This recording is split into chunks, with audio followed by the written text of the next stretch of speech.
races 7 on both sides, 7 on the other side, 7 on the windlass side.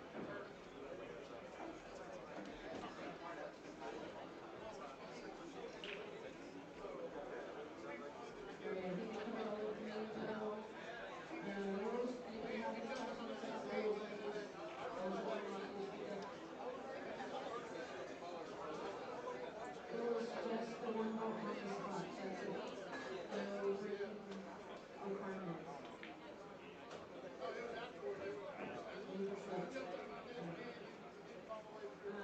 Any other questions? Yes, the pre-foul rule is 3 consecutive fouls. You need to let your coach know that you're on 2 fouls. Guys, you can wear headphones, but we need to be able to hear your opponent. So if you tell me you're on 2, and you know I'm on 2, yeah, that's what I mean. You got to be able to hear your opponent.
No, we're friends.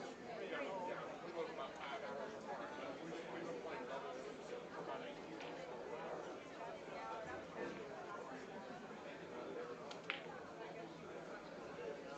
Oh, yeah. They've got my name on it. I buy them for both of us to see. No problem, guys.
that point, I suggest you stop what you're doing, go talk to the present director before you do anything else. Just keep it ready to start. Any questions for yourself? Alright, anybody else have any other questions? Take it easy, please. I'm tired. Alright, the girls' questions might still take over, ladies. I want to thank the guys. We have a full field, 32 players. Thank you guys for always supporting Seahawks and the Texas Open. This year's been pretty fantastic. I appreciate everybody that has come out and support us for this tournament every year we seem to get it. There's Mike.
$250. Going twice. Sold. $350. Carl.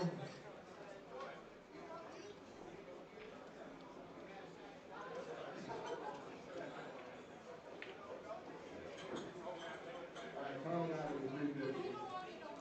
Carl.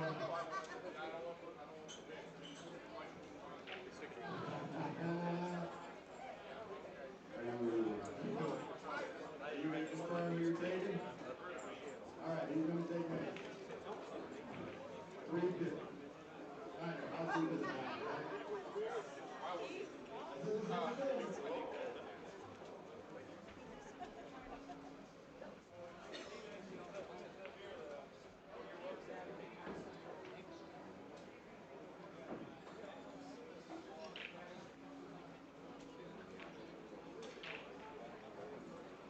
That was sick, by the way. Alright, let's just go right to the top of the list. I think we've done this one. Alright, let's go. Next up, Google's down, so next up on the list, Tim Sanders.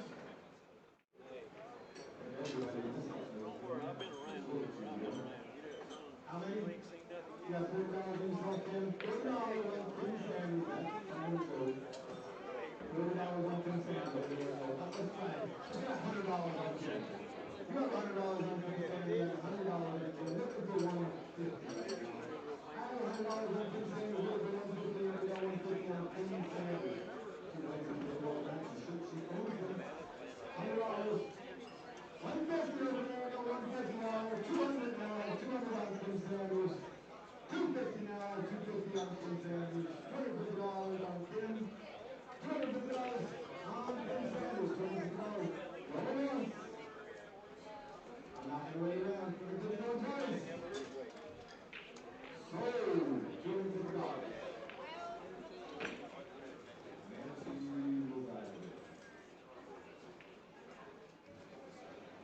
Alright, next up. Keep it in the family, McKenna Sanders. McKenna, you got 40 on yourself? Of course you do. $50 on McKenna, we are looking for $100 on McKenna. Got 40 on McKenna. Got a bid, $100? $100 on McKenna now, I have 100. $100 on McKenna, I have 150. I have $100 on myself right now, I have 150.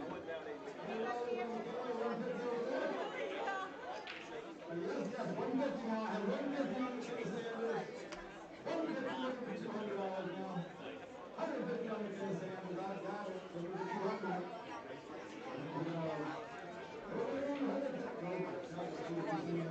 Ball down the rail. $150 Ravens. $150 on McKenna Sanders. Rolling twice.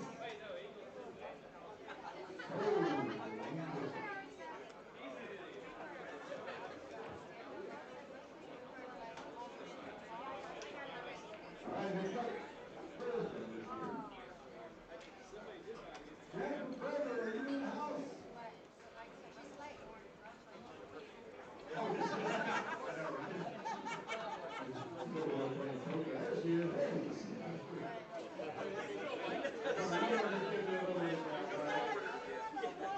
Hey, I'm not letting her let she's not know that. How about 4?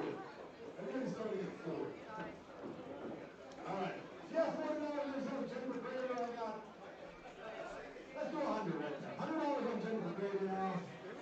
I wouldn't even tell you how many times Jennifer's won in this house. I have $100 on Jack McGregor. Looking for 150 now. $100 on Jack McGregor. Looking for 150. $100 on her. That's so easy. 150 now. I have $150. Looking for $200. Oh, that's it. Alright, $200. Looking for 250 now. Got $200 on Jennifer. Looking for 250. $200 on Jennifer Fraser. $200 Ryan once. $200 there twice. Sold. Sold $200.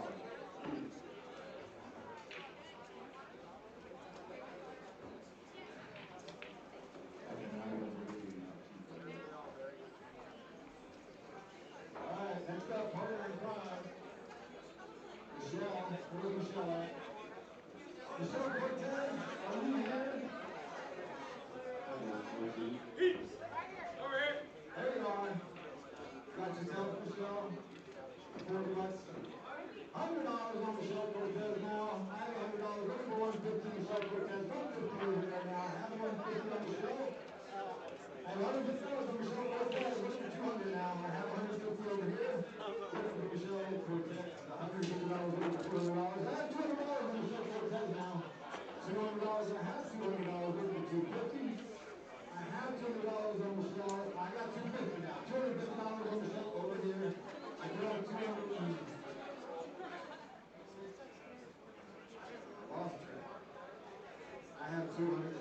on the shelf towards you. Right, we're at 250. I have 250 already. Not you, sir. He's always been a little I have slow. 250 over here. $300. I'm sorry, $300. I'm sorry. $300. I have $300 on the shelf towards now looking for 350. I have $300 on the shelf looking for 350. Anybody looking for 350? I have $300 looking. $300 going once. 300. I heard 320. 320 over here. I got 320 now. $320. Looking for 350. 350. He's got it. 350 over here. $350 on the shelf Cortez. Over here. 350 looking for $400. Come on. $300 looking for 400. $350 looking for 400. $350. Going twice. Oh my God. $250.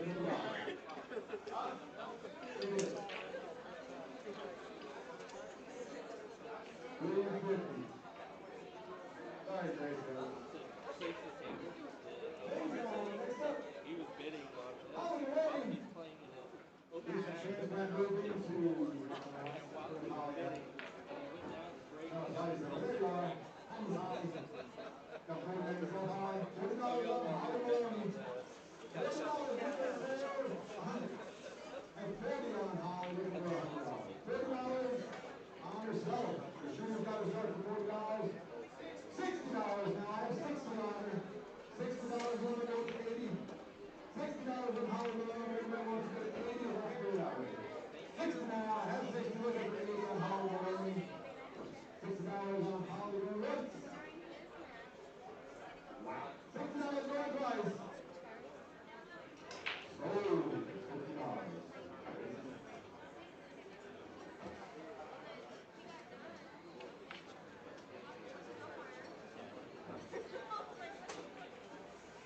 All right.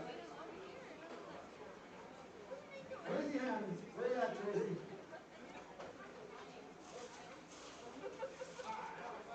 Hi, Tracy. Got yourself $40? All right, Tracy Hammond in the house. $40 on Tracy. You're going to do $60. $60 looking for 60. I have 40 on her.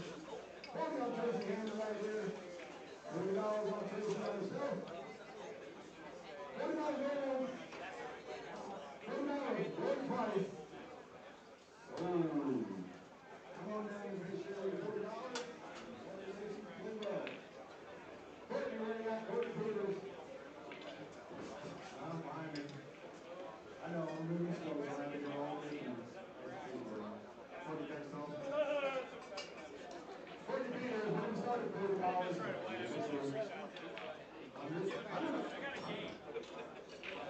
$100 on Courtney now. I have 100. I'm 41. I have 150 now. Looking for 200. $150 on Courtney Peters.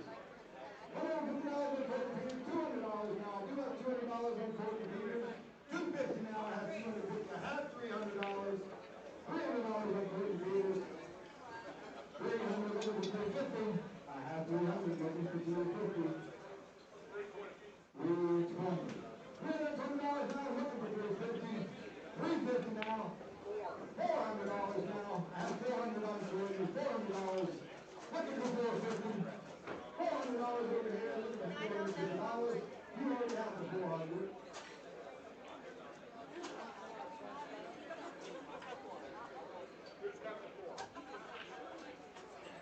He's got 4. He has 4. 450 now. Okay. Thank you. I don't have time. You do not. Thank you.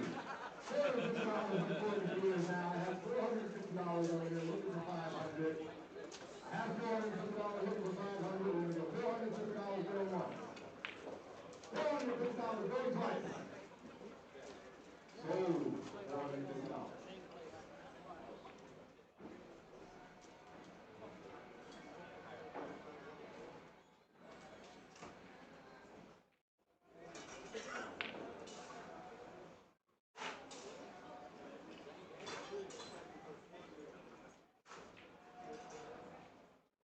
Sorry.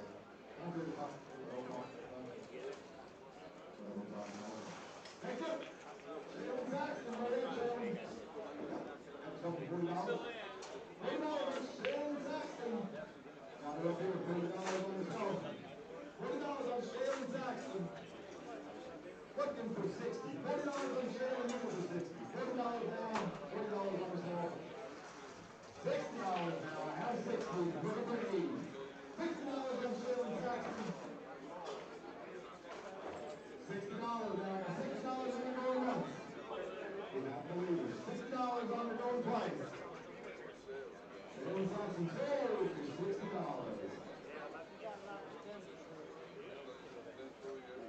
Thank you.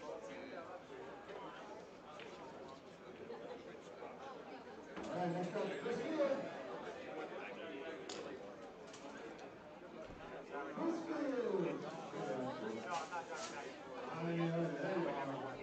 Nice to see you. What do you need, sir?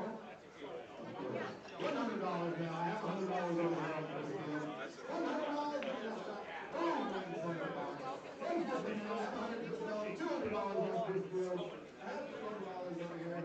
$250 now. I have $250. $300 now. $300 over here. $300 on Chris Field. $300. $300.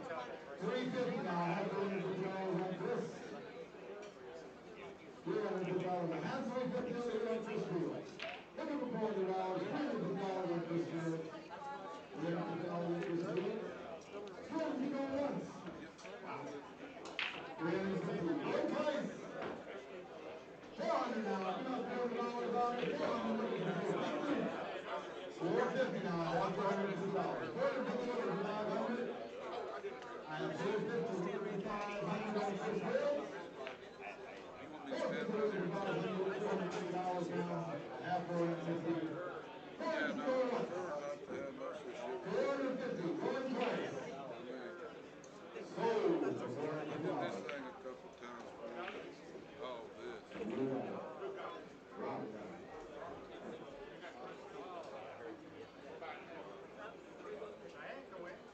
Howdy.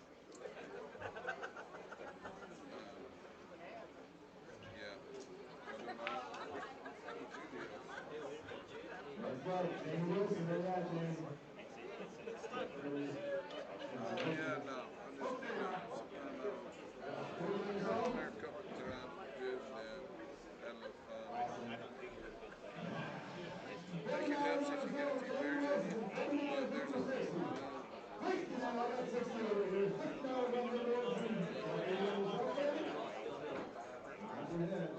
I got $6 on the road. Jamie Wilson, $6 on the road. $80. $80 on now. $80 on Jamie. $80 on Jamie.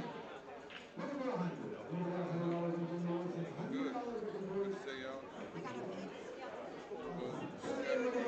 $80 going once. $80 on Jamie Wilson, going twice. Sold over here. $80.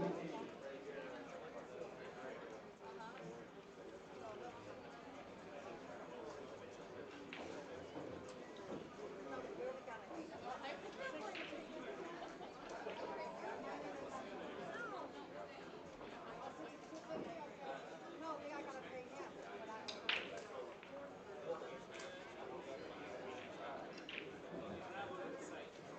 All right. Who's got? Come on over there.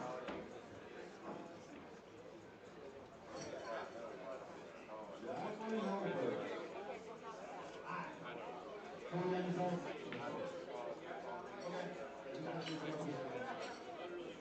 All right. Jacqueline's up. $40 now. Jacqueline Harper, $40. $40 on Jacqueline Harper. Harper, I'm sorry. Jackson Harper, $40 on the show. Anybody want to go up to $60 on Jackson Harper? $40 now. For $40 on the show, $40 going once. Jacqueline Harper. $40 no price. Sold for $40.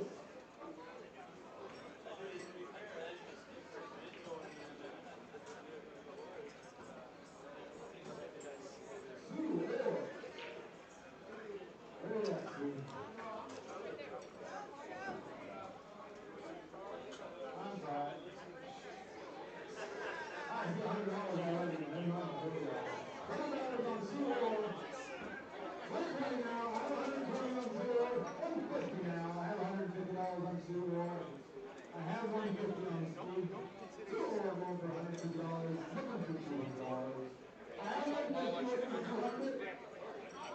200 now, so $200 now, looking for 250. 200 on two more, looking for 250 now.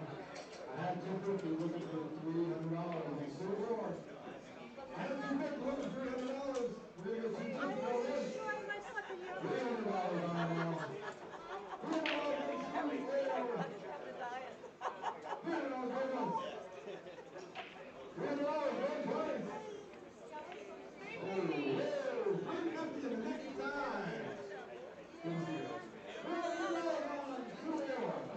How many horses you got? Anybody want to go to $400? Can't keep up, man. $200.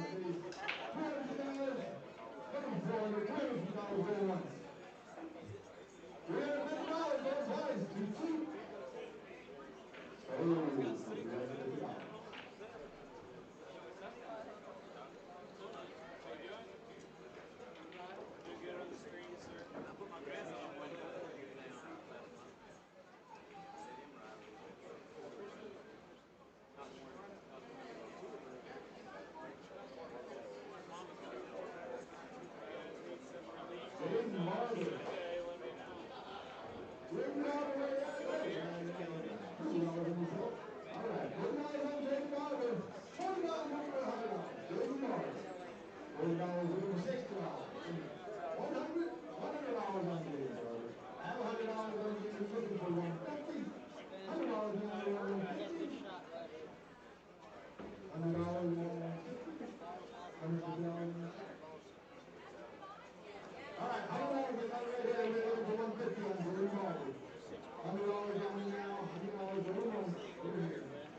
On you. Hold it up on yourself.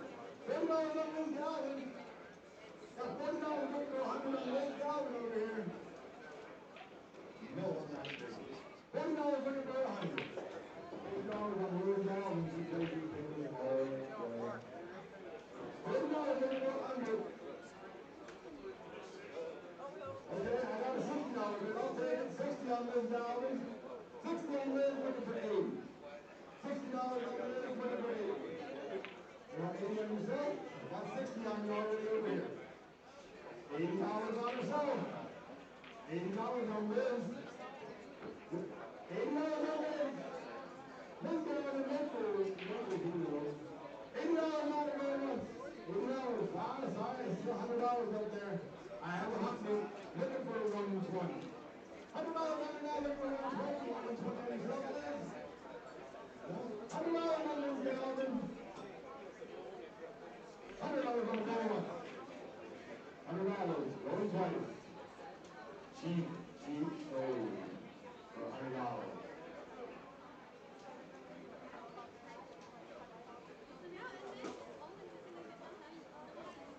Never thought I would look again. Yeah, where you at? I saw you earlier.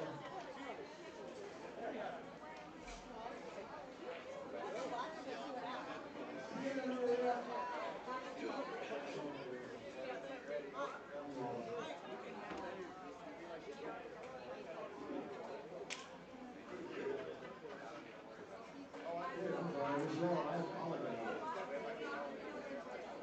Not bad. Let's go back. Rochelle. Did go? All right. Rochelle did go. $40 on yourself, Rochelle. Rochelle did go. Got $40 on herself now. $40 on Rochelle did go. $40 on Rochelle did go. Anybody. $40. We're going to go one time. We're going to go. $40 going once. $40. Going twice. Sold to yourself for $40.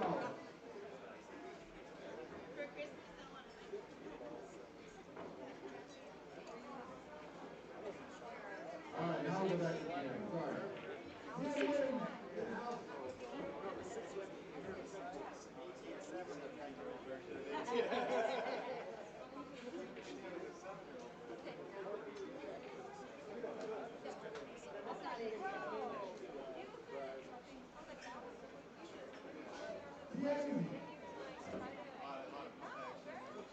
Win.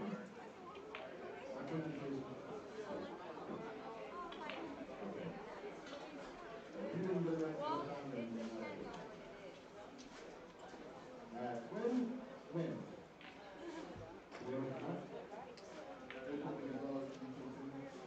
Yeah, I see you. Go hide behind the booth. 4 rings out, twin. All right, $40 on twin win. $40 on it now. It's about $40 on herself. $40 on twin. You win. Going once. $40 on twin. Going twice.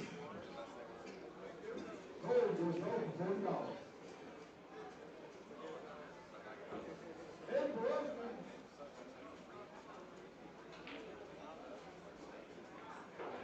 Hey, boys. All right, everybody. Got $40 on yourself.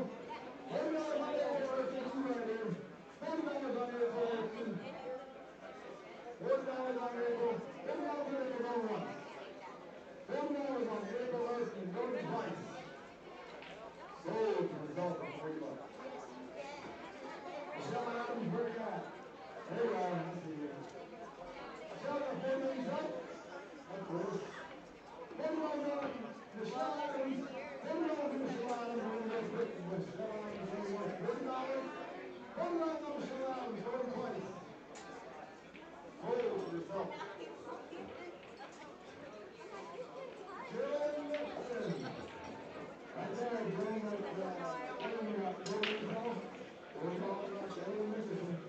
$40 on myself right here. $40 on Jordan Mason. And takers, $40 looking for 6. Let's do that. $40 looking for 60 on Jordan Mason. $40 going once. $40 going twice. Sold to yourself. Hobie, I know you're there. I know you got $40 on yourself. 50. $40 on yourself. 40 on yourself, Hopi? Okay, $40 on yourself, $50 on Hopi. Hopi Lawrence, home $40. That means so $40 looking for $60. $40 on Hopi looking for $60. $40 is going to go once. $40 on Hopi. One price. Trade yourself for $40.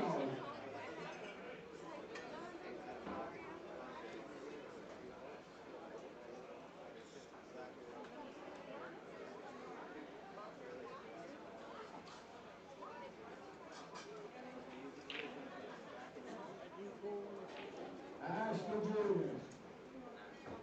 Yep, right there. $40 on Ashton Julian. Right here. $40 on Ashton Julian. 60 now. I have 60 over here. 60 on Ashton. Looking for 80. $60 looking for 80 on Ashton Julian.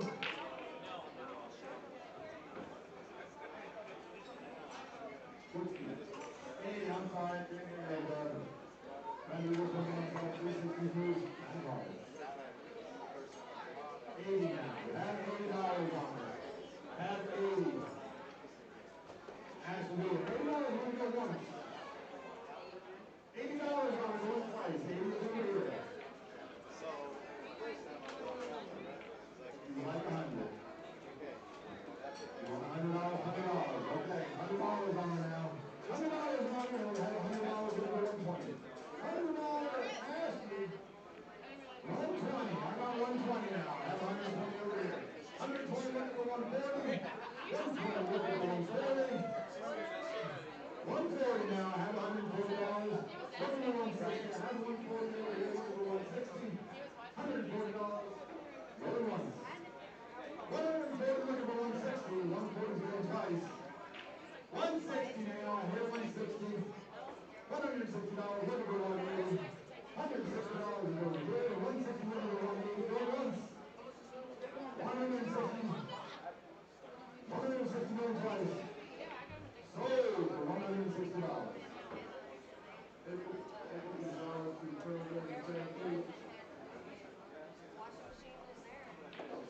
Ladies, if you guys would like to start to come up and pay me immediately. Please don't reach out to our practicing and you can come up and pay me please immediately.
$550 going once. $550 going twice. Sold. $550.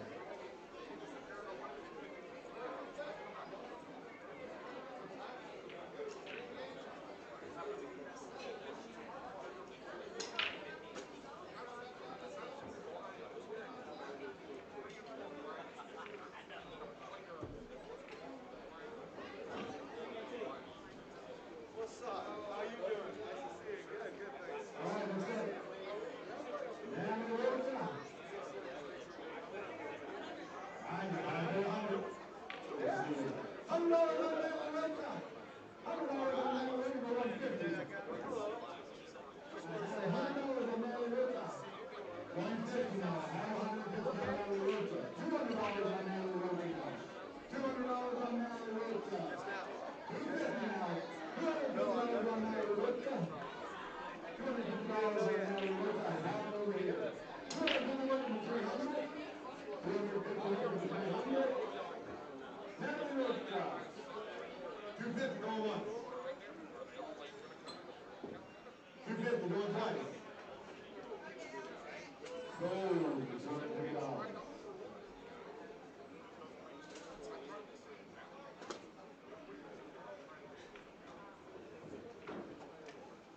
Cheyenne Valdez. There it is. So you have the top Cheyenne? 60, I heard it. I'm going to try to get behind you. 60, I got 60, right? 60 goes $60 on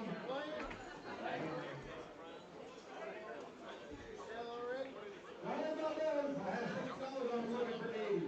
$80 now. I have $80 up here. 80 over $100. $100 now. I have $100 on Cheyenne over here. $100 looking for $120. $100 now. $100 on Cheyenne. We're going to go once. Thank you. $100 going twice.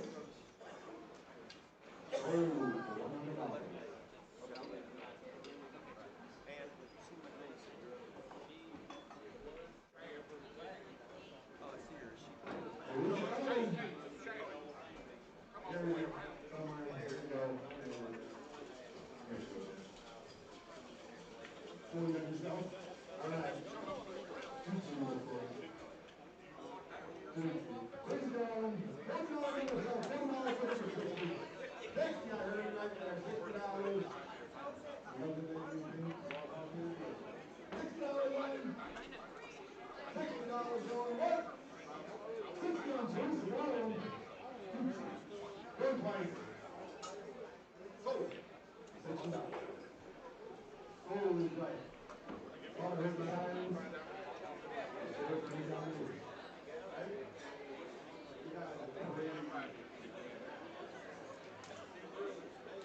All right.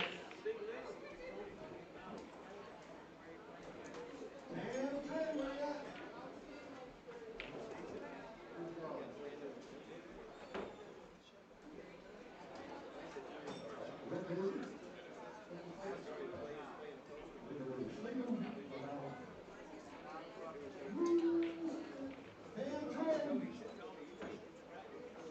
Oh yeah, I see. I'm sorry.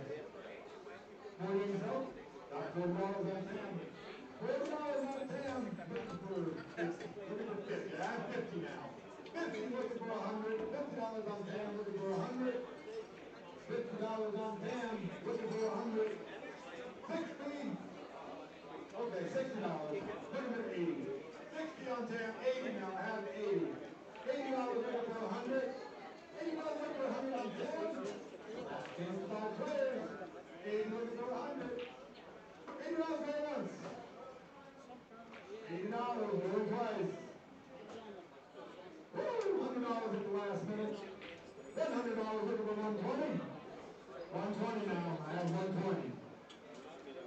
150. I have 150. Let's look at 200. I have 150 looking for 200. 150 on Tam looking for $200.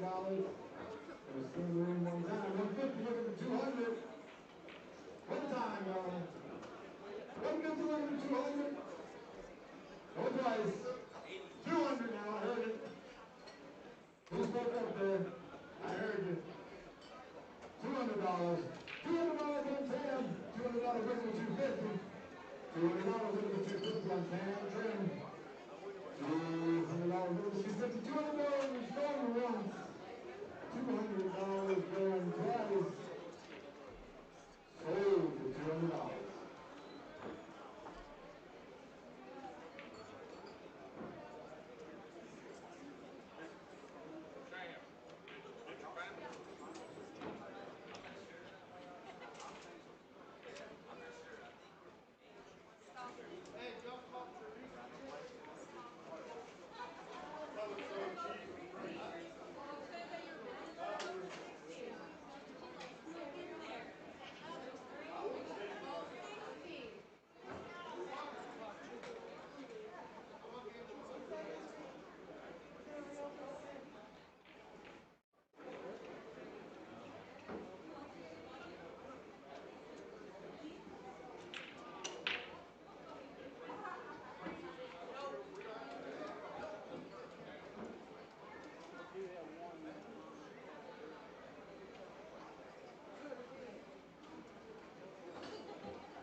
Sam, can I sit here real quick? Sam, Sam.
Just texted Jude.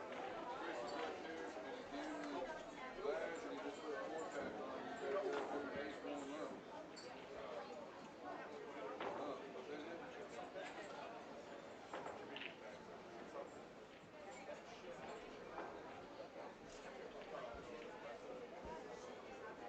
I need $10. I need $10. For what? To get in the fucking door. I didn't know there was a thing, and Are you serious? yeah, I spent all my money on it. Ladies, we are working on the breakfast table, we're almost done, so On, the phones are, there's fucking no hot break or sauce. anything, we all believe this is these things.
seems overfilled, that's all we need to work on.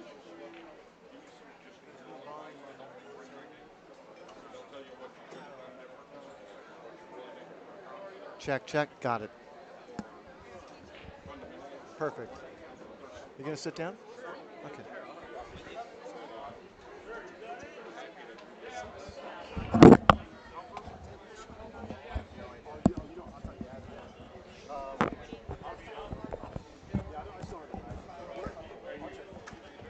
Mic check. Mic check. Hey, how you doing, Jude? How you doing, Tommy? All right. All right. Let's get this show on the road. So Our very own Michelle Cortez. they're just calling out matches right now. Okay. Let me just get us situated.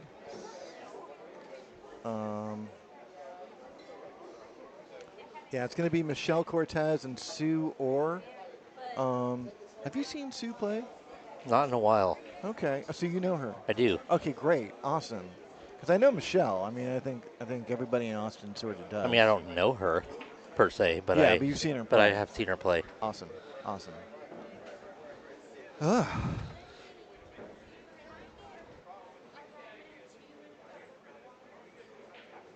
Oh, look at this. The chat's been blowing up.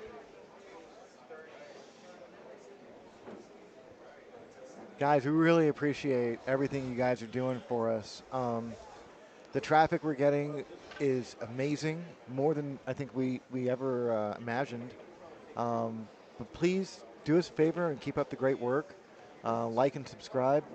You've got a minute to do it now before the action begins. We've got the women starting. Calcutta's over. They're practicing right now, and I think they're just announced table assignments, so people should be getting started shortly. Let's turn around, face this way, and get a picture. Oh, okay. With the pool tables in the background. Yeah.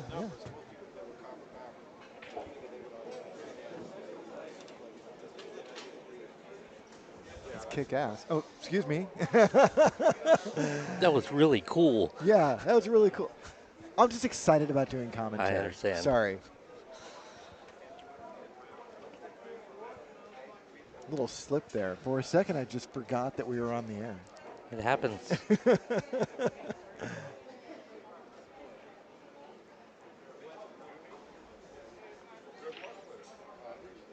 This is good stuff. If you guys are not from the Austin area and you're just tuning in, this is the Texas Open. It's the first day for actual 9-ball.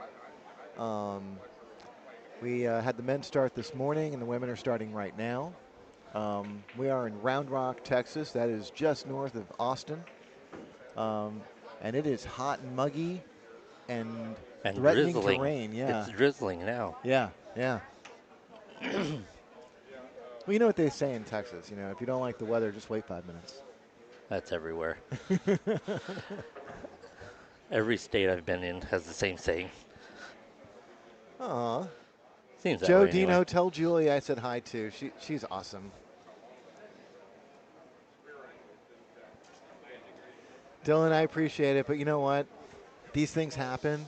It wasn't my match to be. That's all I can say. And you know, I was down 8-5, and I came back and made it hill, and I'm happy about that. And you know, in spite of the fact that there were a couple of mistakes I made and some unfortunate rolls gifted to me by the pool gods.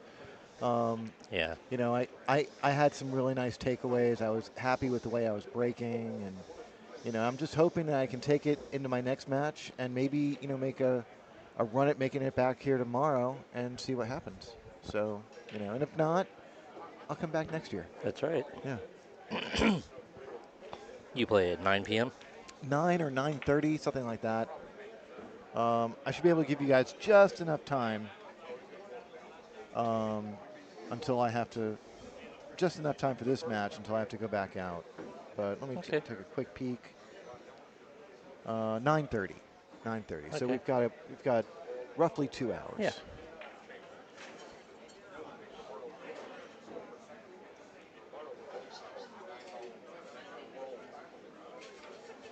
So I don't know what's going on right now. I thought that we would be getting started soon. I do not know. Okay, they are definitely starting now. Okay, great. now they're getting ready to lag. Yeah. You want to move the So- camera back over to the center screen? Yes. Is it? This is the zoom in. Here, we'll do this. There we go. There we go. That's Okay. what it was. There it was. Yeah. There's an 8 and a 9 on top of each other but separated. So yeah, they are clearly So I got no roll first. not starting yet. No, we were wrong. 9 on the spot sucks. Yeah, it's something that I think it's funny because the rules have been changing, and America has sort of been lagging behind in that regard. Like the rest of the world is playing 9 on the spot for the most part, Right. and here in the States, the overwhelming majority of 9 ball is played with the 1 on the spot. Right. And there's a whole It completely changes the game. yeah, but also we're not developing that bank of knowledge that we might have, like that intuitive subconscious knowledge that we might have Right. for the standard break, the 1 on the spot break. That a lot of Europeans have probably already developed for that 9 on the spot break. So, yeah, I think a lot of people a lot of people find it to be a little bit uncomfortable, and they say things like the 9 on the spot break sucks, but the proof is in the pudding. I mean, like all of these guys who play with these rules all the time are very comfortable, and they don't make the same mistakes. Right. Right. Yeah. Yeah. I mean, they adapt. Yeah. Yeah. They adapt and overcome. So, personally, I would just like to play more 9 on the spot sets, and We should ask the league operator about that. I actually. Tommy is joking because he manages a pool team in the league I run here, and we play 1 on the spot CSI rules. Yes. It's a BCA league, and a lot of fun, by the way. Thank you. I actually discussed it with a number of teams a few seasons back about switching to 9 on the spot, and everybody was very upset about it. Like Really? literally, it was like 90% were against changing the rules. I was clearly not one of the ones that was asked. Okay, All right, so here we go. I'm going to start with the lag.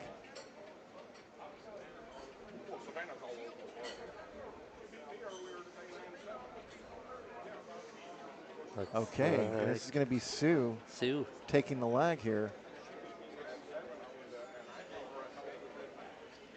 All right, we've got a race to 7.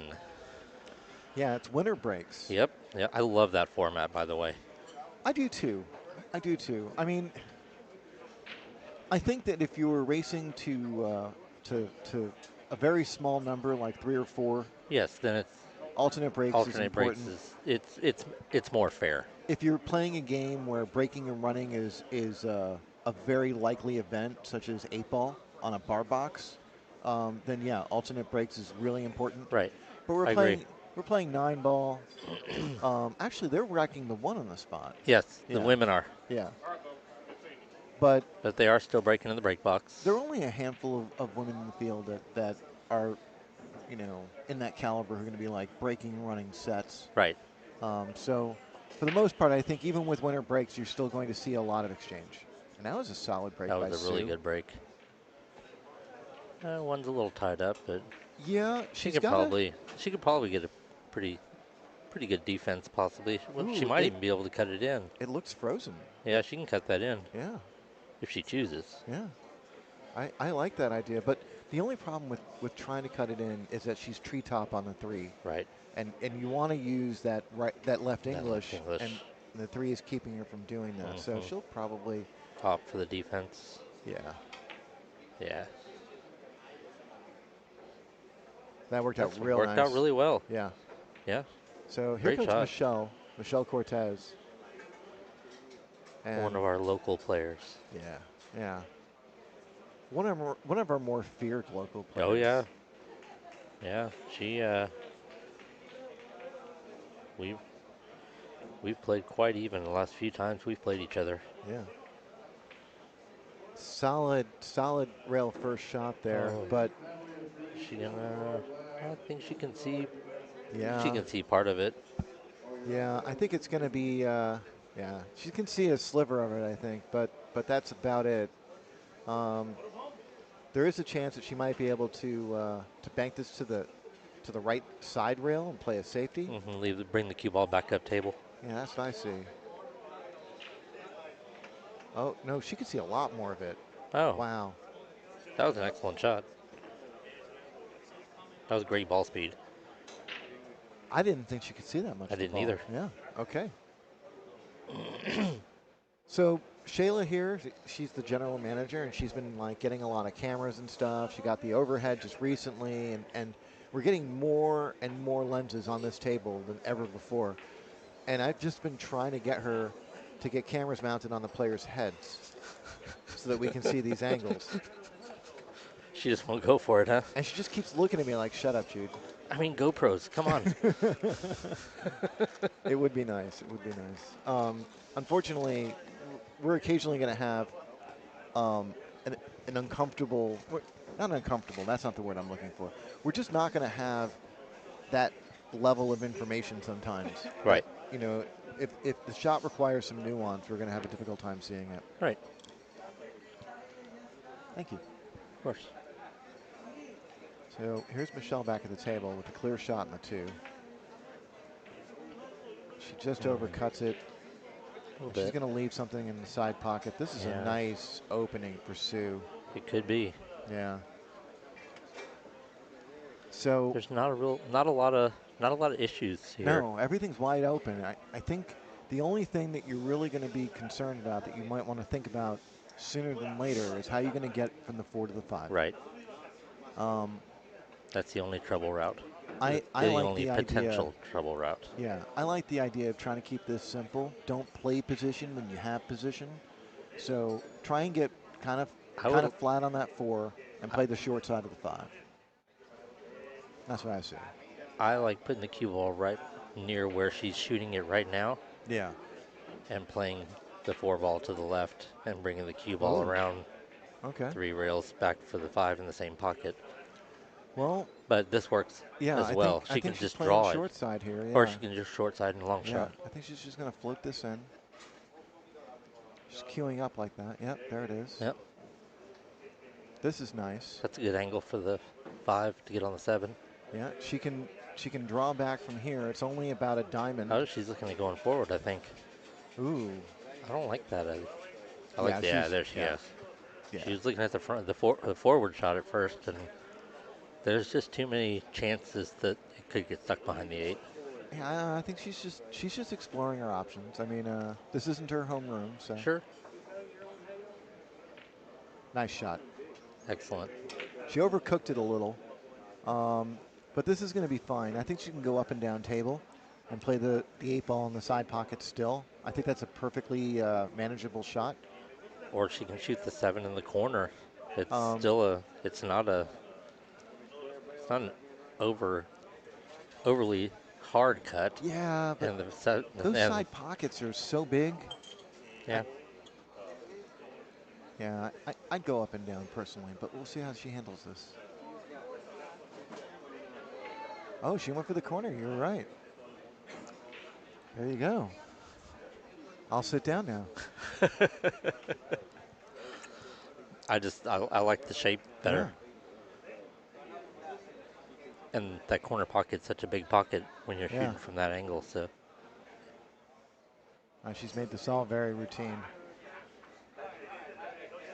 Well, this is my first impression of Sue Orr, and I am impressed. Yeah, nice out. Nice out, yeah. Well played. So Sue gets the first game. Is Sue from Texas or? Oh, let's get back over here. That's not what I wanted to do.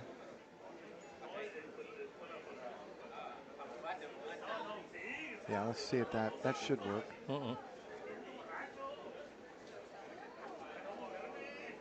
That did not work. Here. Nope. Oh, It's on this good. side. Got it. Got it. Sorry, we're learning what buttons are doing up here. Yeah, for those of you who are familiar with streaming, we have a stream deck with programmed buttons, and we didn't know which buttons we had to use to change the score. It turns out there are different buttons than for the open event. So, blah, blah, blah, blah, blah, blah. Here's Sue's break. Yep. Let's go. Nice So solid Sue makes break. she makes the corner ball, plus she makes a 6-ball on the side She's pocket. got See a that good 9 shot ball on the move? 1. Yes, there was a lot of action on the 9 ball. Wow. So yeah, when I usually break with a template rack, one on the spot, my 9 ball usually doesn't move at all. So that's a lot of movement there. Mm-hmm. That's really interesting. We should keep an eye out for that going forward with her. On how she's hitting it. Definitely. Because she's breaking in the break box too. Yeah. That's a real solid That shot was by a great Sue. shot. 2 rails to get position. Now the 3 does not pass. The 5 ball. Yeah. So she's going to have to figure out some other way to get out here. Either playing short side on the 3 or playing the 3-5 combo. I think the angle she has, she can just follow it up and go 2 rails and get on the back underside of the 3 ball. Yeah, I think so too. That's what it looks like. Yep. Yep. Wow, she hit that ball great. Absolutely perfect. Wow. Look at that. Not a whole lot of work to do here. No. Left herself in a little angle on the 5. So someone's saying crazy they wouldn't let Savannah play in the women's, but they would allow Lou. I don't know what I don't know what happened there, honestly. No, neither do I. It is a limited field. 32 players for the women, 128 players for the open. Savannah may just very well have signed up for the open and not the women's. We filled up with both, but I don't know what happened there, honestly. That was a fantastic shot. But she's played in the women's event here before, and there's everyone loves Savannah here. We don't keep her from doing anything. But there might have been circumstances that may have prevented it. I don't know. Honestly, what might have been the case is people playing in multiple events. There's a chance that they didn't allow women playing in the women's event to play in the open event. And that's simply because of logistics. Correct. She got a little tough on the that's been an issue here. in the past, and that's very likely if Savannah had the option. That's very likely what had happened, that she chose the open over the women's event. I can find out though, because they won't allow players to play in both.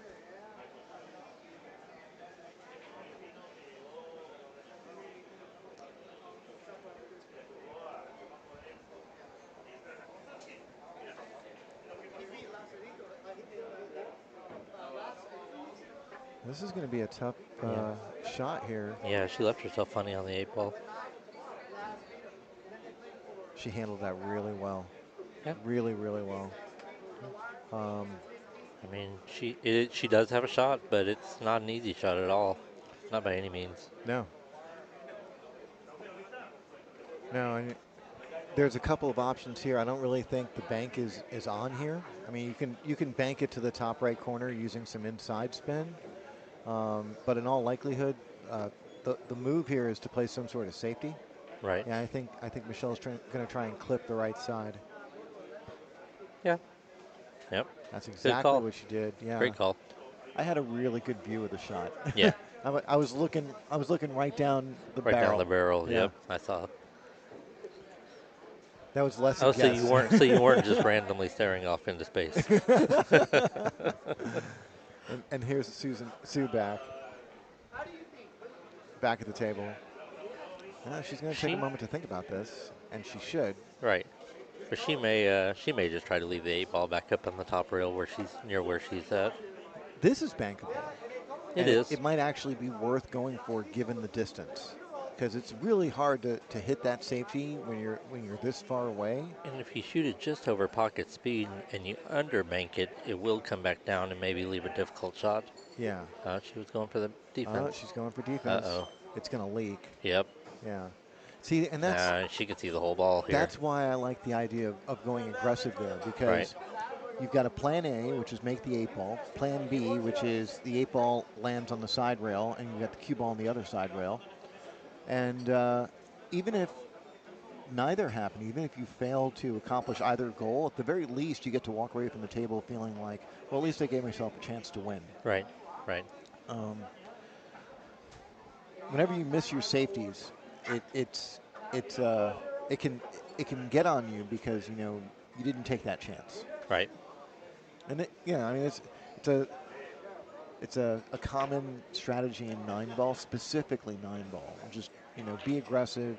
Everybody has to go for the lowest ball on the table. You don't know what's going to happen. Yep. So here's Michelle. She's got a tester on this 8-ball. Oh, yeah. Very tough shot. Beautiful, beautiful. shot. How'd she hit it? Wow. Great shot.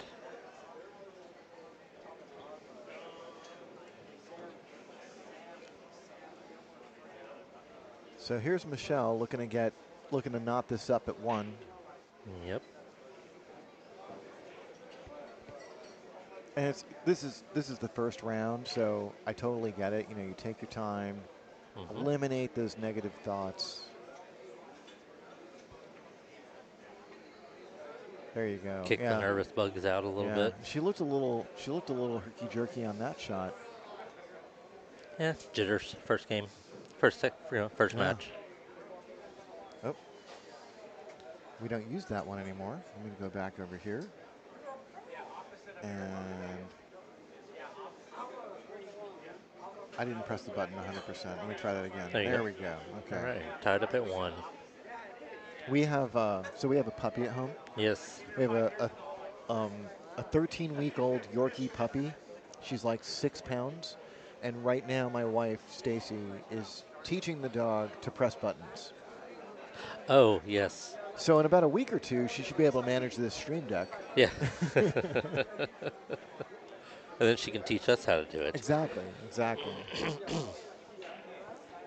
The button that she was learning to use today was for food. I'm like, this is not going to go well. Right.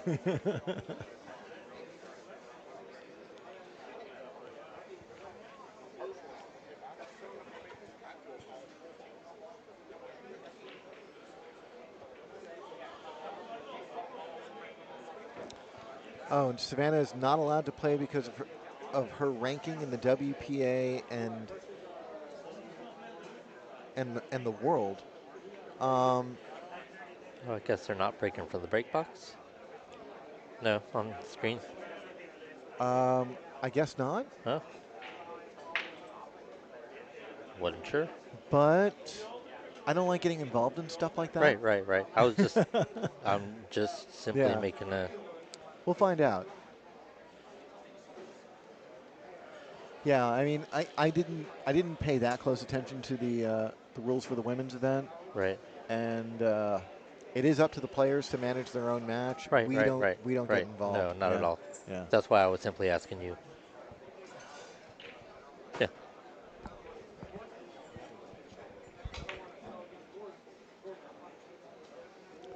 So yeah, there's some controversy right now in the chat that I'm trying to keep an eye on about why Savannah didn't play in the Open.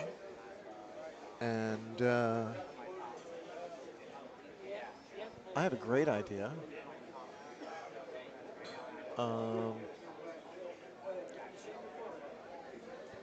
Savannah's around here somewhere. And I'll tell you what, if I can track her down, I'll ask her myself. I'm sure she'll tell me. She seems like a really straight shooter, both literally and figuratively. Oh, thank you, Jesse. The women are not using the break box. Ah, okay, great. My wife to the rescue. Yeah, and then we can put away all the gossip that's happening in the chat about a 15-year-old girl. Right. All right, Sue Orr kicking at the 1 ball. Yeah. And this is not the easiest of kicks. No. I mean, yeah. See, Yeah. and that's going to happen at almost every level. Whenever you see a ball that's like more than a diamond off the rail, and it's a healthy angle, like it's not like a little 5-degree angle. It's like 30-ish degrees. They can be tough to judge. You know 100%. that that spot you pick on the rail. It really it can magnify at that distance.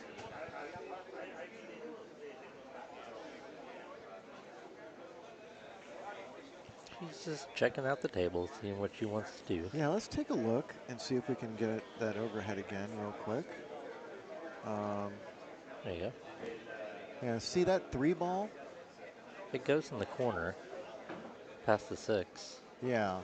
No, does it? It looks like it does. It's close. Yeah. It's really close. And it doesn't go past the 9. No. So I'm sure Michelle's going to want to try and get as flat on this 3 ball as possible. About like that? Yeah. Yeah, that's what the doctor ordered for this. That was a great shot. Yeah. Good control. Because if you do have to hit half the pocket, from Michelle's perspective, it would be her right half of the pocket. It's a lot easier to do that from near straight than it is when you're cutting the ball in. So she's giving herself the best chance to make this 3. And she nails it. What a shot.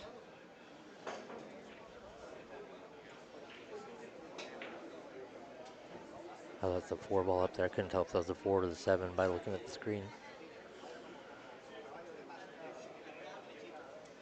Oh, I see what they're saying. Okay.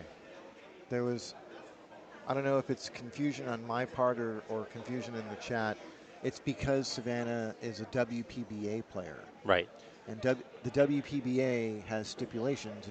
If you're one of their touring professionals, You are not allowed to play match. they don't like you playing in certain events. Right. Right. I don't know what that list looks like, but I do know that it's hindered players like Allison Fisher for Right. quite Right. some time. Yeah. She was in the chat the other day, by the way. Allison Fisher? Yeah. That's awesome. Yeah. That is absolutely awesome. She's incredible. She's such a great lady. I met her back in like 2003-ish, Yeah. and I was mesmerized by how talented she was. Oh, yeah. When you get to see someone like that in person and just horsing around at the table, you begin to realize, like, okay, now I know why you're the greatest female pool player, in the world. Nice out. A lot's changed in the last 20 some odd years.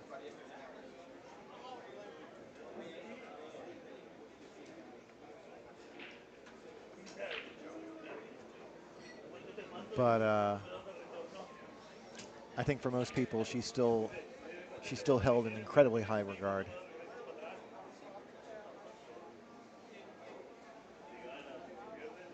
But I will say,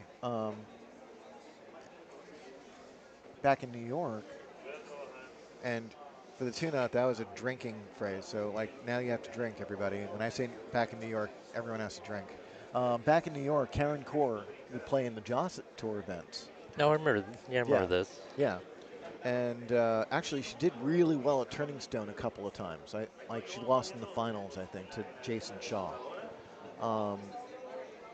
So I don't know exactly what goes into which events WPBA touring players can or cannot play in. But Yeah, I mean that was considered to be um, anomalous, you know, Hmm. to have Karen Core there, and yeah, it's a shame. I think it's great seeing the men play the women, you know, and especially now more than ever, you know, the top women in the world are you know Oh yeah. just as good. Oh yeah. Yeah. So And I guess it's a with really those, nice break with the one going down, but unfortunately Michelle does not have a shot on the two. let's step away for just 1 second. Yeah. Okay. I'll take care of it. Michelle's going to give this a long look. Ideally, I think she's going to try and kick underneath this and just try and send that two ball to the other end of the table. And basically, this is like damage control. If she can get a safety out of it, that would be awesome. Oh, does it go? Oh, that's nice. That works out really well. Wow. Okay, that exact outcome may not have been by design, but that is pretty much what she was expecting, to try and leave the two ball on one end and the cue ball on the other, and this worked out great for her. So we've got Sue back at the table. And she's got full eclipse on that two ball, so she's going to have to kick at this. And that nine ball is going to complicate things a little bit.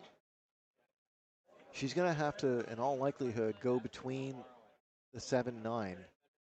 This is going to be a two-rail kick. Yeah, that's what she's lining up for. This is definitely not easy. Oh, she hit it good. Really nice hit.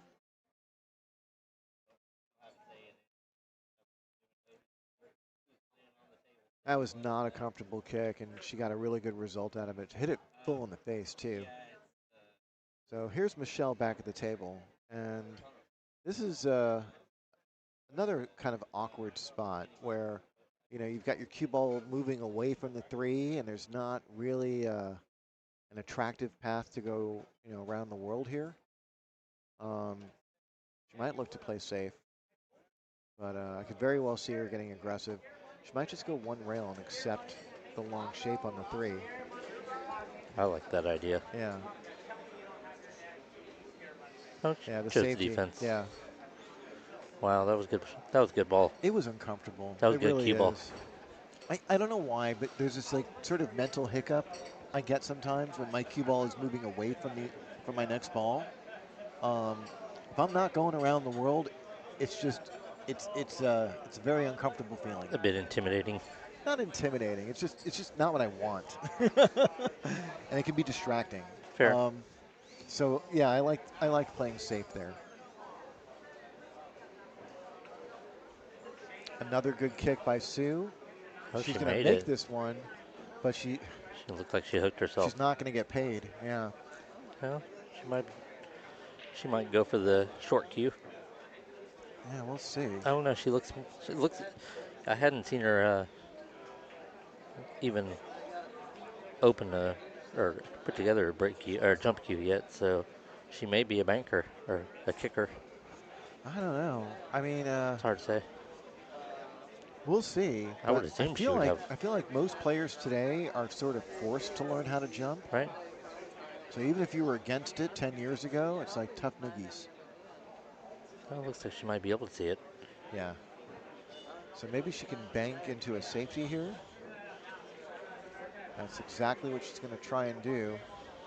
And she's Nope, not going to get that not result. quite. Yeah. So here comes Michelle. And I think she's got a full view of this two ball, or this three ball, sorry, She this does. three ball. It's a great opportunity for her to go up 3-1 here. It is.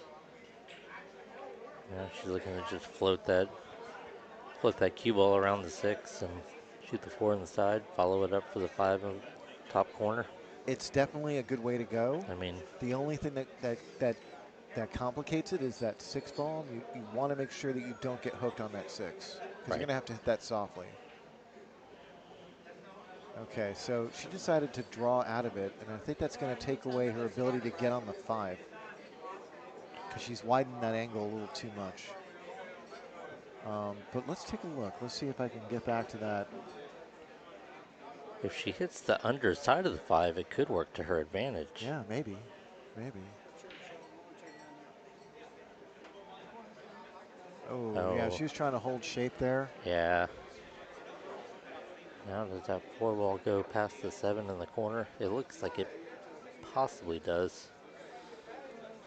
Oh yeah, it looks like it goes.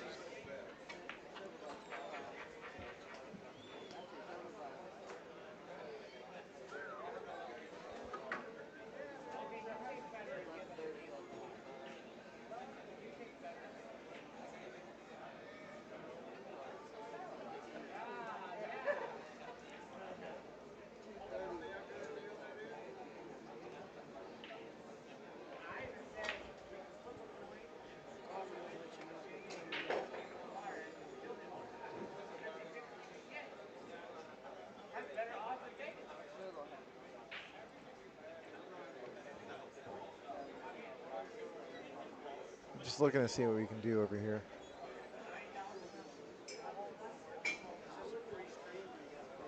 Well, it looks like she's kicking at this 4 ball here.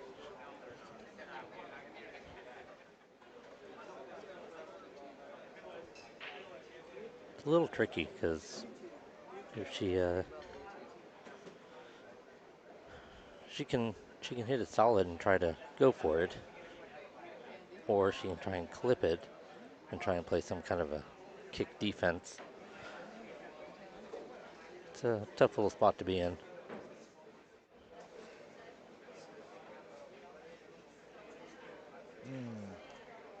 Okay. That worked. That ended up working out for her. That's what I wanted to learn if I could do, and I can.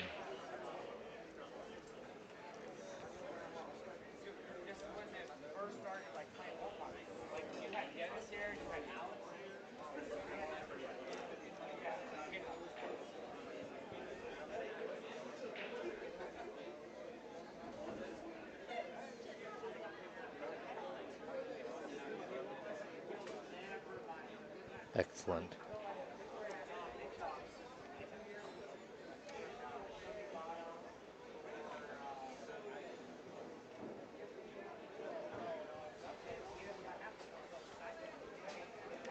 And do we have the brackets pinned? Is that I do not know. okay? Let me take a quick peek at that.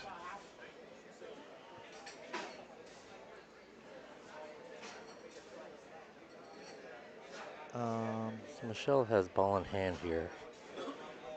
Looks like she's gonna follow it up one rail and push off and shoot the 5 ball in the top right corner.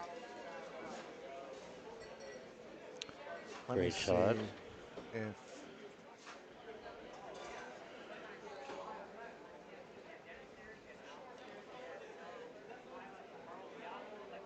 She cuts it in the top right corner there. It's pretty much natural shape on the 6 ball. And even if and she overhits it slightly, she can possibly shoot it in the left corner.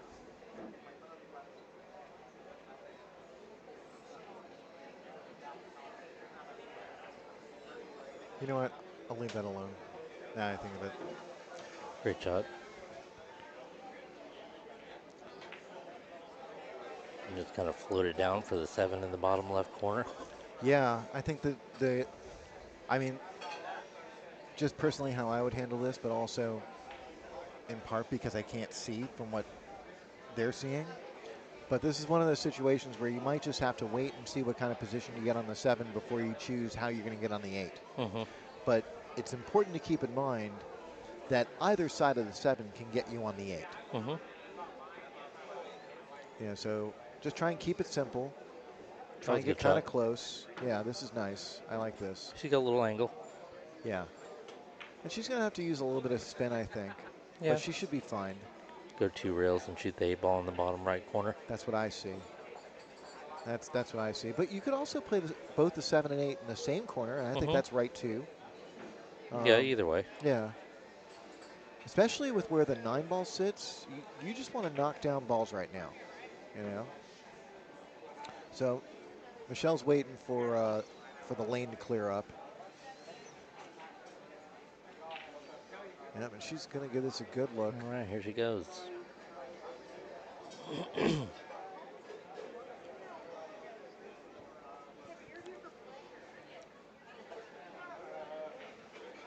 Great shot. Well done. And She this got is on the right angle. She got a perfect angle for it. perfect, yeah. I mean, but that's also like partly what I was saying. Almost any angle there would be perfect. Mm-hmm. So just keep it simple. You know, just make sure that you're not far away from the ball. Don't run into trouble. Don't create problems for yourself, and Right. that's what she's done.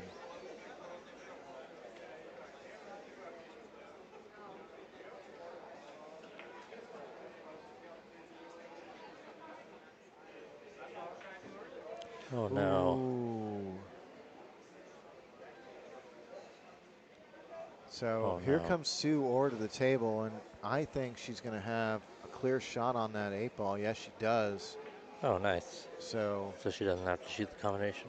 no, she won't have to. She's just going to knock both these balls down. The first one should be very simple, but is the harder of the two in all likelihood. Right. There it is. So this is going to knot it up at 2. Yeah.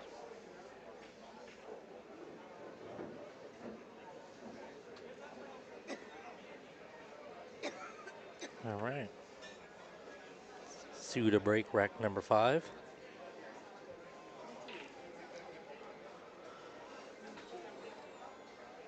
Well, she seems very relaxed and comfortable at the Mm-hmm. table right now, I got to say. She does. You know, She's smiling. yeah. I was talking about Sue. Or were you Yeah. talking about Sue Yeah. as well? Okay. Yeah. I was.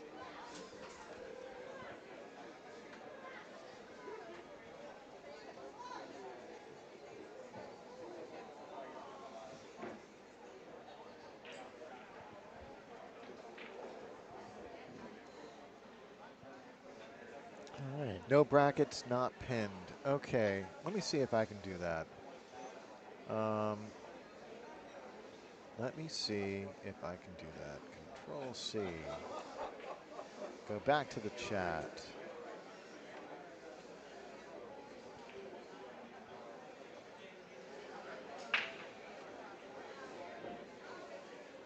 And then I'll try and pin this comment. Can I do that?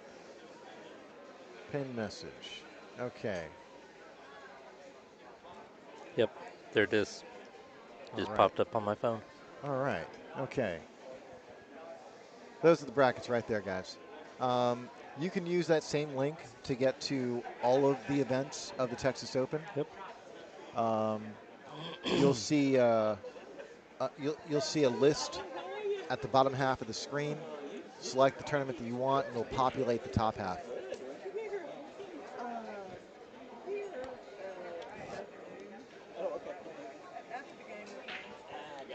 Nice tables. Oh Thank you. wow. Nice defense. These are Diamond Pro-Ams, 9-foot Pro Cup pockets. That's 4.5-inch corner pockets and 5-inch side pockets. And we've got Simonis 860 cloth. Yes.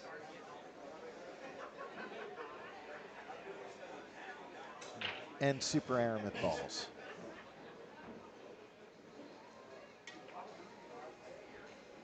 Nice hit. Solid hit by Michelle, but I think Gonna she's leave a gonna. shot. Yeah, I think she's gonna probably find herself kicking again. Let's see if she can see this. Oh yeah, that one goes. You're right. Yeah. She can either stop it there and shoot the 2 or follow it up just a little bit. Looks like she's following it up. Yeah. Okay, this is going to be a little bit of a She had a little challenge. flat on it. It's going to be a little bit of a challenge right here, where she's going to have to Test her. Yeah. For sure.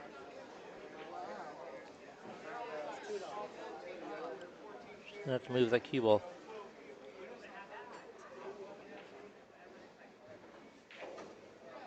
Wow. She got there. She did. Very What nice a shot. Very nice. Oh, it's well played. So she's got a couple of options here. I think both are correct. She can pull the ball back or she can go forward. I think it really depends on how much angle she has on this 3. Sure. It looks like she's got a pretty good angle. Yeah.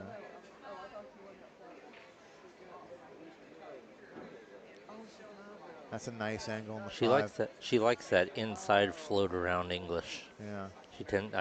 She's used that a few times during this match so far. So I like the position she's gotten on the 5. This is in my opinion an ideal shot because you can hit that rail in a very predictable spot, and you know how much English you'll need to hit that space between the side pocket and the 6. She decided to go Yep. north of the side pocket, which is fine, but you could definitely hit that window between the ball and the side pocket pretty comfortably. Right.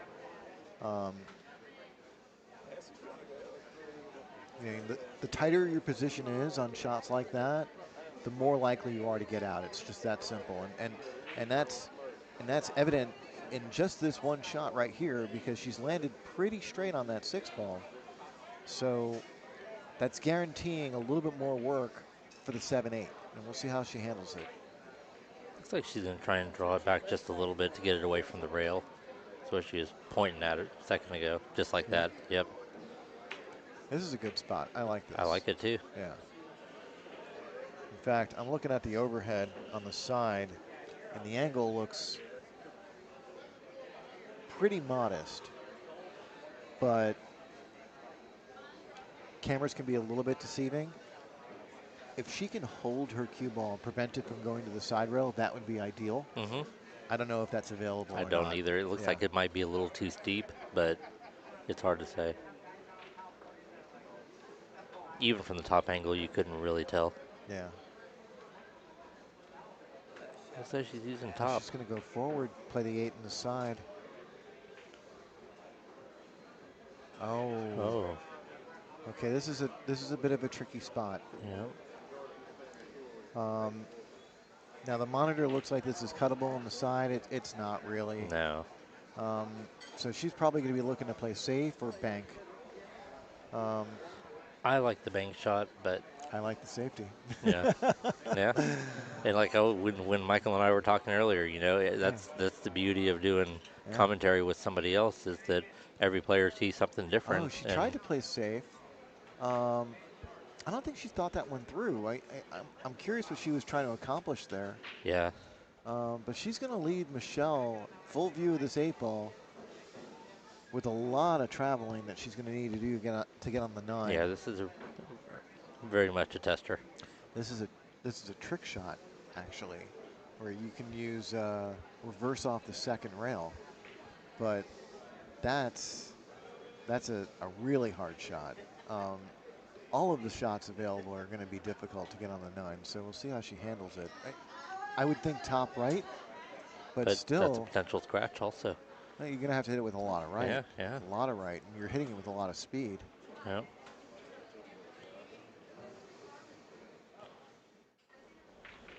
Yeah, she's missed a shot, but this is going to work out pretty well for her, you know, all things considered.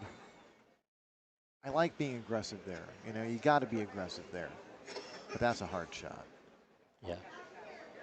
She's looking at the cut here. I wonder if she had a bank shot available, like a, cross bank. I didn't look for that. I'm not sure. It was really close to the rail. I don't think that it was quite frozen. I'm not sure what happened there. So Sue again has failed to leave a safety, and Michelle gets back to the table with a clear shot on the 8 ball, and this one is less of a challenge than the last one was. Correct.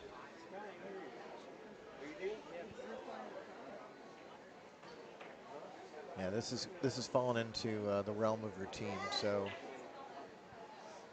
but Michelle seems to be concerned about this. Yeah.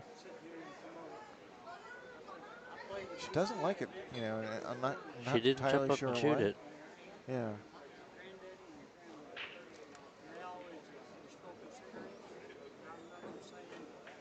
Yeah, just like that. Yeah. That's it. You know, I don't like that shot. Really? Not my favorite, personally. Oh, I love it. Yeah. We are different. Yeah. Um, I mean, I'll do it, but it's not my favorite route. But it, that's what most people do. when I was learning how to become like um, like a real pool player, sort Hmm. of like versus someone who just goes to bars and bangs balls around. Right.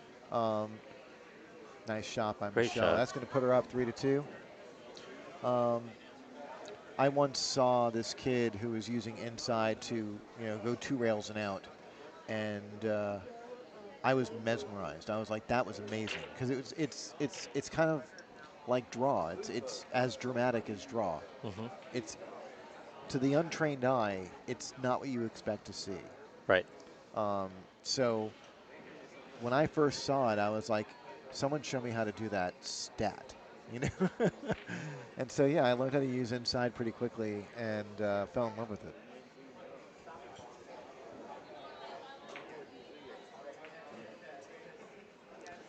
Jason Hill, thank you very much. For those of you that don't know who Jason Hill is, Jason has been a huge part of Texas Pool for a long time, and he's he's been involved with Pool Action TV, and before they were the ones who produced the Texas Open, um, and they've done a phenomenal job over the years. I mean, he's not here with us this week, but um, he's definitely been he and Ray Hansen, some of the most important people in Texas Pool, especially for the Texas Open. Yeah, we appreciate the shout out. So, Jason, thank you for joining us. We really appreciate it. We're held in high regard. Do we know what time Federer and Shane are supposed to play tomorrow? I don't, I don't but either. I'm sure somebody in the chat does. Yeah, somebody just asked. um, have they have they have they posted times for tomorrow? No, yeah. I don't know. Oh, I don't know either. I haven't looked at the brackets. Yeah. Did the doors open at 9 a.m.? Yeah, my Most understanding is likely. they do. Yeah. Well, this morning they opened at 8 and started at 9, so Yes. it may be the same tomorrow. I don't know, It's hard to say. I but in all haven't. likelihood, something like that. Right. Yeah. So here's Michelle, and she's hooked on the 3-ball. I keep going back and forth from the table to the chat, so I lose track of like. Right. You have to rein me in. This is an awkward spot, mostly because the spot on the rail that she would like to hit is also known as the side pocket. Mm-hmm. Right. So she can go above it or below it, but she's going to have to compensate somehow. So she's looking at her options of going the other way. Oh, she's going to go in 3 rails here. Oh, no. Oh, she pushed out. That was a push out. Okay. You see, I, honestly, unless I have a game plan, I hate pushing in general, especially on a shot where I know I can kick it. mm-hmm. Mostly because if I kick it and I leave the person safe, and there's usually a bunch of balls on the table in that situation, like, there's a strong likelihood I'll leave them safe. There's nothing they can do. But when you push, your opponent gets to judge your push by Mm-hmm. accepting or giving it back. And that ability to judge your push is what gives your opponent the advantage. So I hate pushing. Hate it. And here's Michelle. No shot on the 2-ball, but Tell us how you really feel about it. I don't think it's a horrible idea to give this 9 a ride. No, not at all.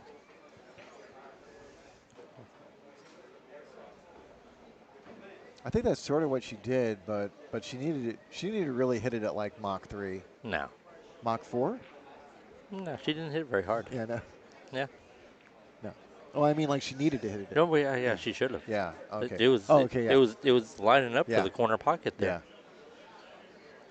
Yeah. Yeah, I think you come up with an idea and then you hit it at Mach 4 and see what happens.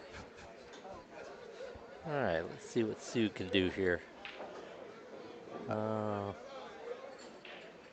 Yeah, she didn't pull her cue ball back, No. but she's going to have a lot of defensive options here. I Yeah. like swinging that 3 ball. Put the 3 ball behind the 8-9 and swing your cue ball around. She's probably going to do the other way because that's the more obvious way. But I like, oh no, she's going to do my way. Okay, good. Yeah. Yeah. More action on that cue ball. Oh, she left the window. Yeah. She can see it. I don't believe she can make it from there, but she can definitely see it.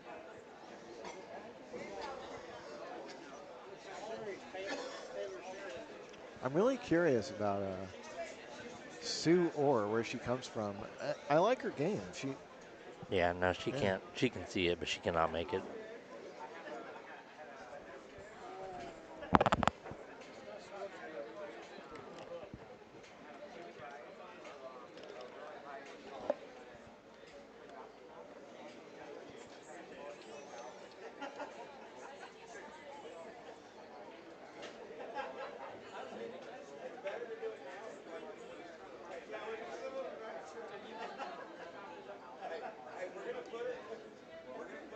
We have a internal communication system called SMS. Yeah, I've heard of that. Yeah. I'm getting text messages from Shayla across the room.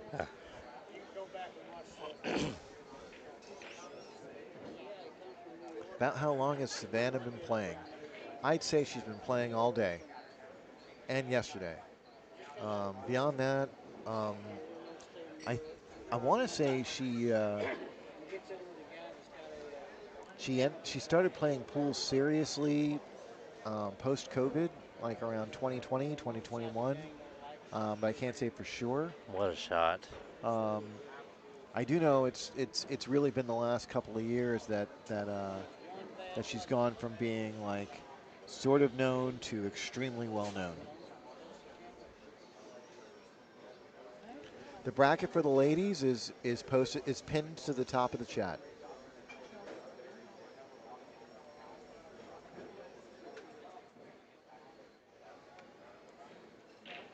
And you can use that link to get to all of our brackets. Both the Open and the Women's are on that link. There's a list at the bottom half of the page. You can just use that list to select whichever event you want to see the brackets for.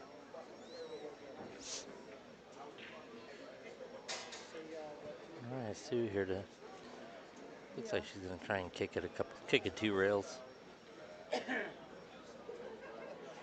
She wants to try to kick kind of under it and send the 3 ball up table and. Yeah. Oh, she's. Oh. It still may work out for her. Yes, it Oh will. yeah. She's found cover. Yeah. It wasn't quite the way she wanted it, but it worked out.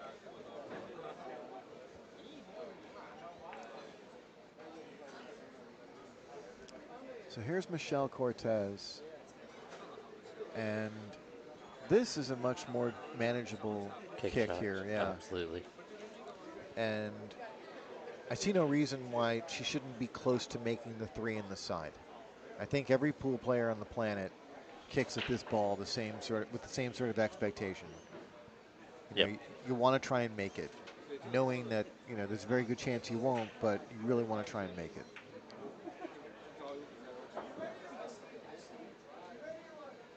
I think it's about time we give a shout out to our sponsor, Predator, for this. Oh, can we do the thing? We probably could. I don't know where it is though. Wouldn't it be a button? No, it was on the. Oh. And don't forget to like, subscribe, and share. Yes. Facebook. I don't know how to do that. YouTube.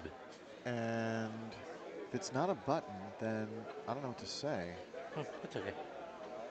But, oh, look at this. 9-ball fell. I believe it was a foul, though. Yeah. I don't want to go clicking around to try and find it. It's okay. It's okay. But if we do get a chance, I'll go over and I'll ask Shayla how we can truly thank our sponsor. Yes. Yeah, but we had Vincent Rochefort in the booth. Was it yesterday? Yes. With It's all With blur. Carmel. Yeah, Yes. yeah. Yeah, I was And listening to it while I was at work. Vincent, Vincent works with Predator Cues. I know Mhm. him from New York City. Um, Old friend of mine. It was good seeing him for the 20 minutes that our times overlapped. Right. All right. So Michelle's What got happened a. to the men's tournament? We're all at dinner right now, and we'll be back at like 9:30. And until then, you get to watch these wonderful women play.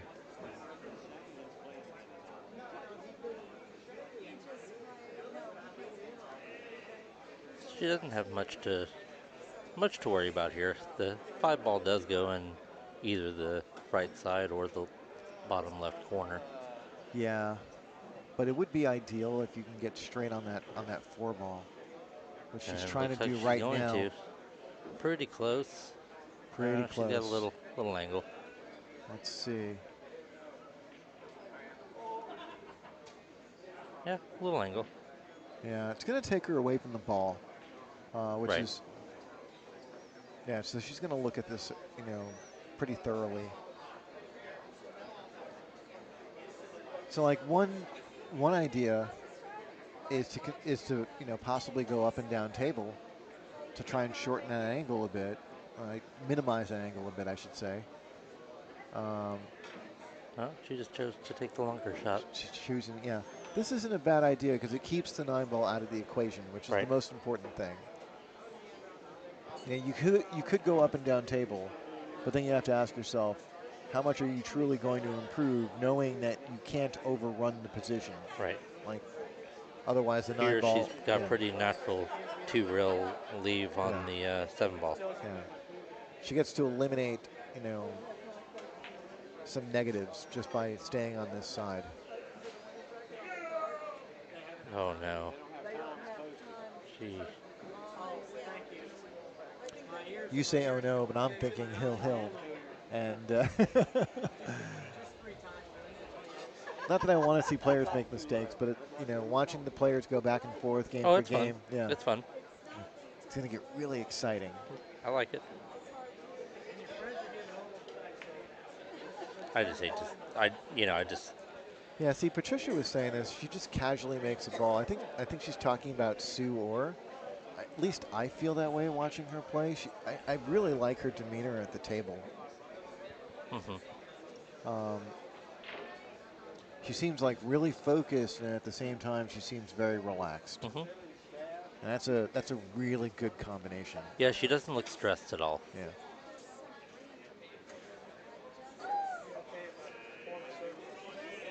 Did you say you do not know where she's from? I don't know anything about her. Yeah.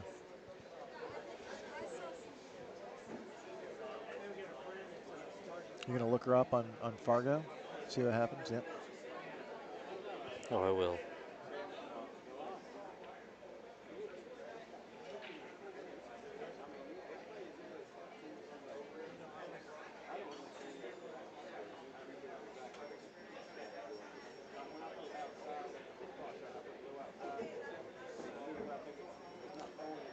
Okay, so she's got a bit of a tester here on the 8 ball. Her angle on the 7 had her going away from the 8, and so she chose to take her medicine. She was here last year playing in the Open. Okay. Nevada. Oh, she's from Nevada. Okay. 592 Fargo rate. That doesn't surprise me at all. Nice shot in the 8 ball. She's going to have to avoid that She side, and had it. she does. A little bit of body English there. Yeah, it's always helpful.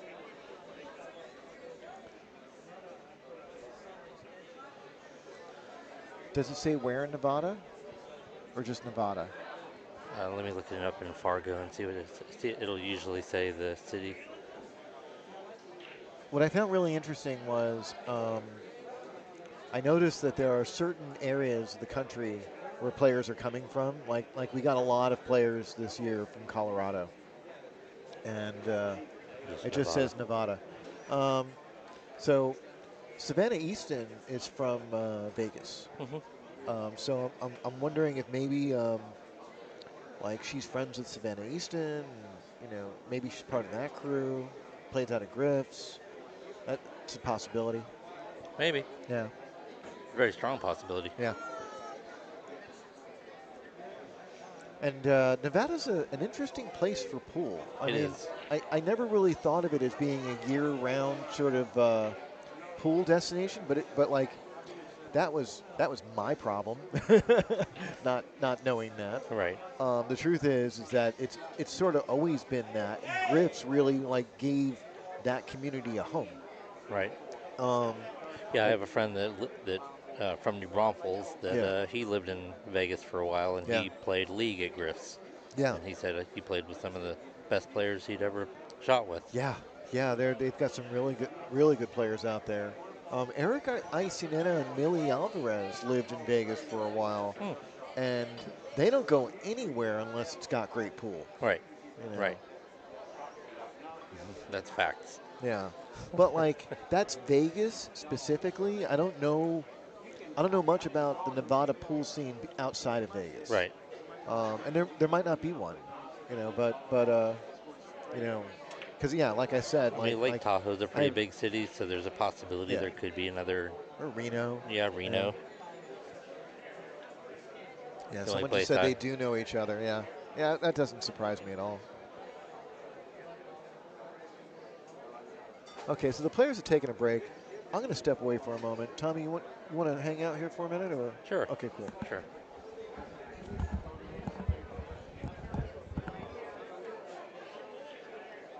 I'll be right back. I'm going to vape for a second.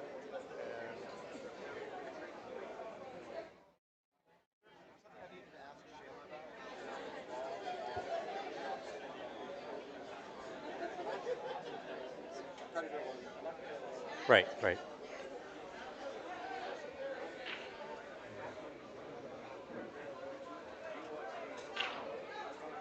Pan over here to table 2 for a moment while they're taking a break.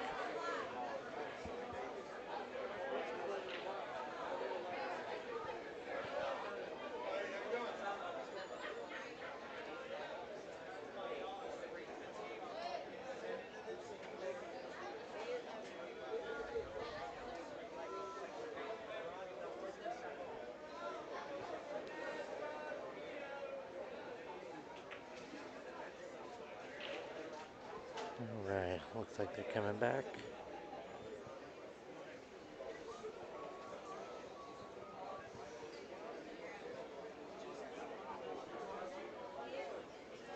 Fix this score.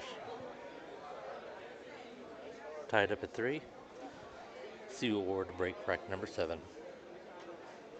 We are racing to 7.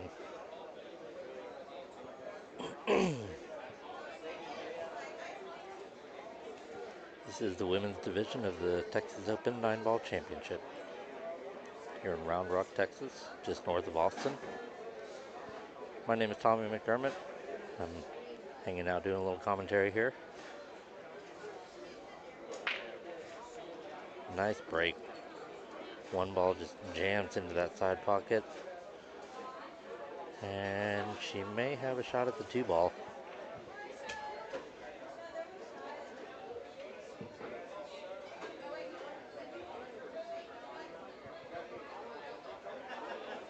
No.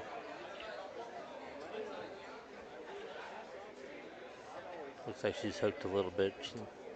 She's going for the jump cue.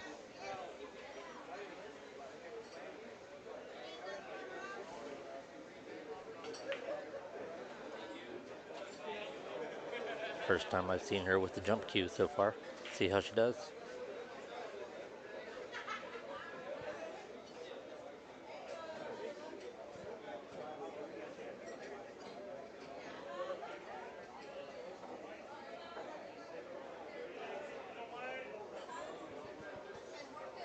Okay, Sue War is from Las Vegas.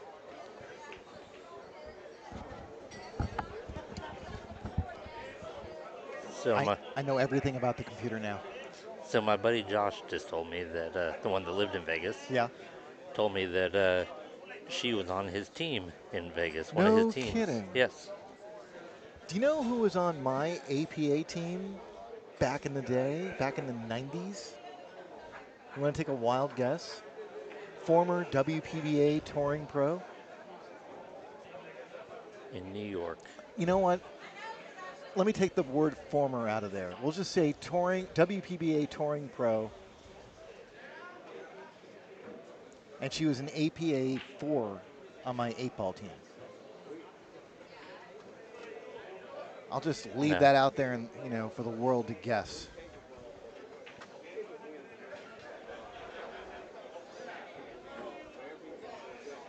Yeah, I'm not sure.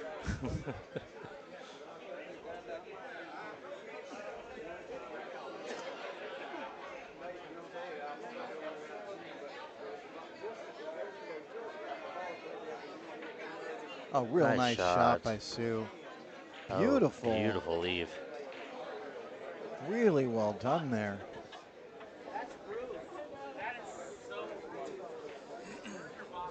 Really well done there. So she's got a little bit of an angle, so she should be able to easily get on the 4 ball. Sure. Just done it over. So someone said Duddy. I guess they mean Emily Duddy. That is incorrect. Mike Lindell gets it right. Jennifer Beretta. I met her. I knew that. You did tell me that. I met her, I think it was 1997. And she had walked into Chelsea Billiards, having never really played pool before. I was teaching the clinic there, and she just walked right up to me and said, I love this game. I want to play it all the time. Teach me everything. And I was like, okay.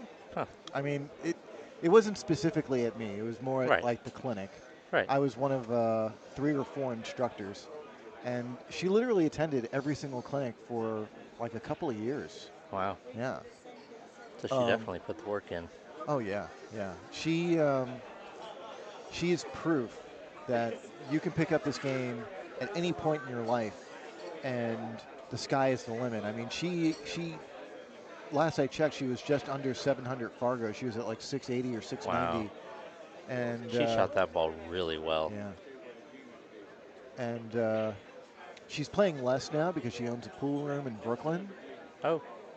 Skyline Billiards. Okay, yeah, I've heard of it. But heard you talk about it. Yeah, I firmly believe that. I mean, she's in great shape. She exercises a lot. I firmly believe that if she continued playing pool competitively as often as she did before in her life, that, you know, there's no telling how good she would be. She'd probably be in the low to mid 700s by now. Mm-hmm.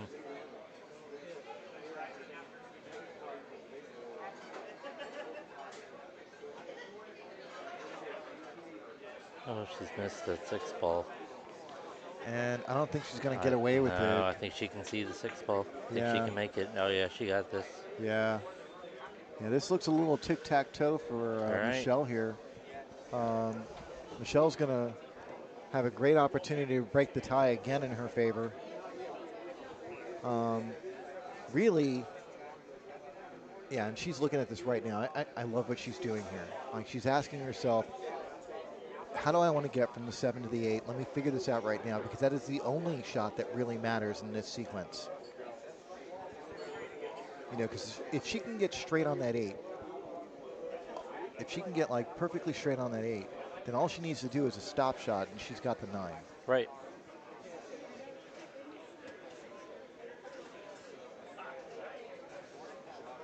She's hit it well.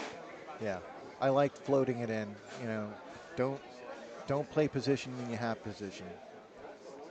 And she should be able to make this with a little bit of inside spin, and then just what she wants is she wants to land right smack in the middle of the table. At least that's the way I'm looking at it. Right. But maybe she'll surprise me. and if she doesn't land smack middle in the table, that's okay too. You know, she wants a shot on that 8 ball, like a good reasonable shot.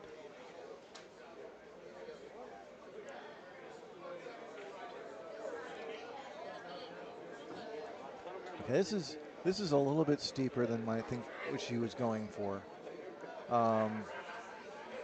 It's not terrible though. it's something to think about because I think both corner pockets are going to be in play depending on which way she decides to go with this shot, and that can get in your head. Yeah. So, again, this is a moment where you want to take a step back, take extra time, and really map out exactly where that cue ball is going to go, so you can eliminate that negative thought if there is any. And she's going to go for the top right corner. Oh, Oh, no. and she scratched. Oh, no. Ann made it. Yeah. So Michelle's going to concede the 9 ball, and Sue is going to start racking the balls. So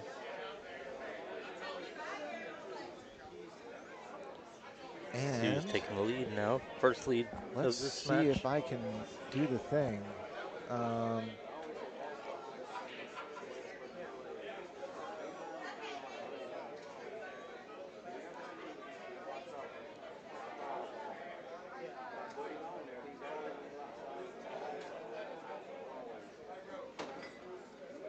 Uh-oh. Ah, there we go. Haha. Ta-da!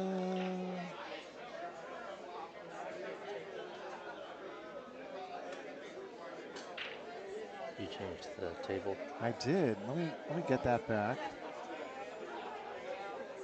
Okay.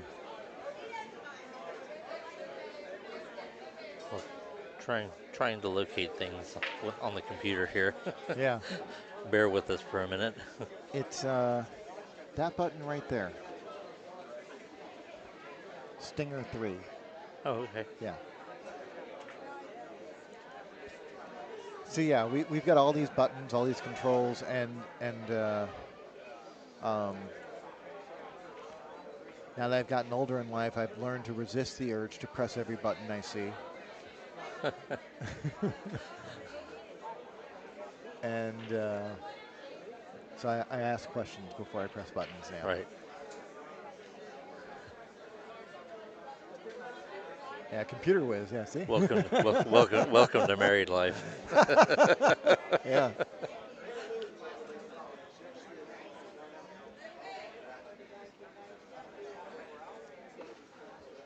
That was a clever little shot. Yeah, it was. So Michelle probably can see an edge. Let me take a quick peek at this.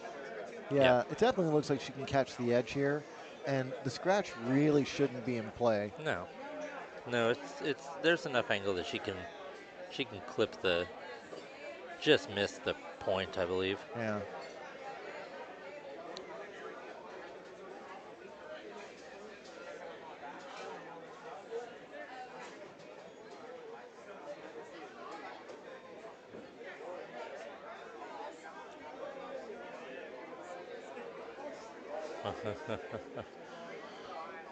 Well, if the goal was to try and create distance, she definitely did that. I'm not entirely sure what she was doing there. It was a little risky. I was worried that she's going to go off the 5 ball. Yeah, I thought she for a was going to second. scratch. You could see the look on her face too. She was concerned. But Sue's got her work cut out for her on this 1 ball. It's a lot easier taking on this shot with the one game lead though. Right. So she undercuts it. And again, she's not going to leave. Yeah. But she's got a pretty she can play a little bit of a defense here. Just clip the side edge of the 1 ball and send the cue ball a couple rails back over to the right side of the table. Yeah, it looks like she can definitely catch that right edge. And if she can do that, she should be able to go 2 rails behind the 2. That's what I just said. Yeah. Looks like she can do that, yeah. Sorry.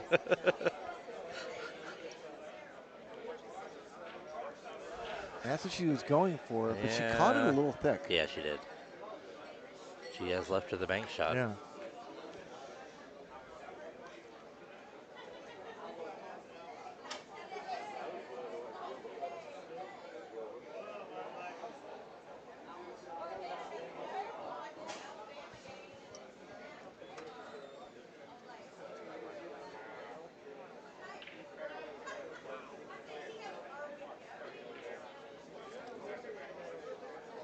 She opted for the defense. Yeah, but She she's didn't going to quite leave get something. there. Yeah. That- This is a little bit of a mistake. That's not a real difficult shot for her, I don't think. I agree. And with the 2 ball parked where it is, She can float it out and shoot in the side, yeah. or And if she gets above it, she can play some sort of a defense with this little yeah, I mean, 3-5-7. what I see is you float this in, play the 2 ball in the side pocket. If you can get flat on that 2, you should be able to manage getting on the 3. Oh, she played it hard. Oh no, That surprised me. that was just unfortunate. Yeah. But again, that surprised me. I thought she had Yeah, I didn't think she would hit it that hard. the left side pocket. Okay. She may not have been comfortable shooting in the side pocket. Yeah. Yeah. And that angle looks a little different on screen than it does from the table. So she may just not have felt comfortable. So Michelle's going to have to kick at this. I like the one railer. I like the way she's looking right now. Yeah. You don't have to kick this hard because hopefully it'll go toward those 3 balls in the bottom right corner. Oh, yeah, nice just shot. like that. This worked out great. That's not terrible. Yeah, this worked out great. It really did, because what's happened is now the 3 ball doesn't go. Yeah, 3 balls taken out of play. So yeah, she kicked it. She kicked at that speed where like a lot of good things could happen there. She put a lot of good things in play with that speed. So it looks She tried like to play Sue, behind the 5. Yeah, Sue was trying to play behind it. Yeah, she's left in a tricky spot also. But there's really also no benefit in making the 2 ball from right there. Yeah, no, this is going to be a long game. It could be. You know, because even we have to see exactly how they get this 2 ball down, and what the table looks like at that point. But there's a lot of play with that 3, 5, 7. Oh, sure. It's a mess. A few innings there, for sure.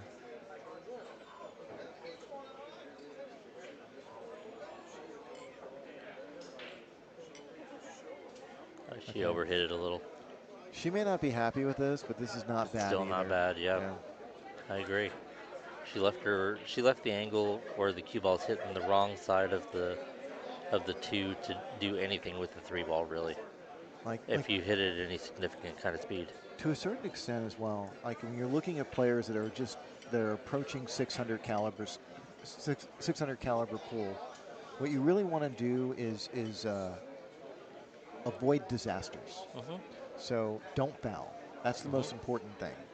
And as silly as that may sound, it's actually really important, because this is the kind of game where you could find yourself on the short end of a 3 foul, ruling.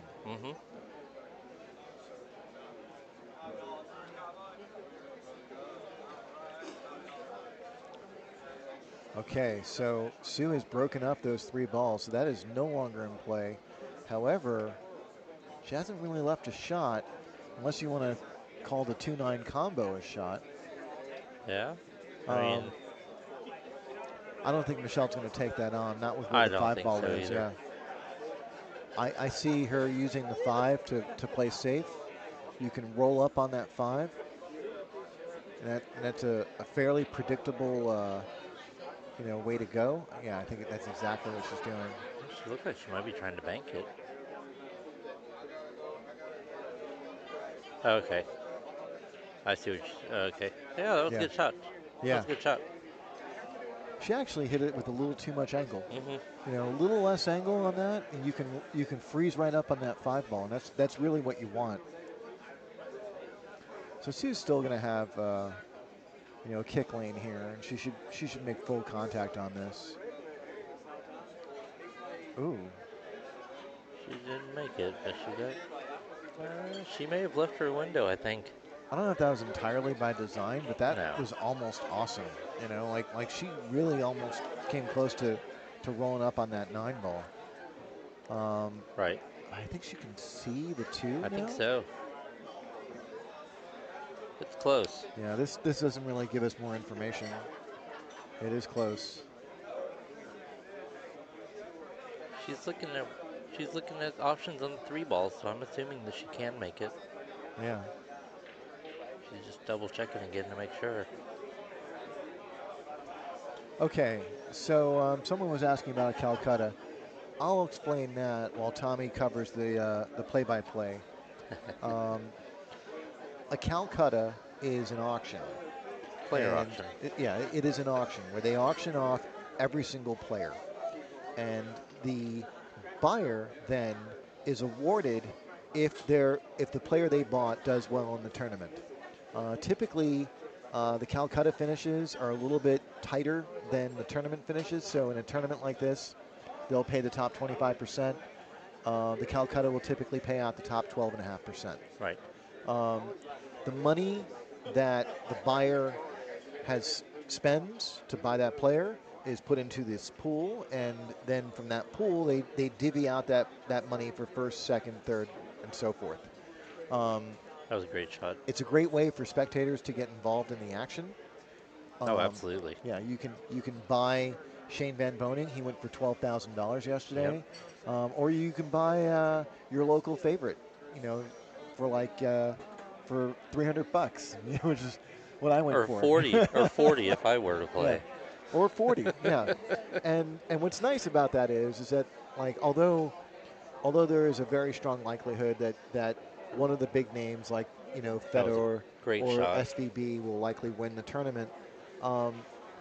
Every year, there's always someone who sneaks in, to the top four, to the final four on the winner's side, and that's Calcutta money. And it could very easily be someone like a Noah Contreras, or it could be, somebody with a 600 or 650 Fargo. That happens frequently enough that it's sort of expected. And there is also a pool.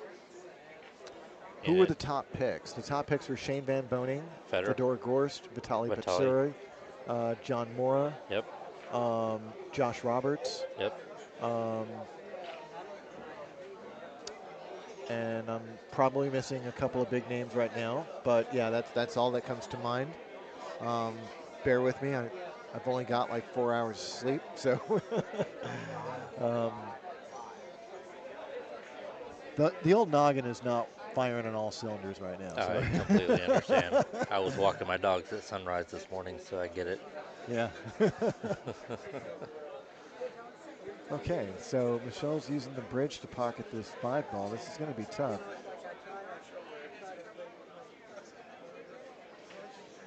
Great shot. And she's going to avoid that side pocket. Okay. This is perfect. She hit the ball really well. What about the women's total? Well, the women's auction just happened a couple of hours ago, so I don't think they've announced those numbers yet. I wasn't even here for it. I was home taking a nap. But they will have something for us shortly, and I'll certainly let you guys know. Yes, Jesse, you are correct. Tyler did not play this year. Yeah, Shane Wolford went for like 2,200, which was a low number.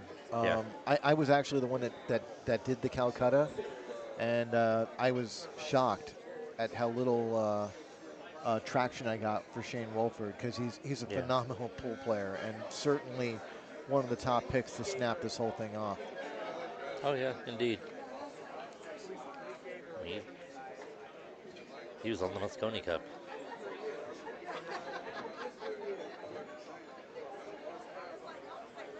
Okay, Michelle's going to land a little funny on this 8-ball. Let's take a look at that overhead.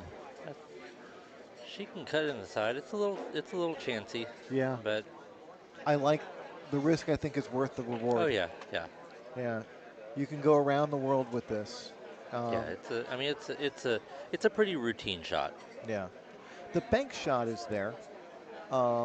If she decided to post up, and I think she's kind of straight on the bank. But yeah, the risk reward demands, I think, going around the world. Mm-hmm. I agree. Just try and keep it tight. No. Oh, she's playing safe. Oh no, she hit it too hard. She's going to lay it up for Sue. So a bit of a distance shot. Yeah, a little tester. Not too bad. What about Demetrius? I can't remember, to be honest with you. I auctioned off 128 people yesterday. And the moment it hit my frontal lobe, I just got rid of it. I can't remember, to be honest.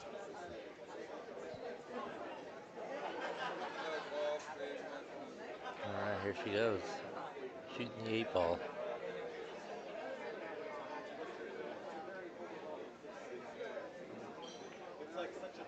Perfect. Oh, she hit that ball well. Just a little bounce off the rail. Perfect. That's going to give Sue a 2-game lead. Yep. She doesn't appear to be bridging over the pocket. Yeah, She's Nick just De right on. Leon, I Well, it's remember a as little well. funny, but Nick De Leon was another one that was cheaper than he should have been. Yeah, no Tyler Steyer this time. yeah. They posted something. He's in Spokane. Yes, the Spokane Open. Yeah. Yeah, you can find him there with his wife, Margaret Faflova Steyer. Mm-hmm.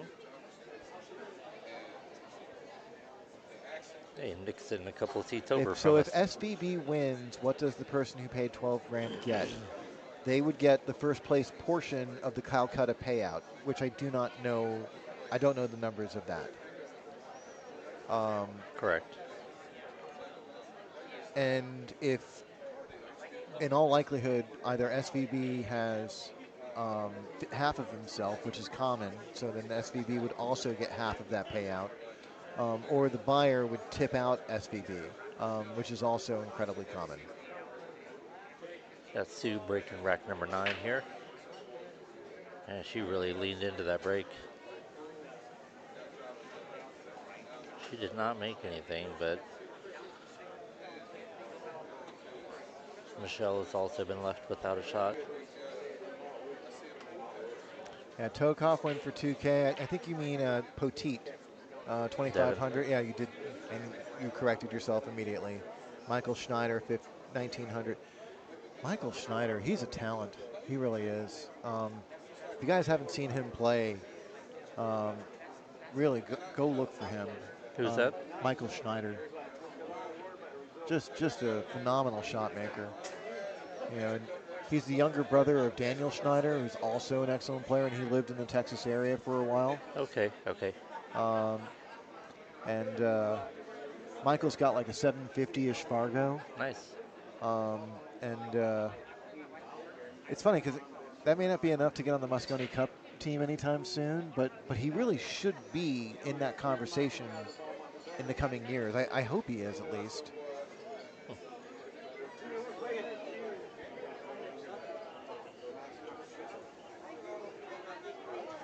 Yeah, so Mike was saying that the Calcutta should pay to the top 16.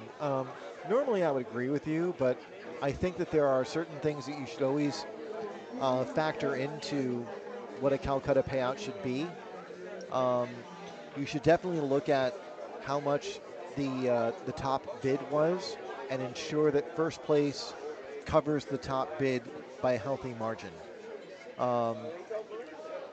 So, like, I mean, I'm throwing hypotheticals out there because I have no idea what the numbers look like. But let's say for the sake of argument that, you know, we've got SVB who went for $12,000. You want to make sure that the person who bought SVB has the opportunity to make that money back, to be guaranteed to make that money back if SVB finishes like third or higher. And that's not always easy to do when you're paying out 16. Right.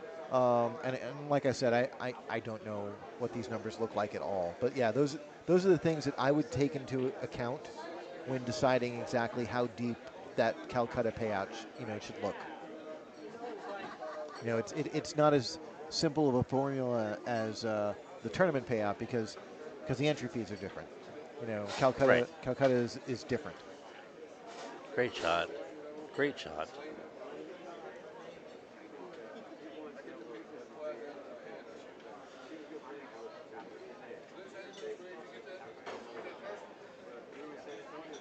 If that 4 goes in the side, she could just stop the ball there.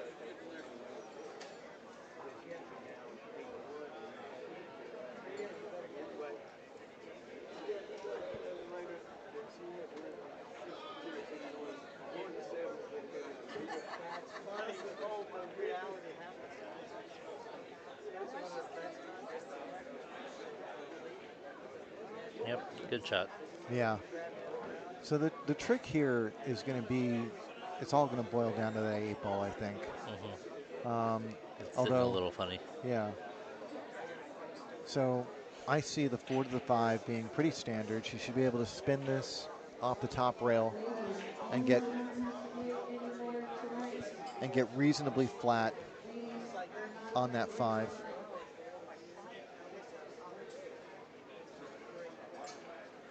No, no. She's missed the 4. Yeah. This is a bit Still a uncharacteristic bit of for a. Michelle. It is.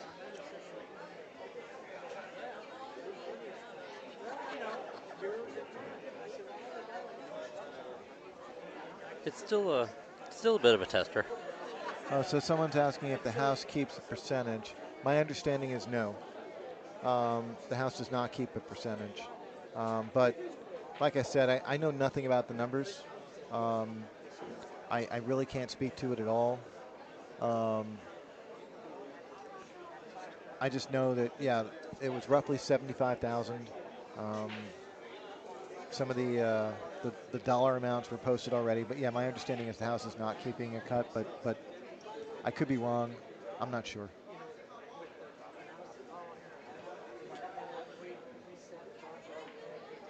I think if she just plays this, she can kind of float out a little bit and shoots the 6 ball into the corner pocket. Yeah, I think this is one of those situations where, like, you really want to just avoid problems. Right. Like don't get too aggressive using the cue ball. Everything on the 6 is good. Yeah, see, this is what I mean. You know, like she got a little too aggressive, and I think it was just, this is one of those situations where certainly being passive was better.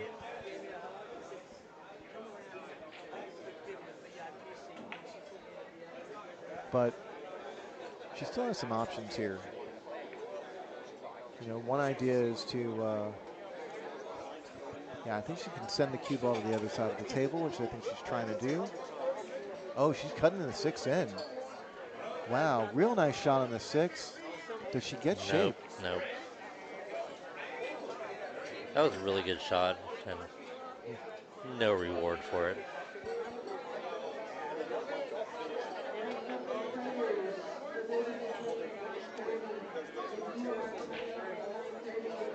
So this is going to be a bit of a spot for Sue. It's just not easy to thin this, in part because she's a right-handed player. Right. And it's just, she's in that one funky little spot, you know, on the rail where it's hard to like thin it either way. Yeah, so she's going to look, oh, okay.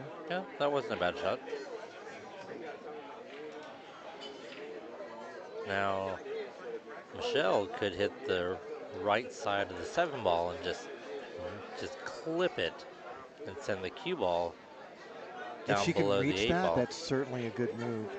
But she can also just move the 7 to the side rail. Yeah. And it's not a very powerful safety. You know, all of these safeties are containment safeties. Right. But It looks like that's what she's doing. Yeah. But really, what she wants to do right now, especially being down 5-3, is she wants to ensure that she can get back to the table. So just make sure you don't give up the 7 ball. Make sure you don't scratch. They are calling matches, I believe. Oh. So you might want to check your phone.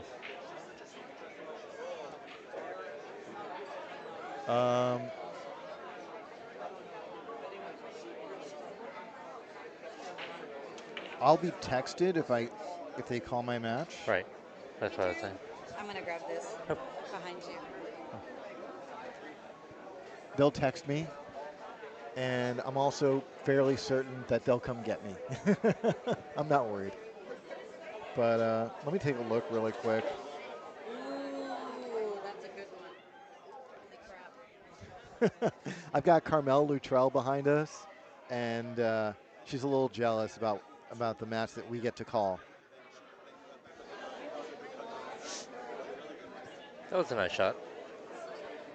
Okay. She opted to play your defense where she shot it off to the side pocket. Yeah. I mean, it's she did leave her a bank shot at the side pocket, but it's just reachable. It's just reachable. Right. You know, and it's like I said, you're just trying to avoid any sort of catastrophes. Like you don't want to foul, you don't want to leave a hanger, because that 8-ball is still difficult. It is. You know, and the only way that really makes it not difficult is something like ball in hand. If she's able to stop the cue ball there and bank it in the side pocket, that would work wonderfully also. Oh no. So close. Yeah. But she was good on the 8-ball. You know, I mean, she had a little bit slight angle because the 8-ball is sitting just below the side pocket, so there's no concern about a scratch there. Yeah. And with the slight angle, she has it coming off for the 9-ball.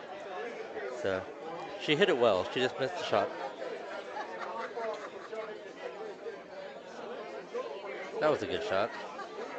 That was an excellent shot. Yeah, really well played. Really well played.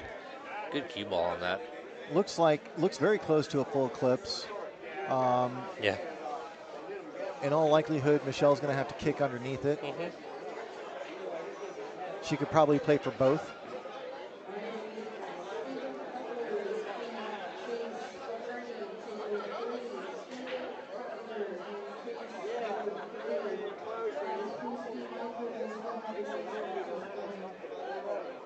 Okay, so yeah, Tracy Sanders just entered the chat and confirmed we do not take any money out of the auction. It's 100% payback.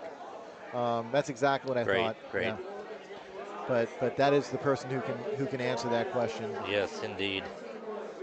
Great job, Tracy. Ooh. Wow. Oh, wow. Wow. Let's take a look at this.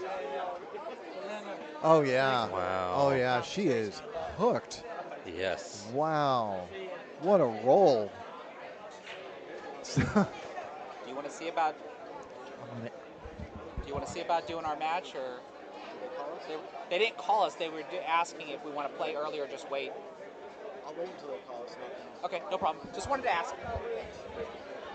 Who are you playing, Chris? Sorry? You playing him?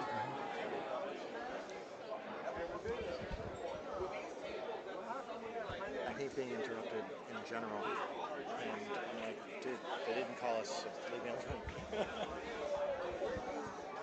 Right.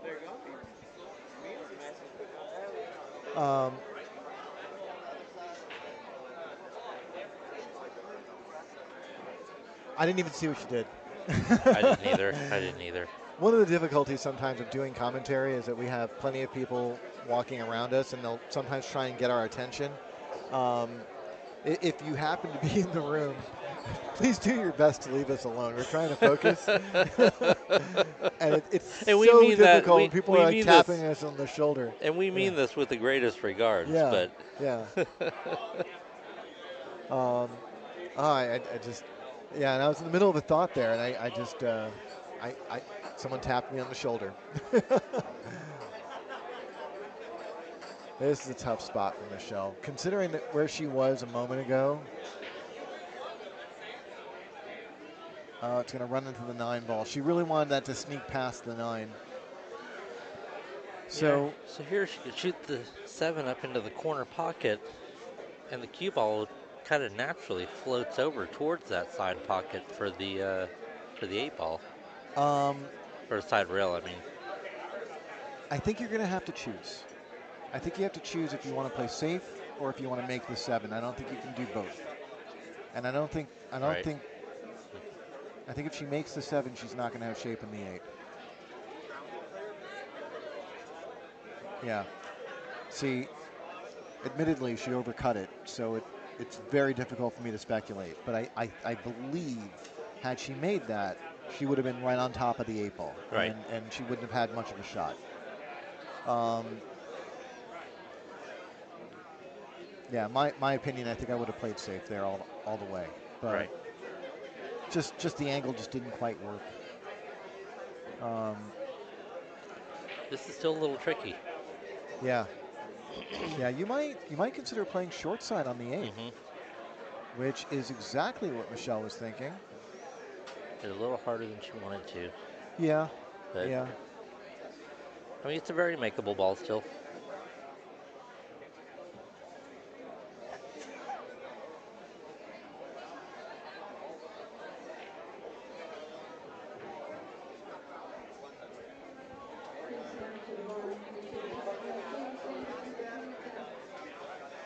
All right, let's see what she does here.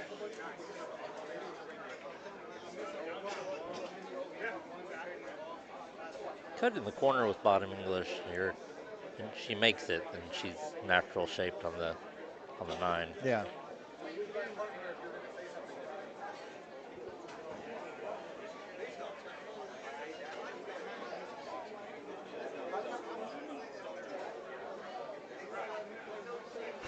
Tracy is drinking beer with his beagle.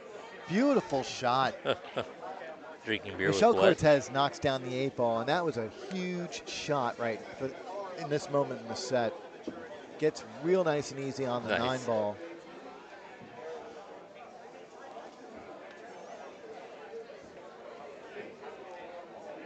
Have one for us, Tracy.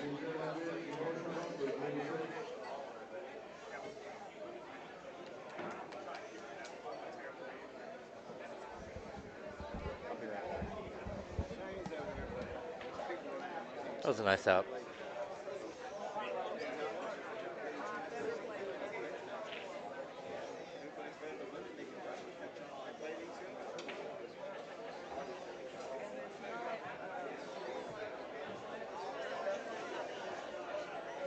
All right, so we got 5-4 Sue. Michelle Cortez breaking rack number 10. This is the ladies division of the Texas Open Championship. I'd like to thank our sponsor, Predator Cues, for helping us out this year. We're really grateful for that.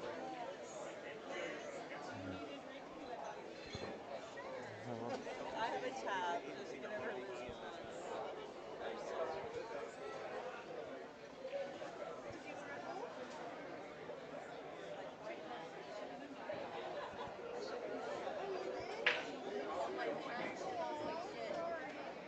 One ball goes straight into the side. Not rewarded with a shot, but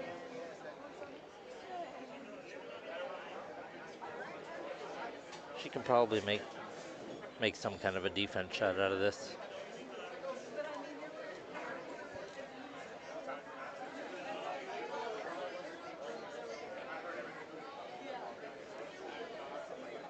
Since she's right up on top of it, she could shoot it from an angle.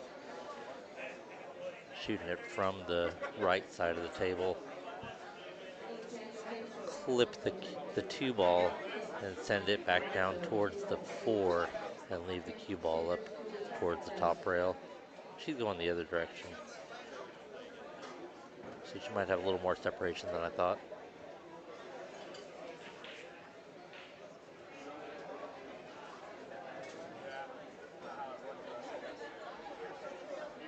Oh, that was a great shot.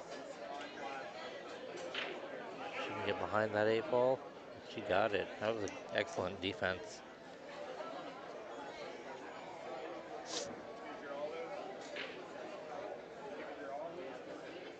And looks like Sue's gonna be kicking from the left rail.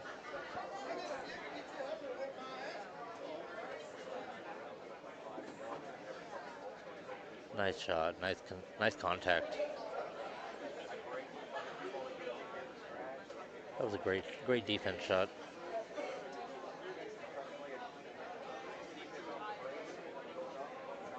So Michelle can kick at this 1 rail, or she can kick underneath it with 2 rails and try and leave a little bit of separation with the cue ball and the object ball.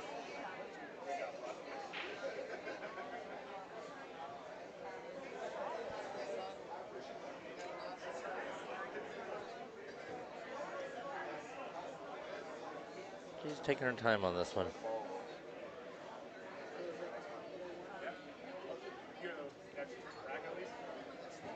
The score being back down between one game, it puts a little pressure on her to make a little more, make some solid choices here.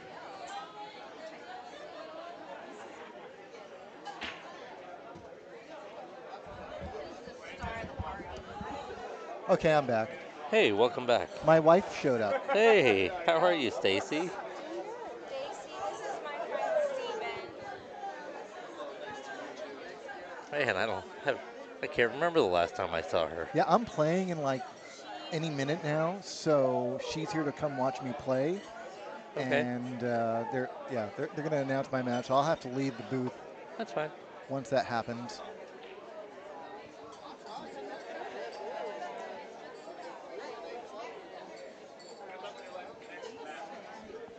Oh, real nice shot by Sue. Yeah, excellent. She undercooked it just a little bit, but you know what? This might work out real well. Yeah. Because she can run into that 9-ball, I think. And leave herself perfect on that 5 in the side pocket. You hit this or she can cut it up straight up into the corner pocket, either way. Hit this with draw and softly, and I think you'll run right into the 9. Oh, she went around it. So the 5 must pass the 8-ball into the corner pocket then. Let's take a look. Thank you so much. Oh, yeah, it passes. Yeah. Yeah.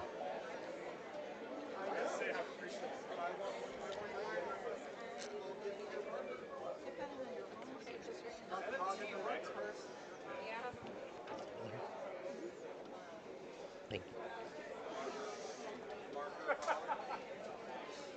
That was an excellent shot. Yeah, now she should be able to roll this in, or she can go back and forth. Whichever her preference. She did it good. This is fine. This yeah, is it's great. It's a little bit of a long shot, but you know, it's pretty flat. She should be able to stop this, and it should be like stop, stop, stop. Which is what every pool player wants. Tic-tac-toe. Oh no. Oh. So it looked like she was trying to put some juice on that ball. Oh, it looks like she's left a shot at the side pocket. Let's take a look at that overhead again. No, I think we're getting a jump cue out. Maybe. We're going airborne. So Michelle's giving this a real good look. Yeah, just so you guys know, like the camera can be a little bit deceiving. The balls sometimes appear a little bigger than they actually are. And so sometimes it looks like balls don't pass, and they do.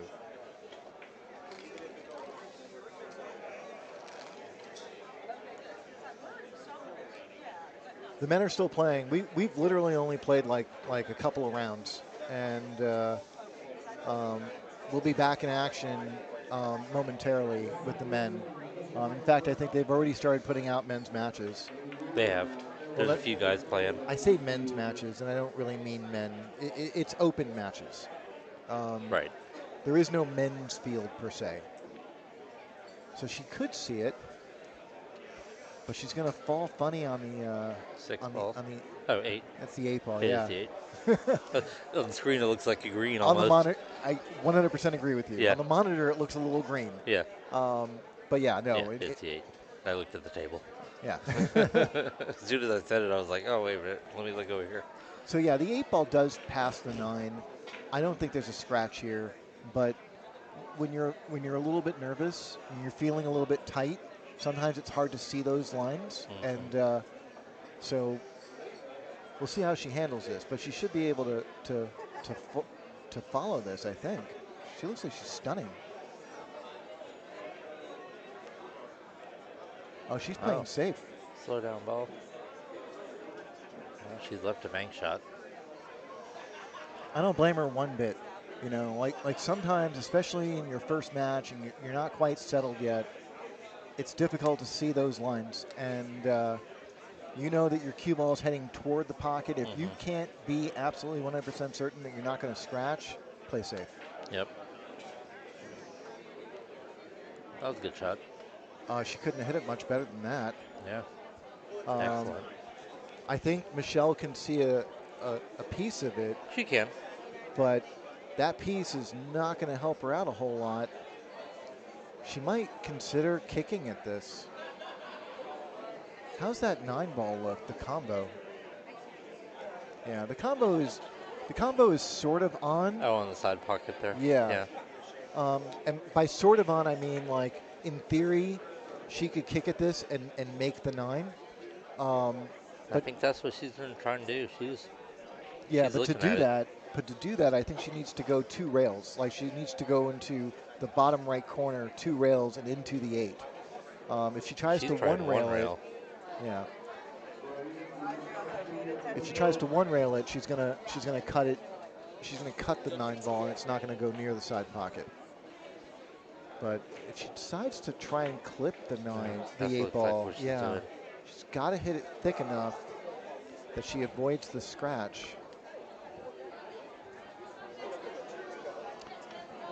You know what I think also kind of happens? I think your subconscious sort of snaps into familiar lines, and so you have to fight that subconscious urge to carry them into the corner pocket.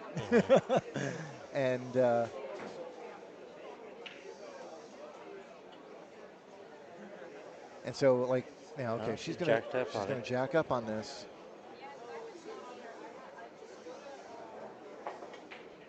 Oh, look at that. Look at this. Wow. Oh, gosh. What a great attempt. What a great attempt by It Michelle sure was. Cortez. Wow.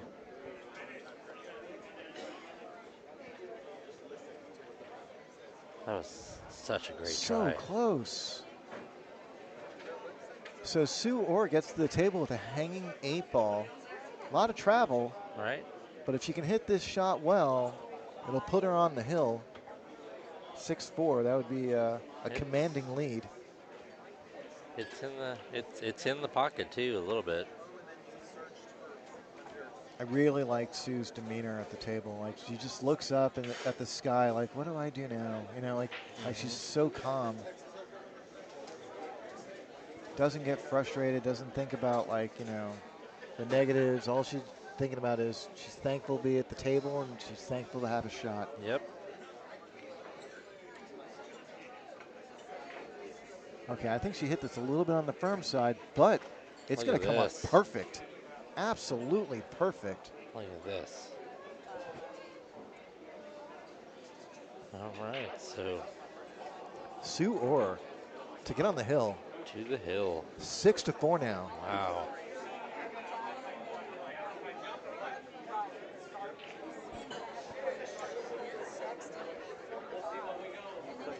No one's gonna bother you now. They have our matches at 5. So yeah, my wife is now sitting directly behind us to make sure that nobody bothers us.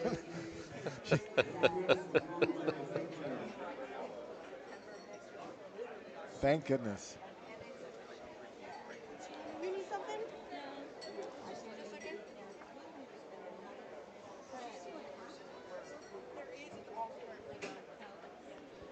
Sue really hit that 3-railer like nice. She It's sort did. of like a 4-railer. She went rail first on that ball. So Sue order break rack 11.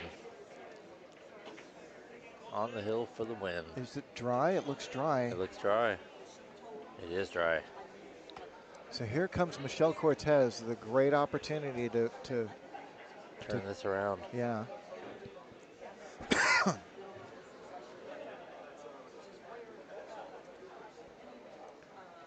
So, have you seen the gentleman playing on table 5 there, little Donnie?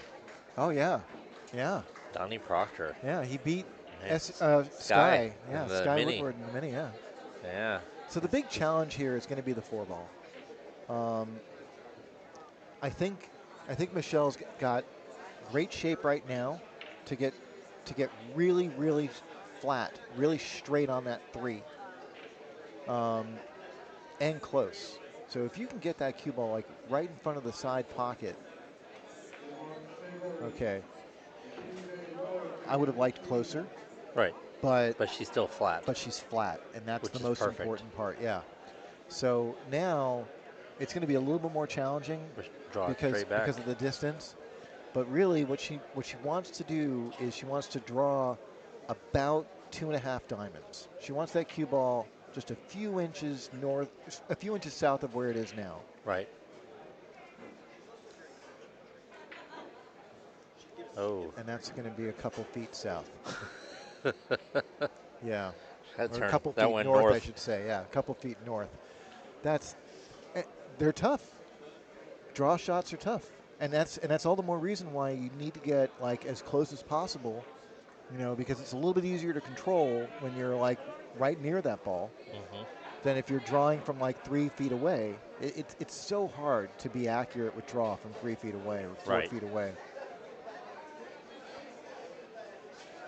The word I often use to describe draw is violent. And I mean that, you know, literally. Nice hit. You're sending the cue ball in a direction that it wasn't going to go naturally.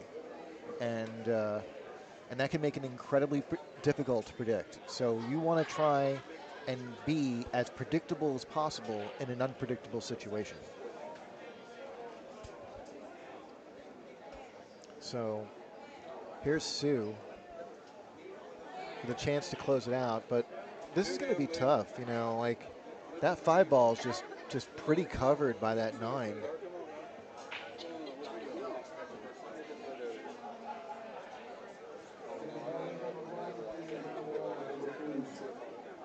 Yeah, I like her strategy here. Yeah. Take what the table gives you. You know, you didn't have an angle to get out, so take the angle that gets you the safety. I like this a lot. In fact, she can sort of play this as a 2-way, where she could bank the 5 ball right toward the side pocket. Yeah. If it drops, she continues. If it doesn't, the 9's her blocker. Yep. Is she going to try and cut this in? I don't know. No, she locked it up. She's using my idea. Yeah, the 2-way. Yep. It was the shot. It was, yeah, she locked it up well. Yeah. Just for a second, I was looking at her cueing and I thought she was trying to cut it, and I was like, huh? No. Yeah. Some players I have a difficult time seeing what they're about to do. Justin Espinoza is at the very top of that list. Where he cues before the shot means nothing. So here's Michelle, and this is the kick of, you know, to keep her on the A side. Yep. Oh, just missed it.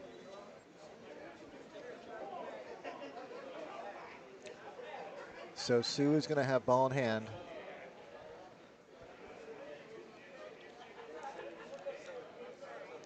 Ball in hand with 5 balls left to run.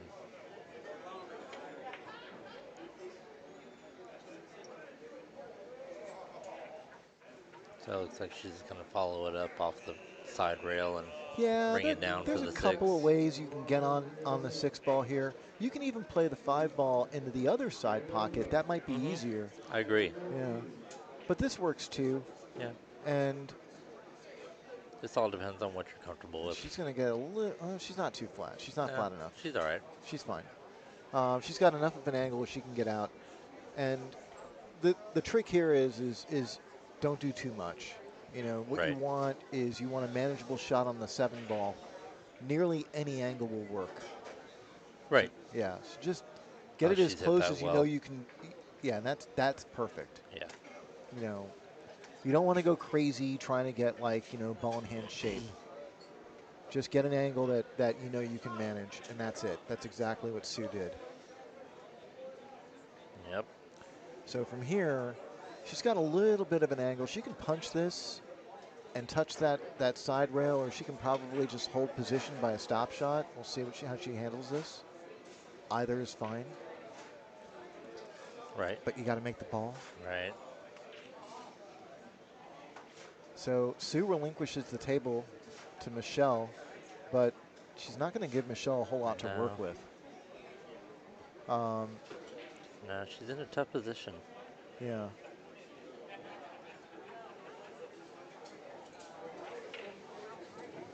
But there is a pretty interesting safety here. That 8 ball, it's sort of sitting out in no man's land, but I think it's just enough off of the both rails where she can get that cue ball behind it pretty easily.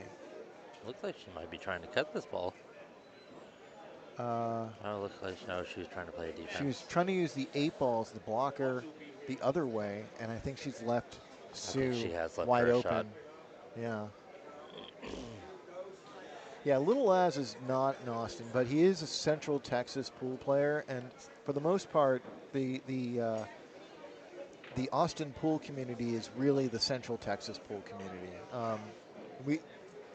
We don't really ask where people pay their taxes. It's like James Davis Jr. He lives outside of Austin. I know Daniel Schneider, when he was here, he lived outside of Austin. A lot of the players that are considered Austin players are actually living in Austin suburbs. Right. And Little Laz is, I think More he's of a in San New Antonio. Braunfels. He's from New Braunfels, Yeah. but he's the house pro at a new pool hall in San Antonio. Yeah. And Austin and San Antonio are kind of like sister cities. And they're literally just about like an hour and a half apart. Right. A New Yorker spends more time getting to Staten Island than it takes to get to San Antonio. I believe that. It's the Here truth. she's shooting for the 9 ball for the win.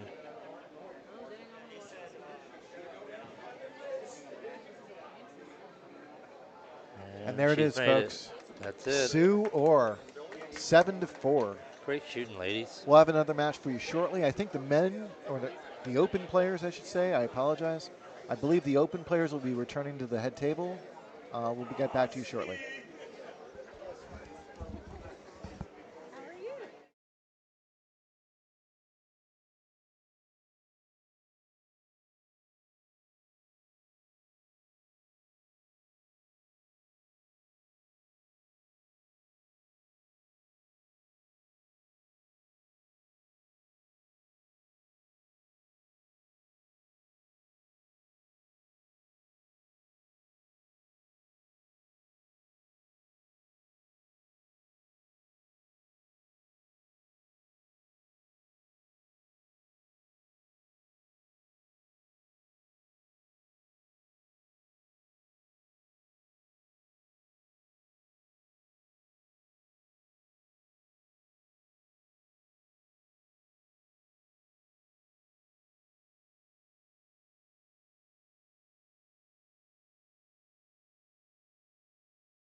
Okay, guys, sorry about that.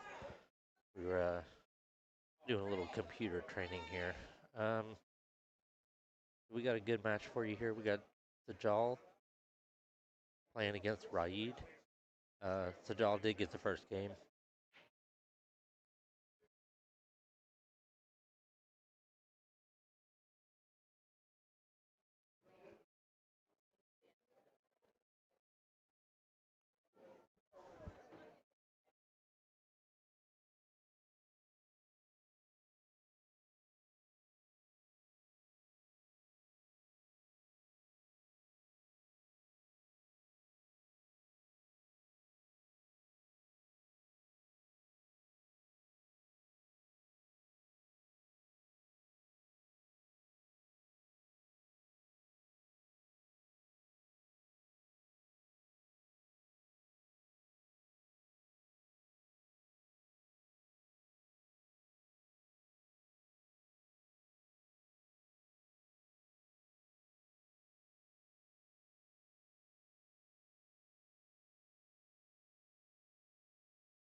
Oh, what a great shot. A little close to his work, but be able to just draw it back just a little bit. 9-ball goes in pretty much any pocket, so not a lot to worry about.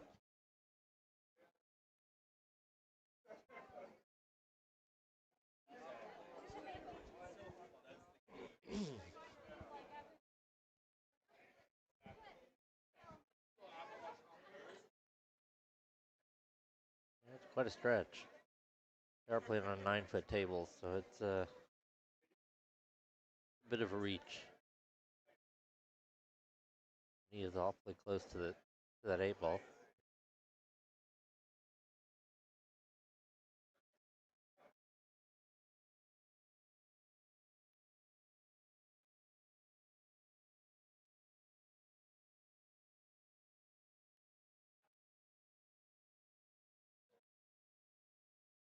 A little flat, but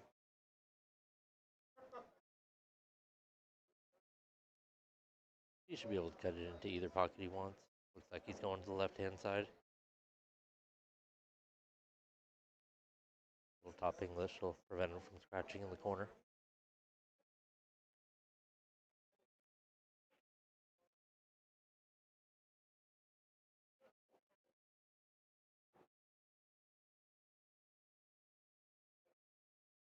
All right, so Sajal takes rack number 2.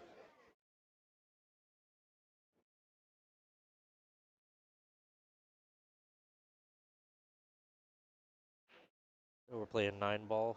9-ball's racked on the spot, breaking from the break box. 3-foul rule in effect. Some cues are allowed. The 52nd annual 9-ball Open Championship. Thanks to Skinny Bob's for hosting this wonderful event year after year. I'm grateful to be able to call this pool hall my home, and it's a wonderful place to play.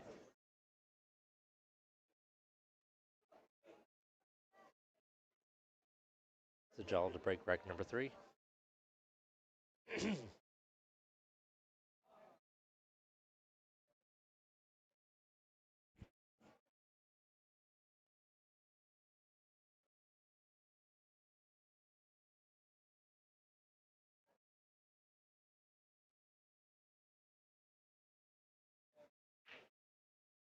One ball on the side. Looks like he's got a shot at this 2-ball. 4 ball could be a little trouble.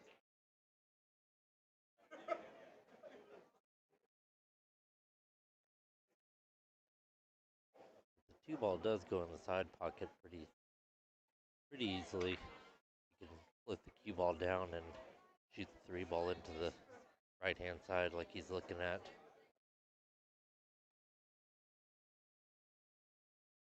If he can leave the cue ball real close to a stop shot on that 3 ball, he might be able to just get right in that window to make the 4 ball in the bottom right corner.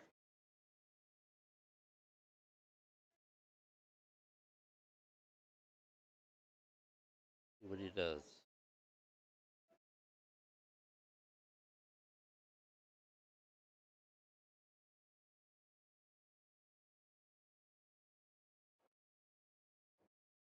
Excellent shot. Didn't get himself quite the angle that he wanted. He wanted to be more straight in on it. He's left himself a fairly steep angle. Benefit is, I mean, if he cuts the ball into the side pocket, the cue ball should float down and knock the 8 ball a little loose. It'll give him the opportunity to play some kind of a defense shot.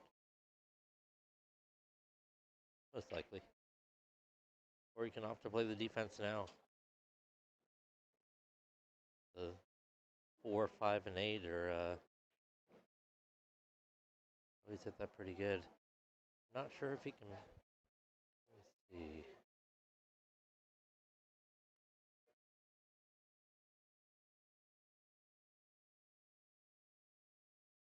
He might be able to make that. It's really hard to tell. But he is shooting right over the 9 ball.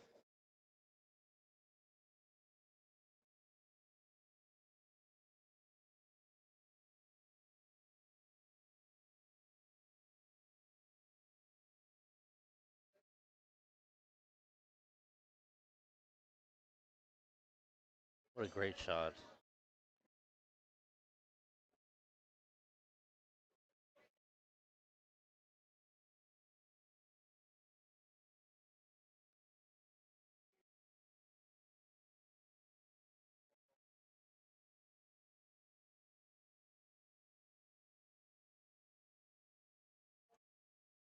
Can't tell if he's looking at the 5 ball in the side pocket or in the corner pocket.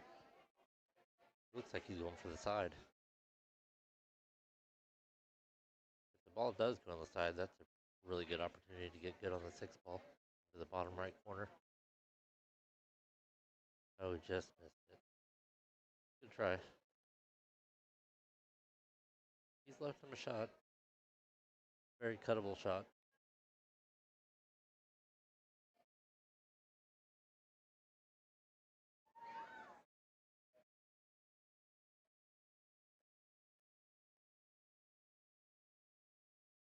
Is also a near straight bank, but I doubt he'll go that route. He'll most likely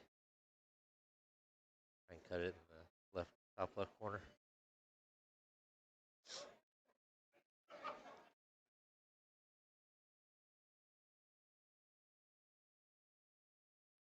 Nice shot.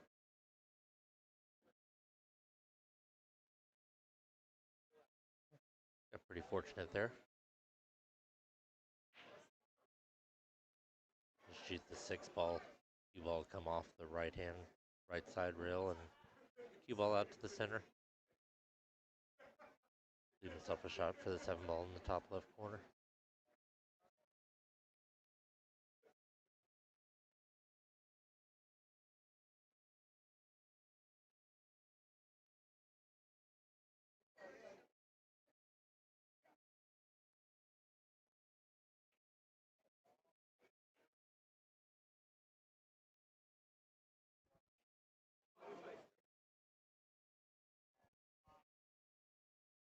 Excellent shot.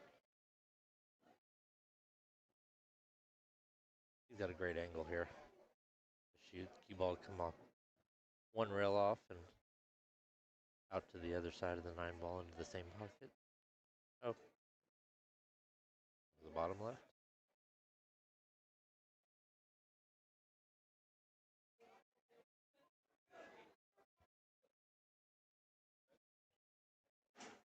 All right, Raid on the board.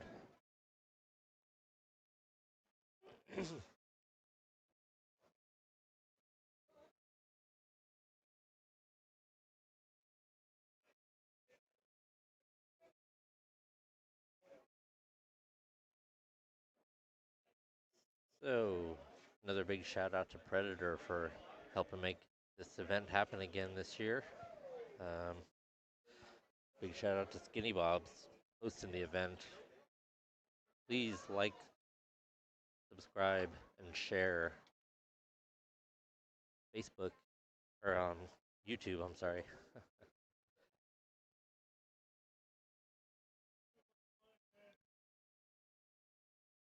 Got some of the best wait staff in Texas working in here. Wait staff, bartenders, management, owners, all good people around here.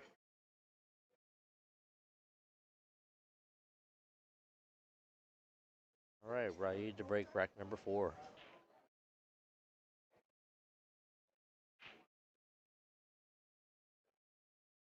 Well, looks like he's broken dry.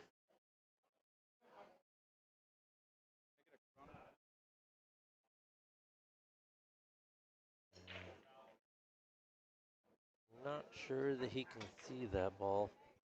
He might have to come off the side rail or possibly push out, but I'm not real sure where he would push out to on this event unless he, or this instance, unless he goes off like maybe on the other side of the 7 ball, something like that. He might just go for the strike. Hit it. No, he's opting to push out.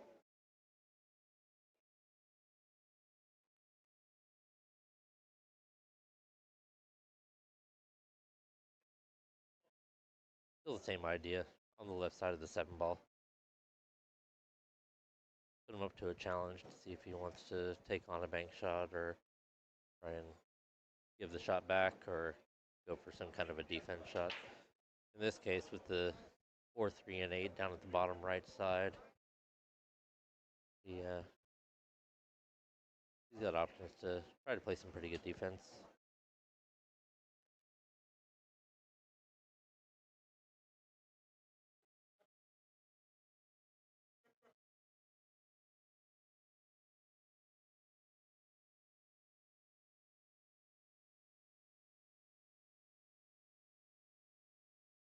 Now he's opted to give the shot back to the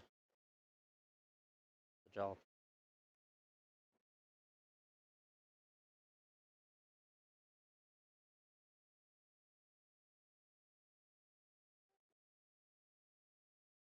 Looks like he's going to play some kind of a defense shot.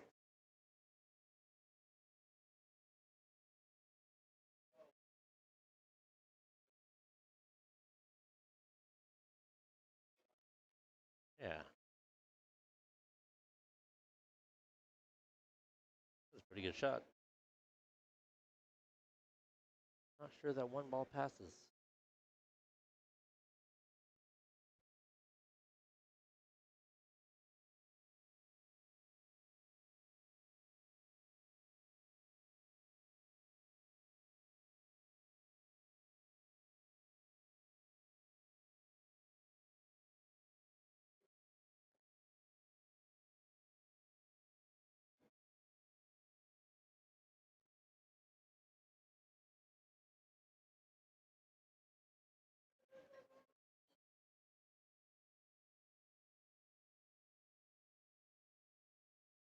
Okay, so it did pass. I didn't think it would. Alright, so not a whole lot of problems with the rest of this rack. Bring the cue ball down, up off the top rail, down past the bottom, or second rail. Oh, 5 ball, there you go.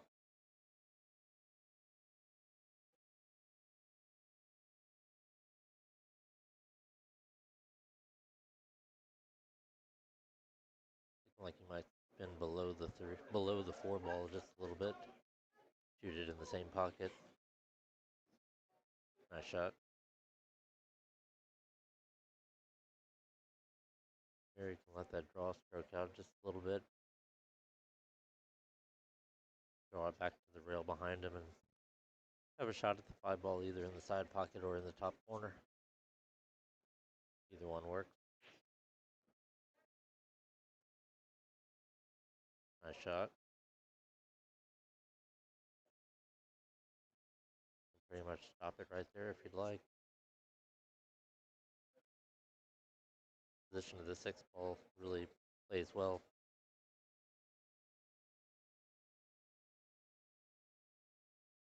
Come off the side rail a little bit. Oh, it looks like he might be able to just draw straight. No, off the side rail.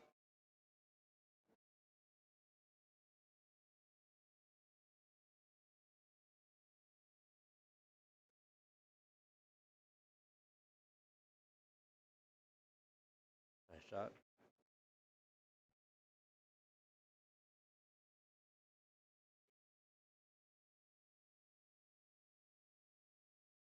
Looking like he's probably gonna draw this ball with a little bit of left-hand English and try and pull it back a little bit and shoot the 9 ball in the same pocket. Great shot.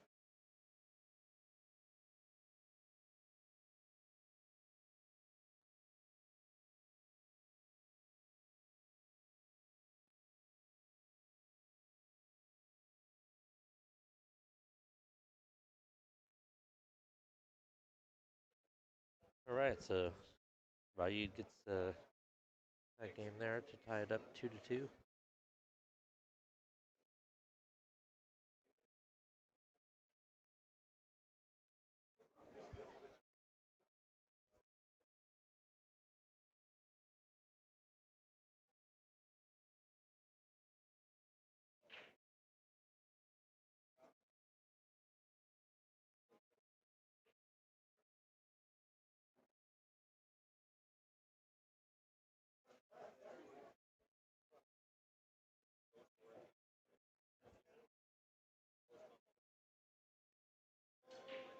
All right, got Ryu to break rack number 5.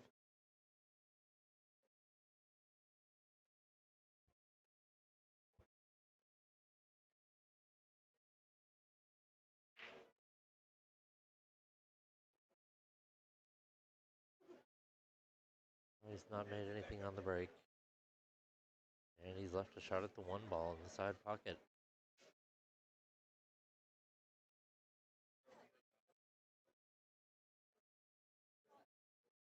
Not sure the 2 ball goes up into the top right corner. See if I can. Oh, it does. It does look like it does go.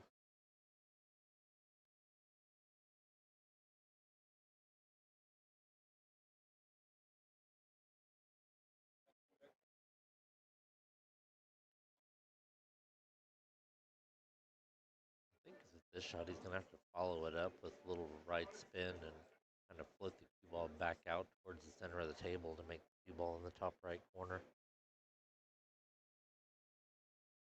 Yeah.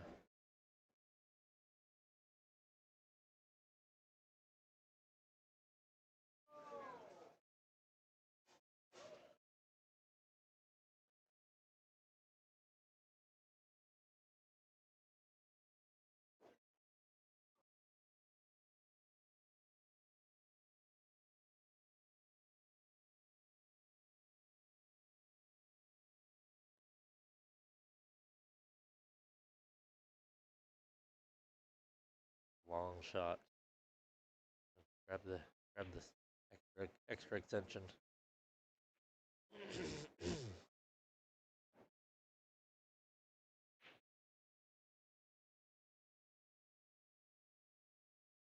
Okay. Looking at spinning at 2 rails and shooting the 3 ball in the side pocket. 4 ball could be a little tricky down where it's at, down at the very bottom of the table there on the left.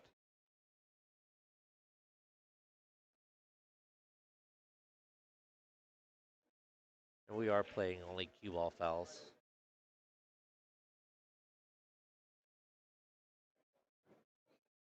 Got a little short. This actually might work out better for him, shooting it in the corner pocket and following it up.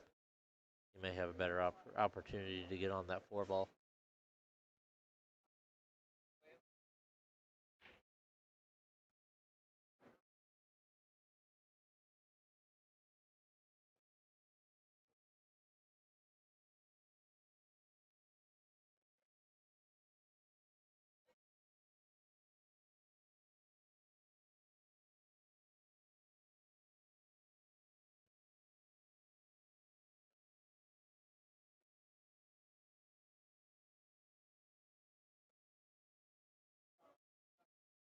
Yeah, it looks like he is going to shoot it down in the corner pocket.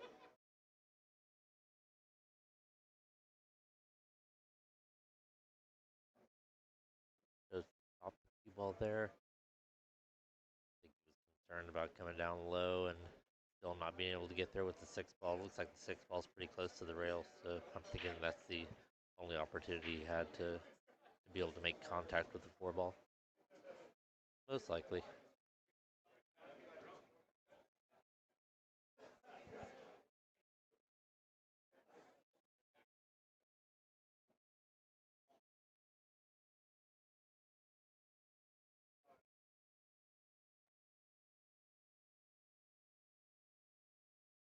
Oh, what a try. And he is going to leave him a shot at the 4-ball. We got Mohammed Fouad and Donnie Proctor playing over on table 5. Score is currently 6-4. I'm not sure who has 6.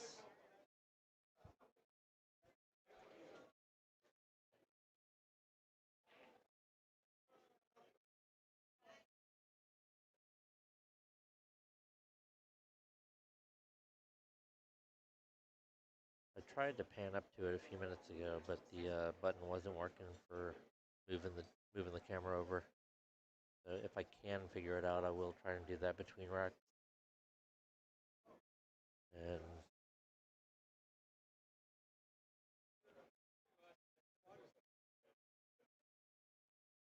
he shot that 4-ball pretty well, left himself a good shot on the 5. He's got a slight angle, but he can spin the cue ball 2 rails and bring the cue ball back down towards the 7 and 9 area.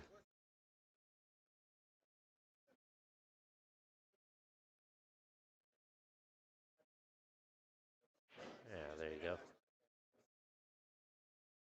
That's a great angle.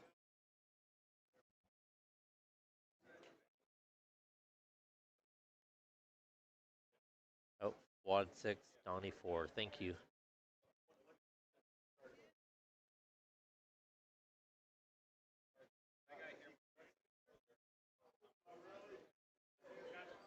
That 8-ball's in a kind of a tricky spot.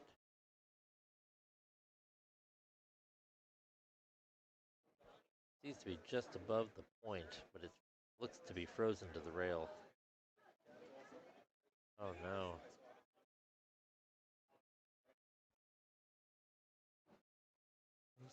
Najal gets ball in hand on the 7-ball. Again, he's looking at that 8-ball too. It's not in a great spot.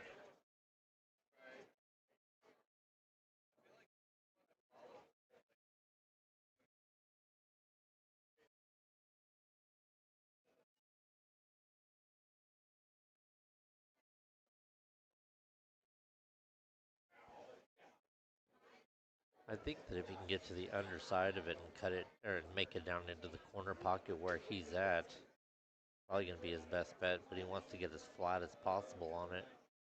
You don't want both of them to be on the rail, but you want the cue ball slightly off the rail, but near straight in to avoid the scratch.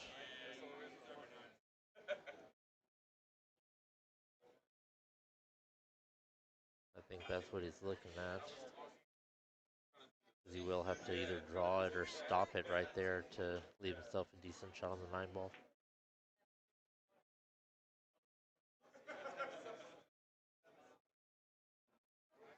Well, he's looking to shoot the long shot.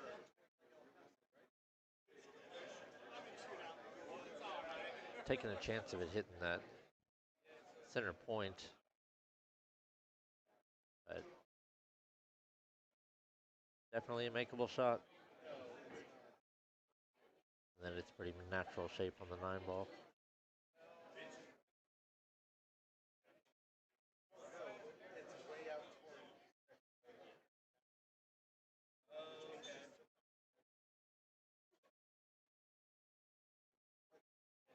What a great shot.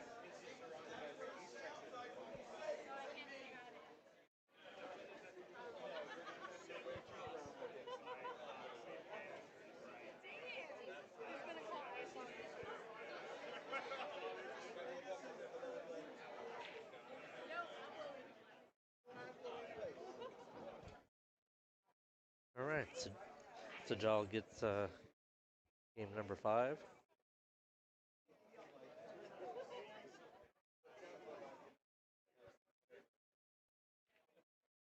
Takes a 3-2 lead.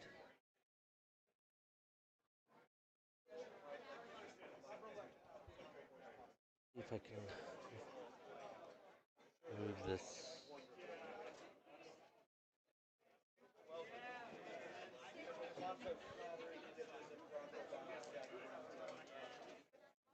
It's not letting me move over to table 5. Sorry about that, guys.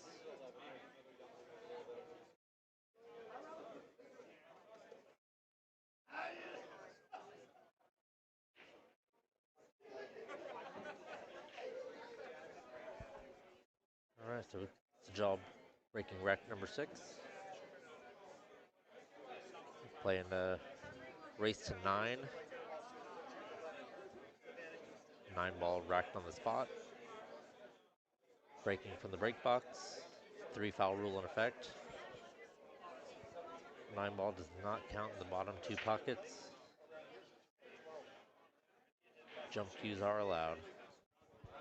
Please like, subscribe, share. It helps us out a lot. Skinny Bob's Billiards on YouTube. Thanks again to Predator for helping make this event possible. Without the sponsors. Race to 9. Race to 9. Both sides. Yes, sir. Race to 9.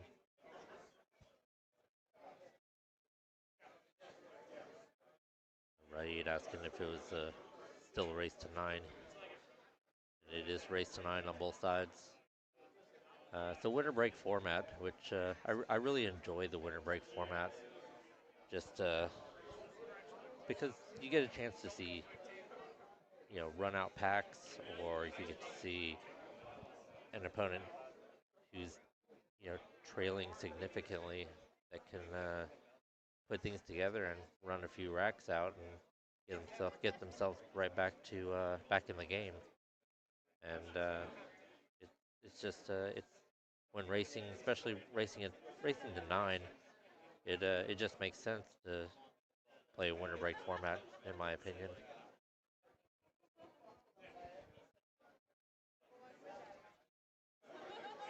See, he's left himself a little tricky on this one.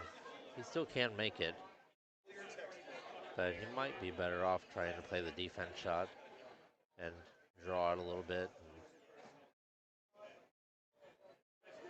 He can place the cue ball behind the 3 and send the 2 ball up towards the top rail.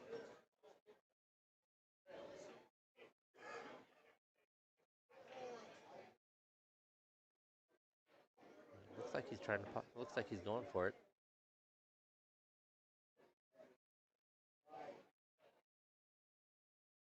Great shot. I can't tell if that 3 ball goes in the side pocket. I don't believe it does. Seems to be studying it pretty hard. Might have to come up with some kind of a defense shot. You can shoot the 3 up between the 9 and the 8 ball and try and leave the cue ball down towards the bottom rail by the 9 ball. Leave the 3 ball up to the top rail. Place some separation.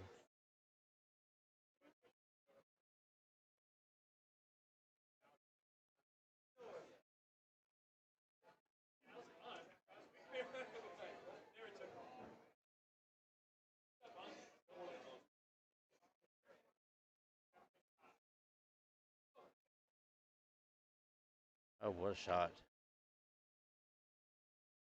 Oh, he shot that ball really, really well. Left himself a great shot on the 5.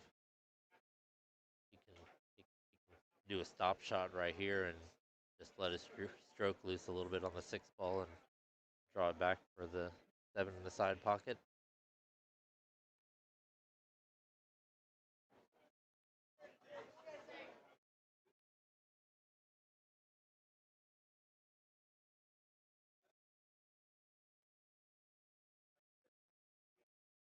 Nice shot. A little bit of draw. Pretty much want to get the cue ball close to back right near where it is.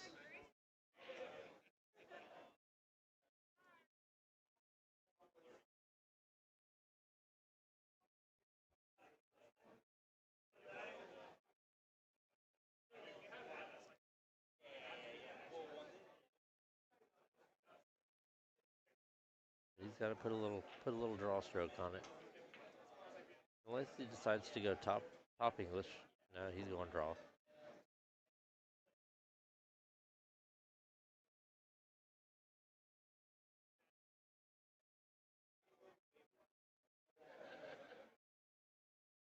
Oh, he went top English.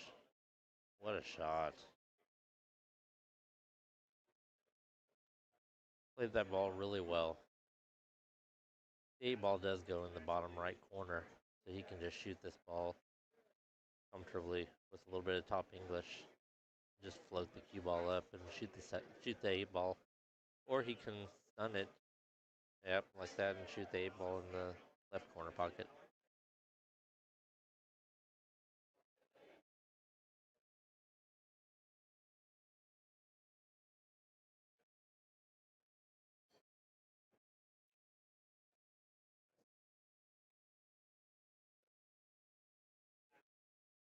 That's a great shot.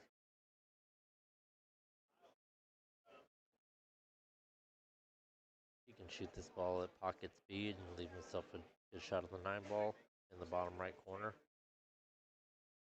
Or he can punch it over a little bit and shoot in the same pocket.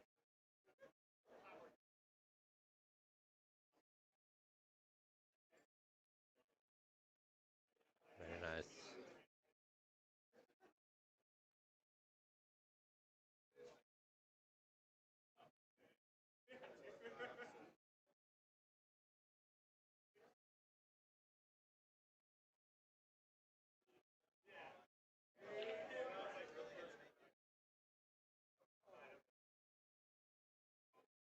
Nice shot. Nice run out.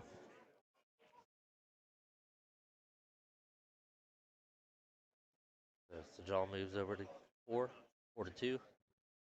Race to 9.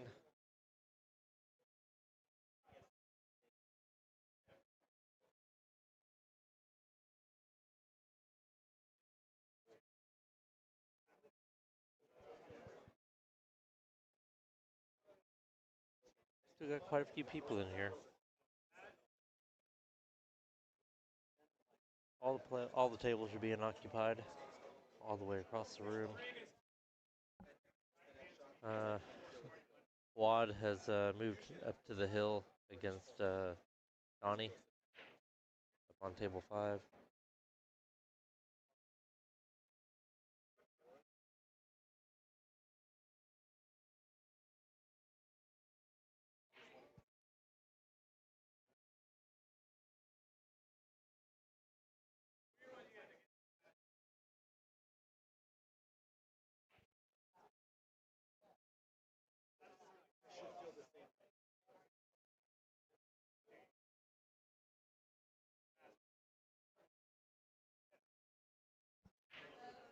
All right. Oh, that 1 ball almost went. He got the 5 ball in. And another ball in the side pocket.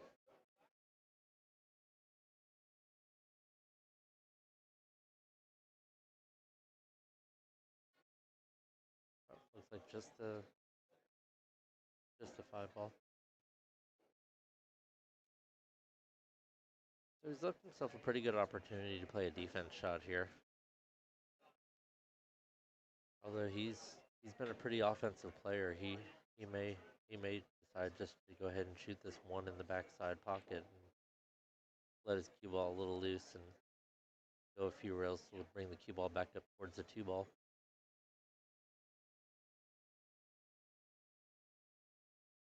No, he opted to play the defense. What a shot. Excellent shot. Got coverage by both the 3 and the 9, as well as the 7 ball.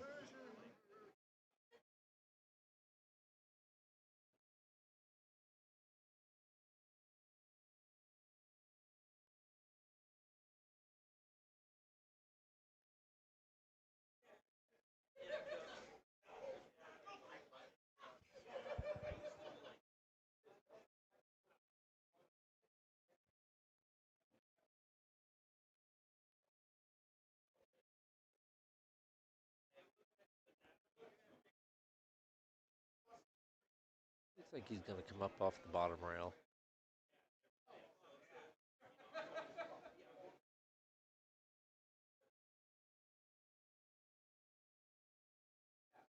He hit it pretty firm.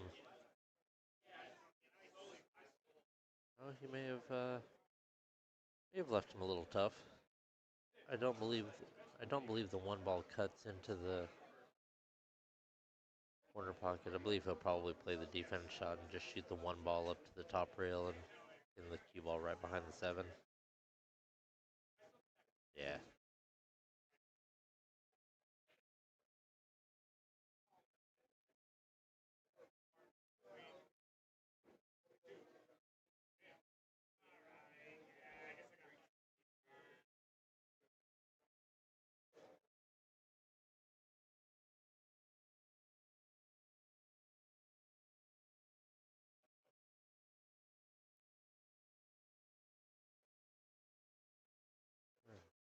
Take back 1 rail.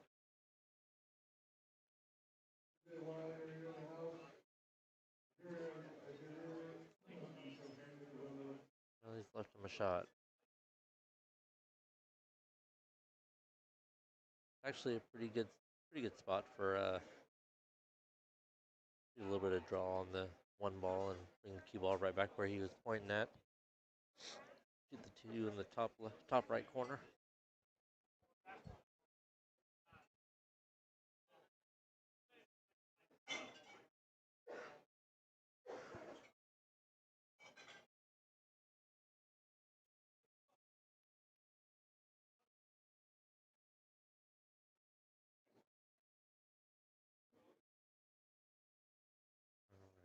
Cool.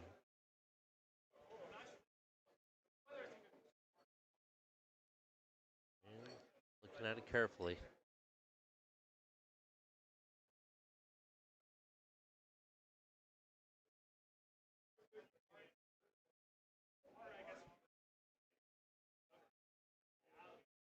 Not sure what he was looking at there.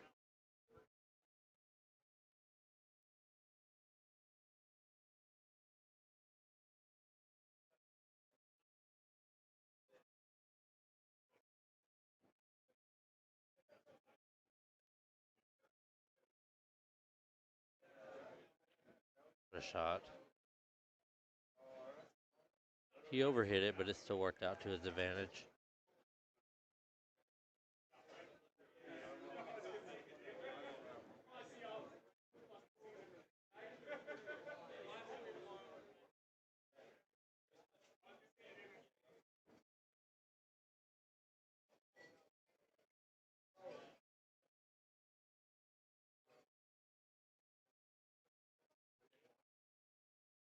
Right.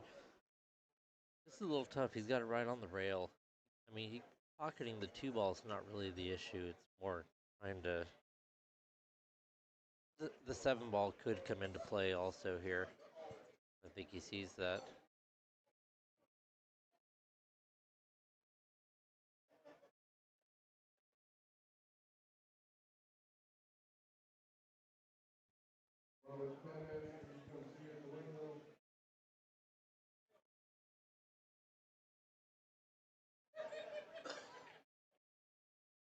He's hit it well.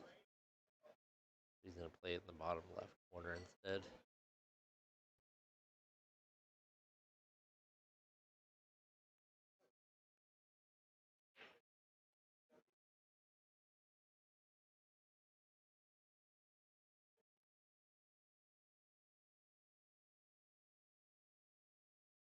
Ball's right on the rail.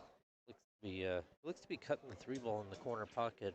Maybe trying to nudge the 4 ball with the cue ball.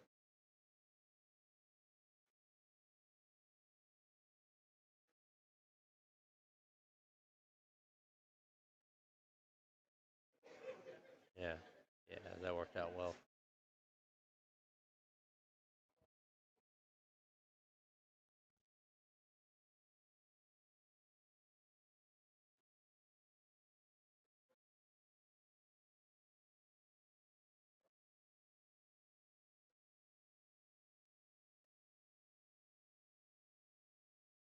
I should just shoot the 4 ball here, with a little bit of top English, and bring the cue ball up, but just south of the 9 ball, and leave himself a shot on the 6 ball in the left hand corner pocket.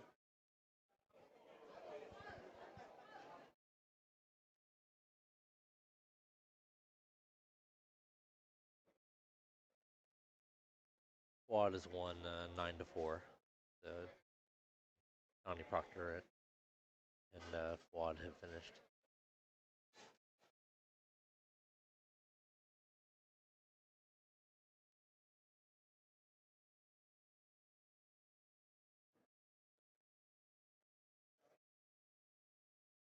Oh, that was a nice shot. Brought the cue ball up much higher than I thought he would. Here he's got to be careful with that 8 ball. Very well could come into play here.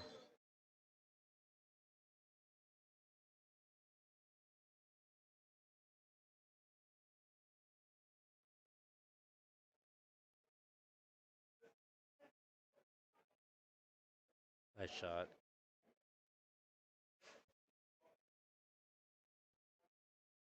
He's left himself a good angle. Spin off the left rail. Come down across and leave himself right over near where he's standing.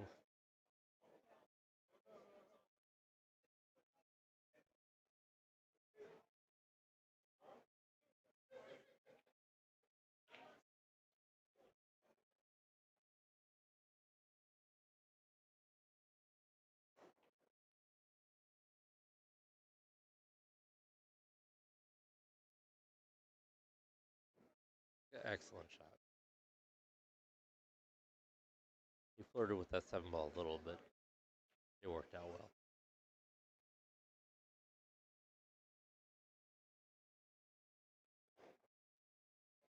All right. Left himself nice on this 9 ball.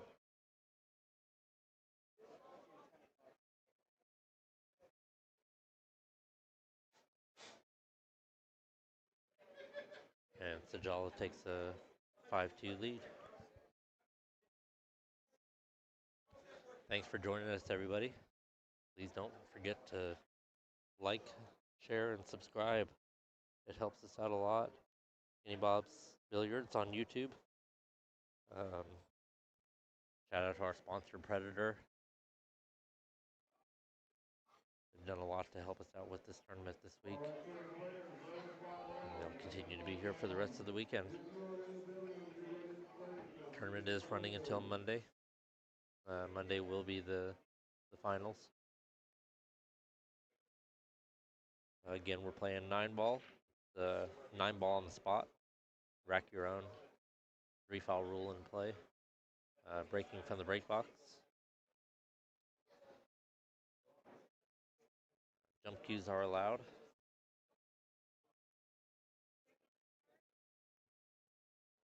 Yeah. What more could you ask for? It's going to be a great weekend. A lot of great pool. It's free. Free to share, free to watch, free to subscribe, free to comment. Everyone likes free. All right, the jaw to break rack number 8.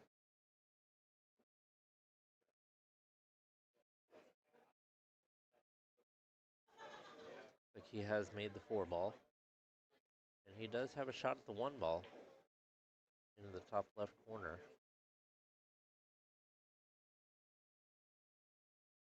It'll be a little bit of a stretch, but definitely a pocketable ball.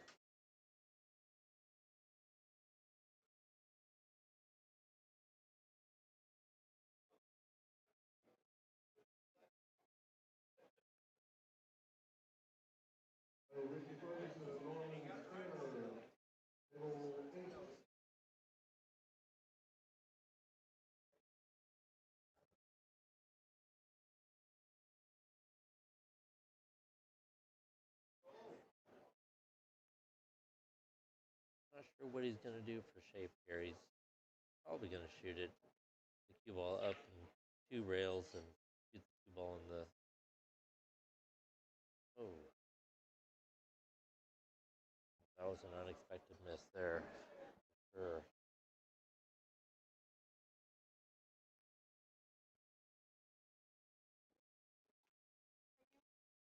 Thank you.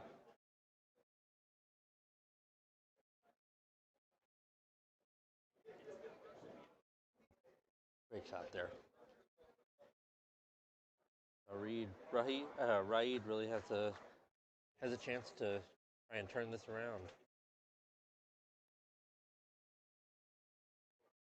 Cue ball does go clean into the side pocket, or you can shoot it down to the corner pocket either way.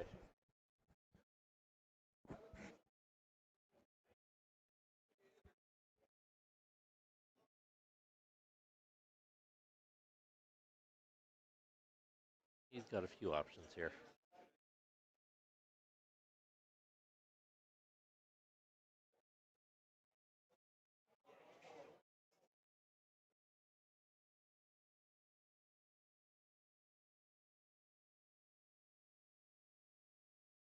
That was a good attempt.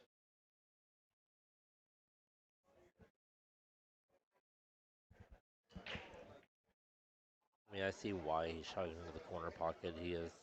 He had great shape if he would have made it on the 3 ball.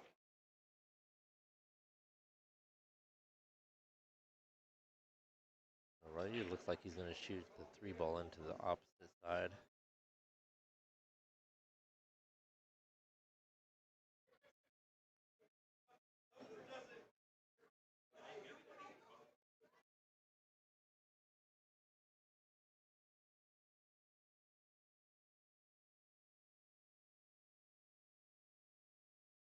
Got to be careful of the 6 ball, so he can't really stop it there. He's got to push through it just a little bit.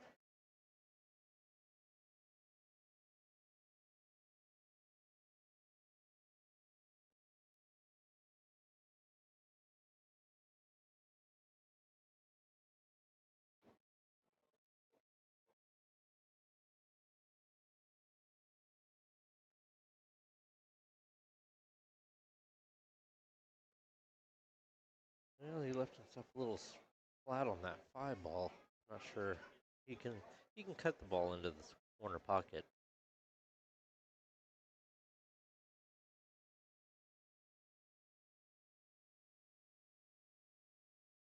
Looks like he might be trying to bank this ball.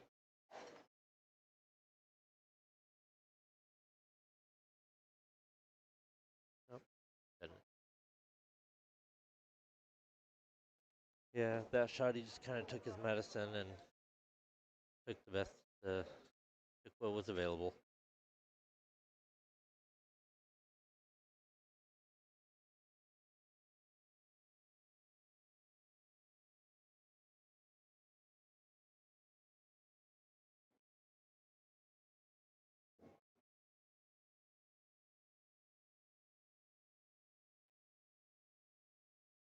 He shot that ball well.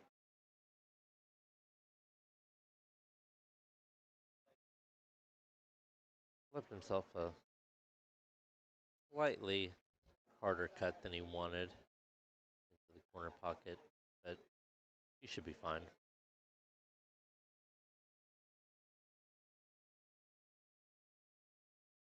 He just strokes through it. It'll leave him a shot at the 8 ball if he shoots it at a lower speed. Don't want to overhit this ball.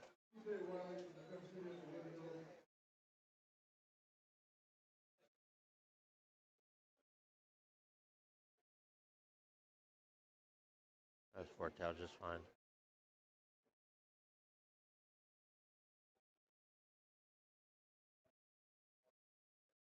Stop right there.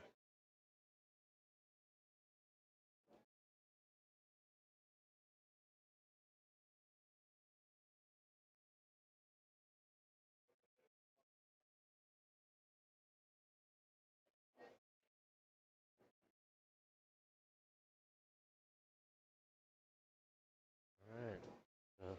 Sajal takes the 6-2 lead. This race to 9.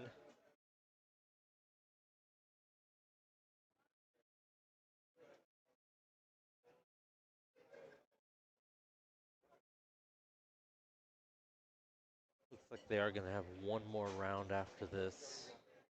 Not sure who is going to be up on the TV table.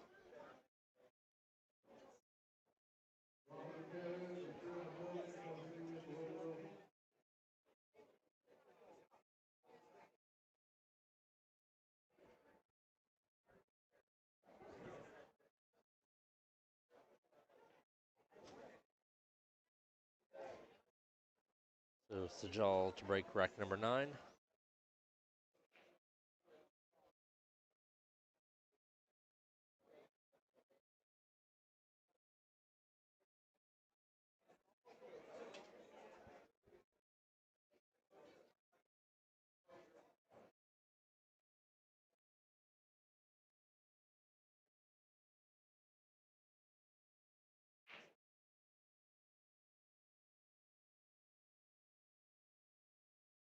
Appears to be a dry break this time.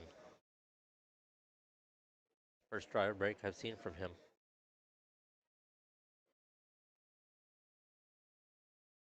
So he does have a 1 ball in the corner pocket, and the cue ball does naturally come down for the 2 ball in the bottom corner pocket.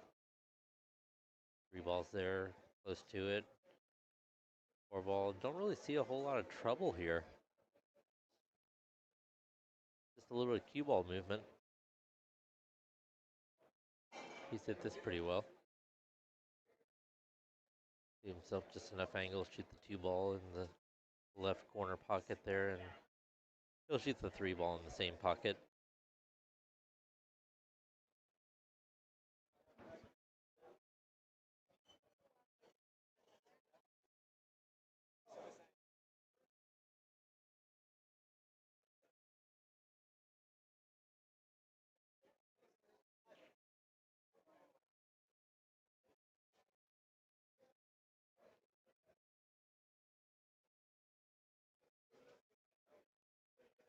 Not sure what he's concerned about here, but he's studying something.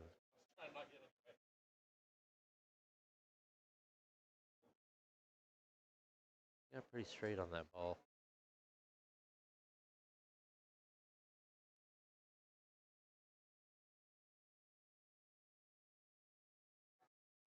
He's a little flatter than he wanted to be.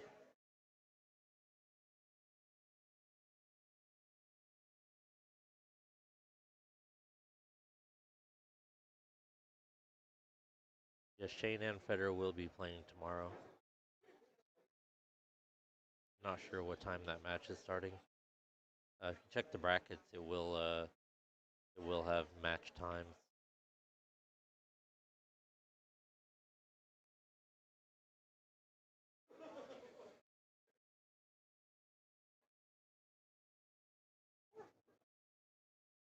All right, so he's got a shot at the 4 in the top corner pocket. A little bit of a tester. Yeah, that's a tough shot. He has left him a shot on the 4.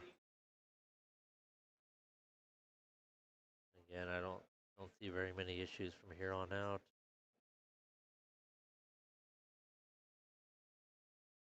He's a little flat on the 4 ball, but he can bring the cue ball out just a little bit. Anywhere out close to the first diamond or further is good enough.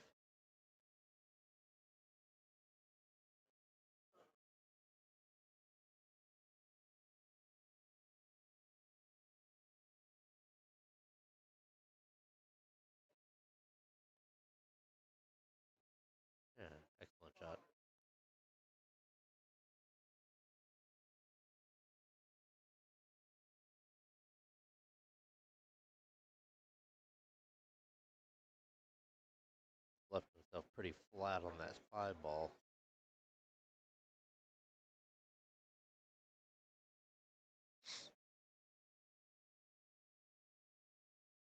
He's going for the bridge.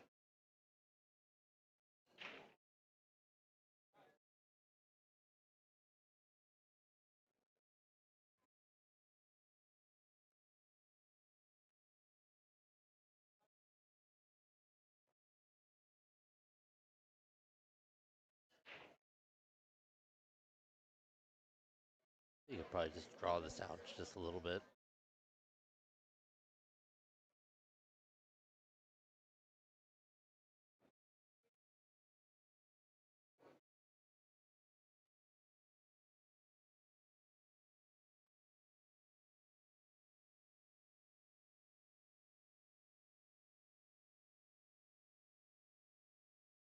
There you go. Flipped himself. Now he's not shooting on the rail, at least. A little better opportunity to control the cue ball a little better.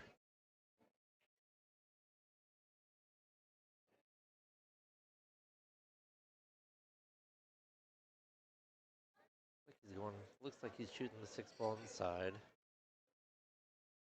Little top English, it'll cue ball float out. 7 ball in the bottom left corner.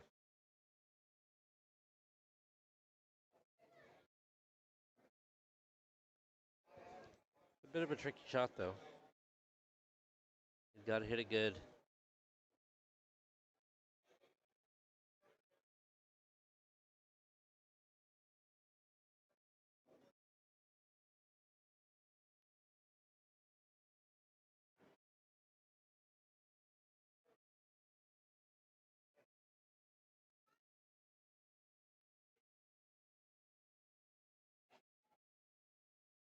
Yeah, he's left himself a pretty good shot.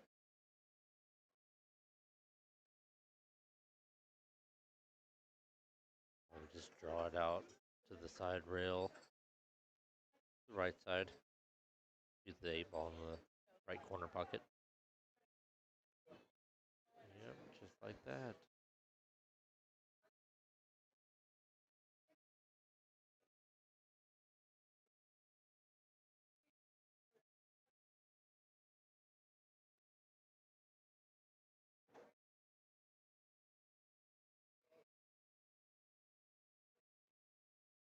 Just stop it there, or you can roll it forward just a little bit.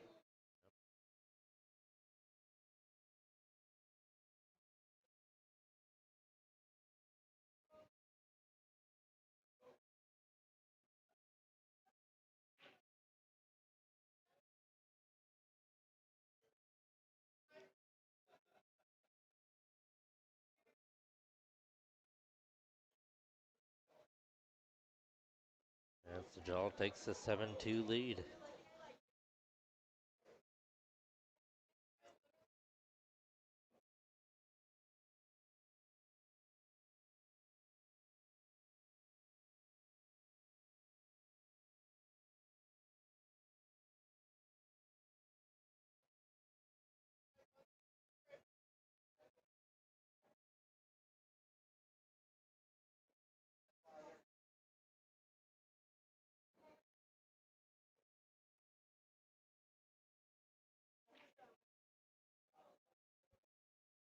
All right.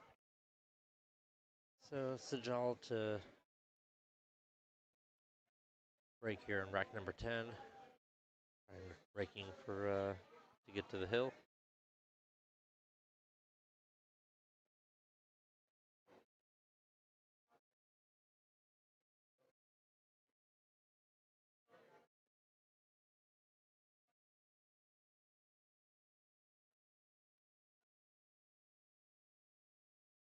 All right. Here we go.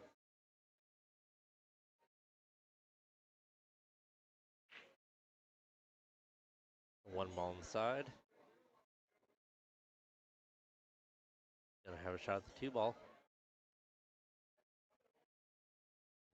Again, that doesn't there doesn't appear to be a lot of trouble with this rack.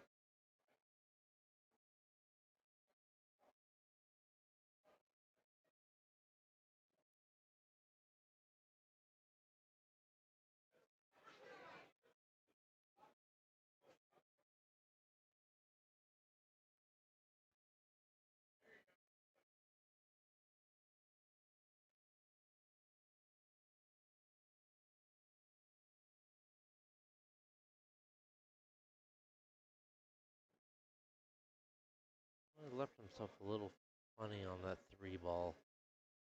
Don't think it goes in the bottom left corner, so he's having to shoot it in the bottom right side or play some sort of a defense, but doesn't appear to be a lot of defense options right at the moment. Or he could prove me wrong.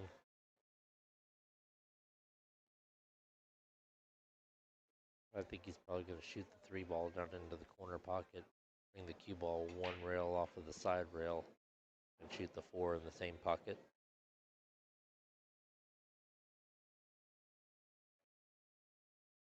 Just like that.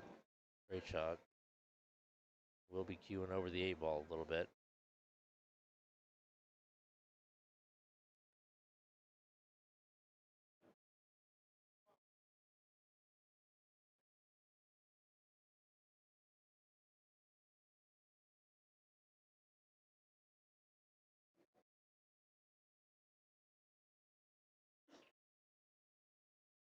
He's left himself a little bit awkward.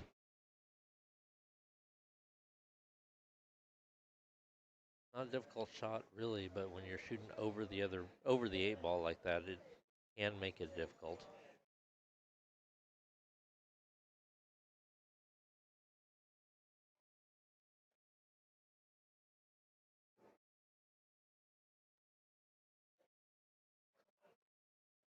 That worked out really well.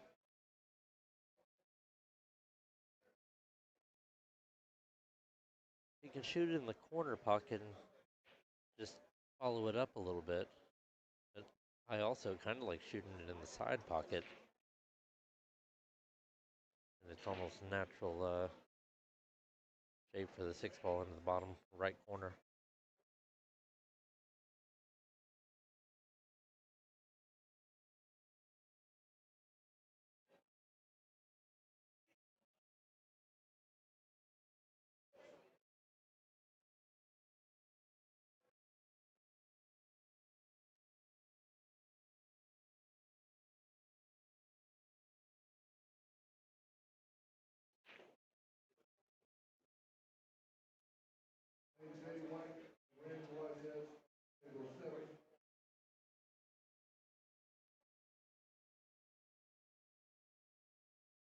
A very nice shot.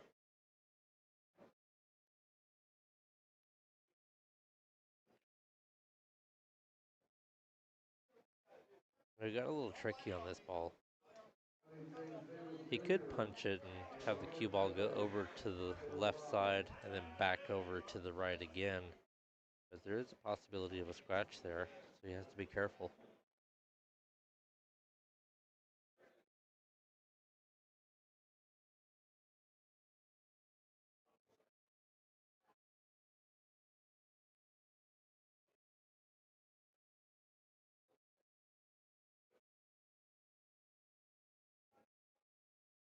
Oh, he's hung the 6 ball. Let's see what Raid can do here. 6 ball is sitting in the pocket. He is gonna have to he's gonna have to come up with something to get the cue ball back out to shoot the 7 ball. Most likely in the same pocket as where the 6 is. If he can get over that way, it looks like he can. Looks like he might be able to spin it around and come back to the left side of this 7 ball and shoot it into the same pocket. It's all about ball speed on this shot.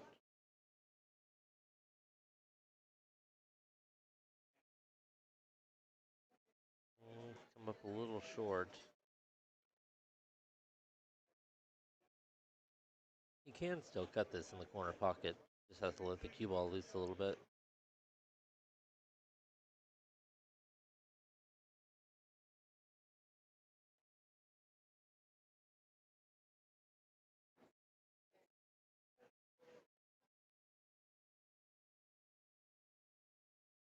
He's studying it. I guess he could also opt to try to play a defense shot, but that's it's tricky with the 9 ball being at the bottom rail like that. Just makes it that much of a more opportunity for your opponent to make the 9-ball in.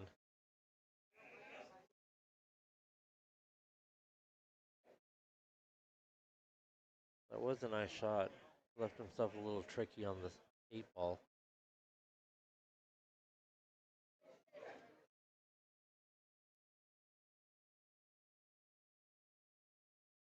Well, there you go. All right. That worked out well. Raid to get a game number 3 on the board. There you go. Good shot. Nice out. So Raid to break, trailing 3-7 in a race to 9.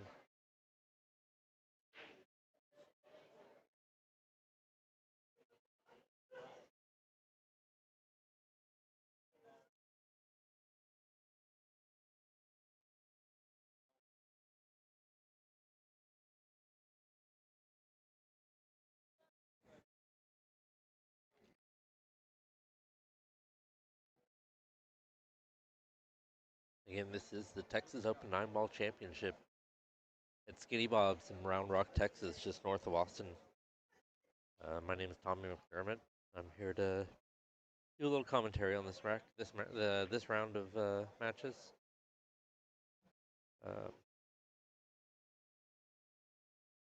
We got several people here spectating still. A lot of players here just kind of hanging out and watching also.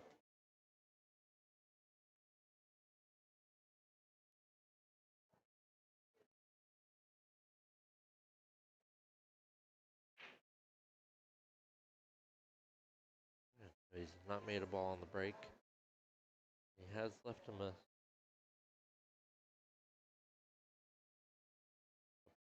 think he can hit the 1 ball. I'm not sure that he can pocket it.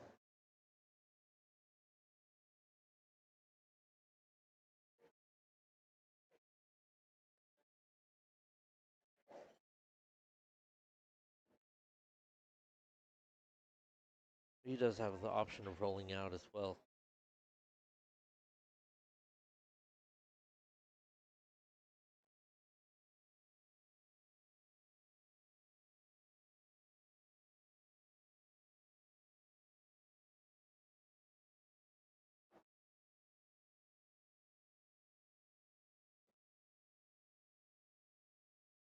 Alright, let's see what he does here.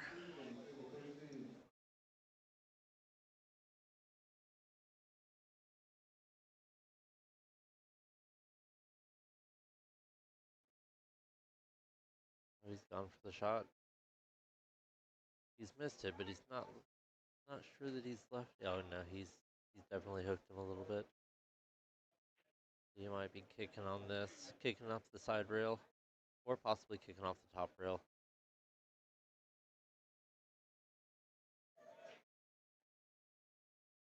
Oh.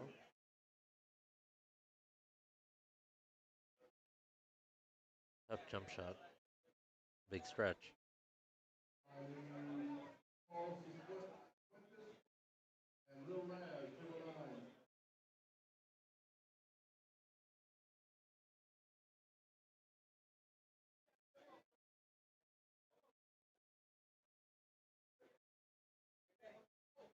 think he might be trying to swerve this ball.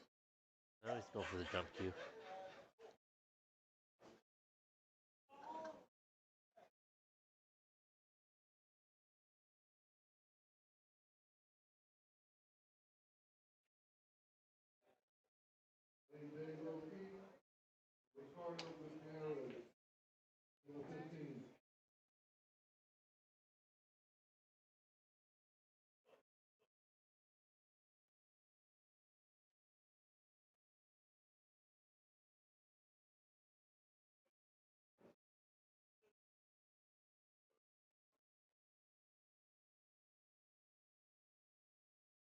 This looks like he's going to attempt the jump shot.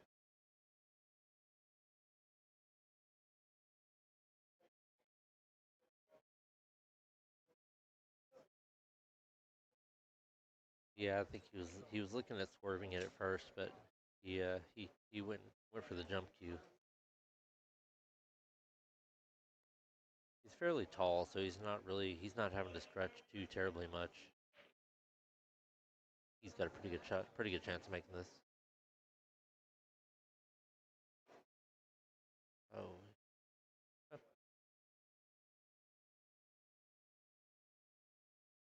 A little luck never hurt anyone.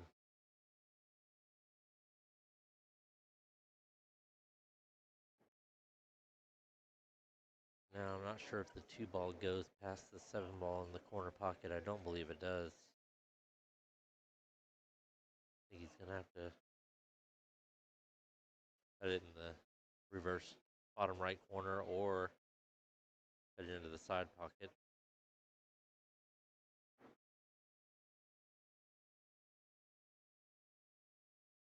Or he might be able to manufacture some sort of a defense shot out of it. It looks like he's going for the side pocket.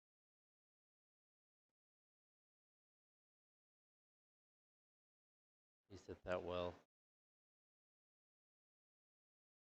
Didn't want to hit the 3 ball from the bottom there. He got a little unfortunate.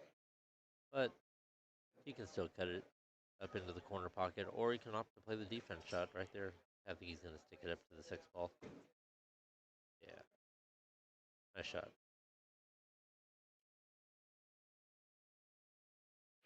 Ball right on the top rail. He's played that well.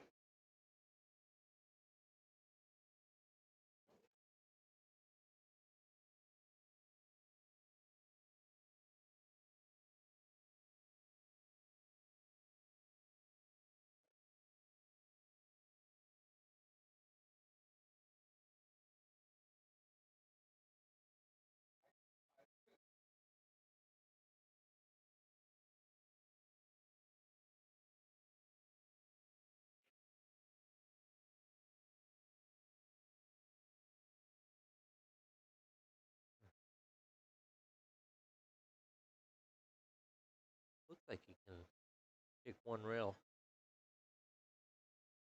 Wasn't sure if the 5 ball was blocking him or not.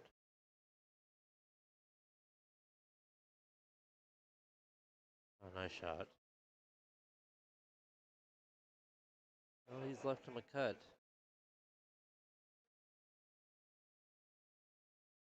He can spin this ball with left-hand English, and only issue is he has to try to avoid the 5 and the 8 to bring the cue ball 3 rails down to the bottom, real close to where it's at now.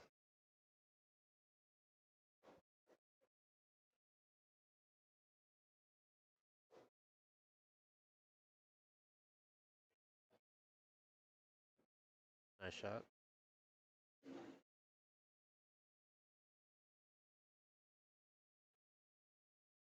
Didn't want to be on the rail, but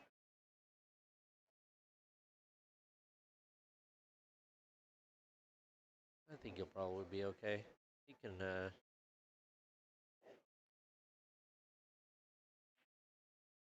put a good solid top stroke on this ball and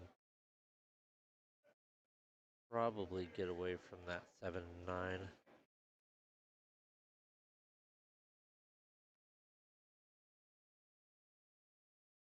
A little tricky though.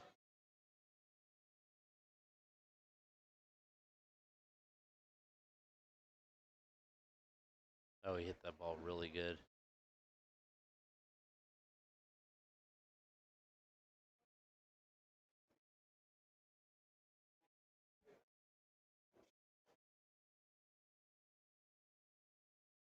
He can just stop the cue ball right there where it's at. Once again, stop it where it's at.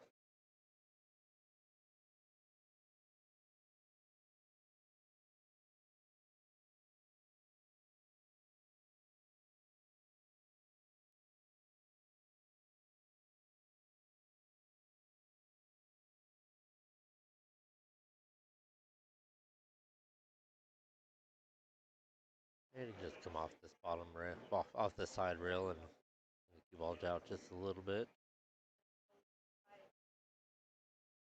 This here, he'll spin this ball with top right English and bring the cue ball. Oh, it looks like he's doing bottom. Can't tell. Oh no.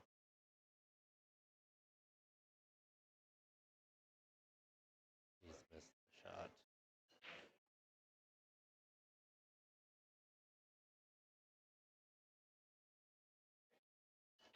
That's the jaw with the opportunity to get on the hill.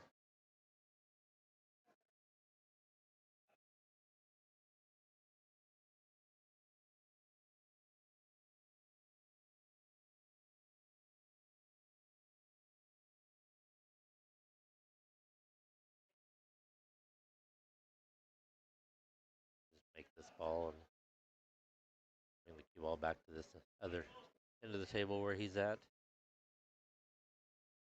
Shoot the 9 ball in the bottom left corner.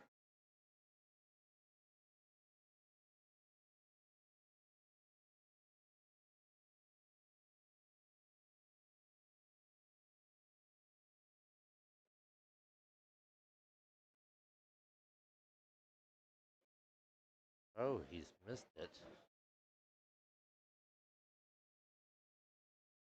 Here's the opportunity for Rai to decrease his space in between.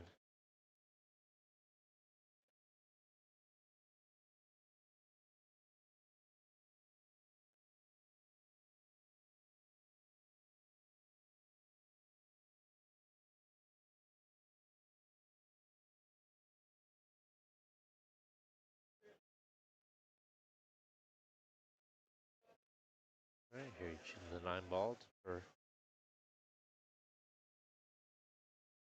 keep the jaw off the hill.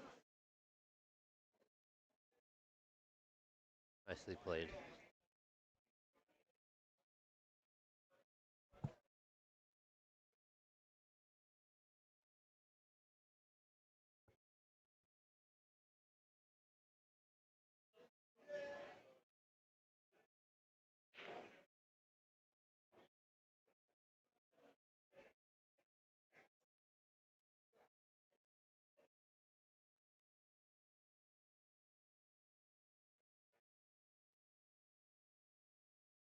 All right.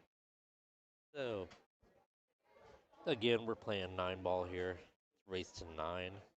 9 ball gets racked on the spot. 3 foul rule in effect. Breaking from the break box. Jump cues are allowed. Roll out after the break. We're here at Skinny Bob's. Skinny Bob's Billiards in Round Rock, Texas, just north of Austin. Those of you watching that haven't yet, please like, subscribe, and share Skinny Bob's Billiards on YouTube. Helps us out a lot. The more you guys do that, the more viewership we'll get ourselves into the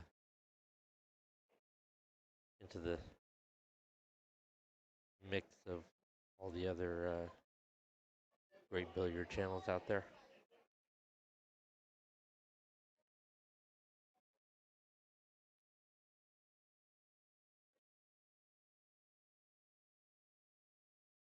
So he's broke dry, and he's left him a shot on the 1 ball.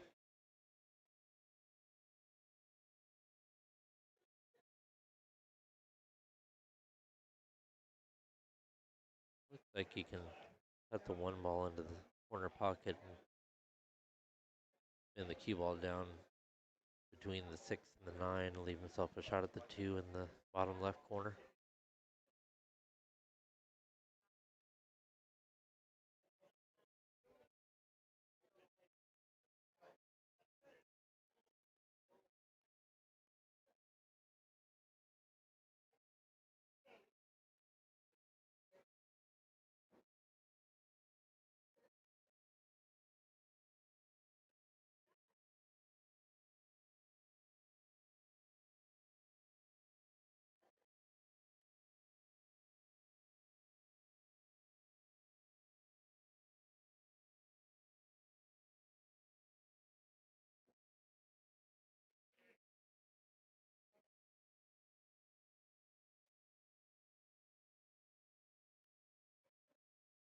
so you can see this two ball, but not sure.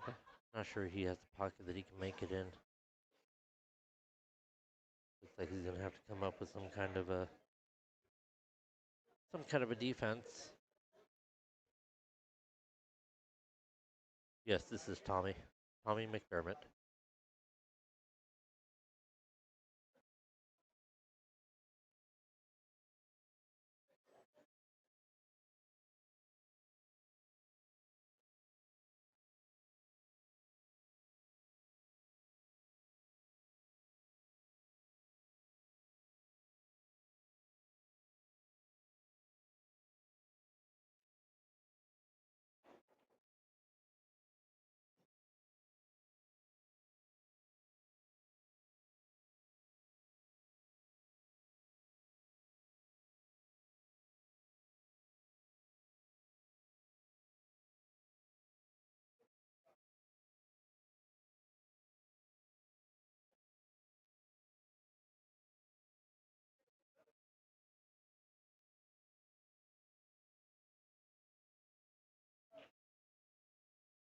All right, sorry about that, guys.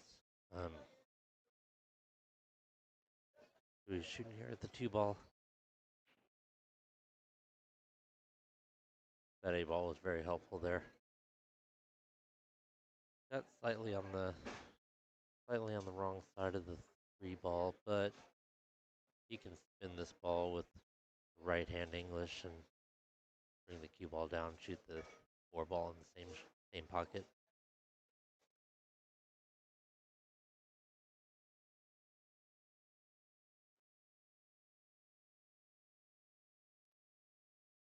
Got a little short.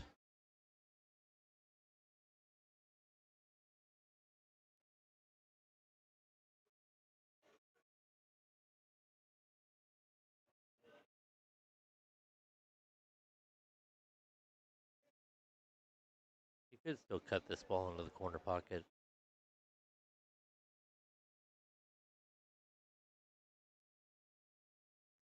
Just gotta let the cue ball loose a little bit, and never know what'll.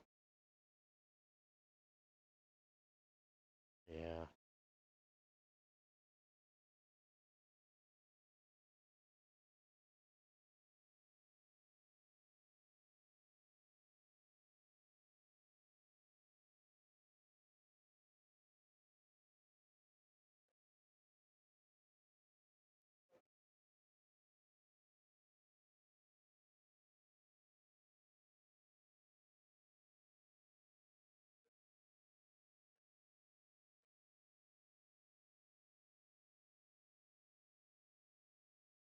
Really undershot that quite a bit. He really wanted to bring it back up and shoot the five ball in the side pocket. Not sure exactly what happened there.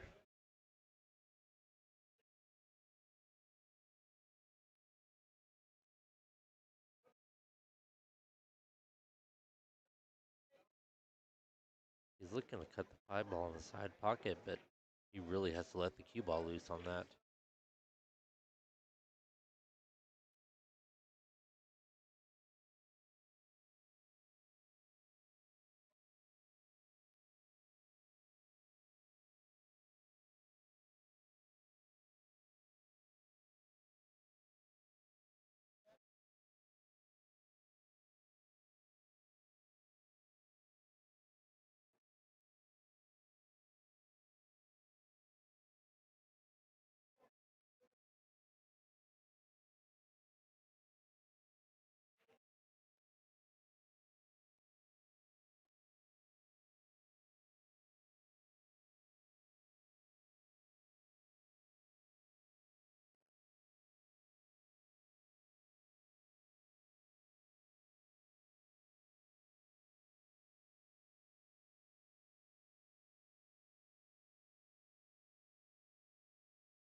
Appears to be pretty straight on this 5 ball. Kind of jacked up on it. He's trying to stop it where it's at.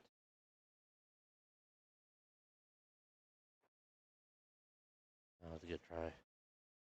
Always tough when you're up, angled up like that, shooting at a ball.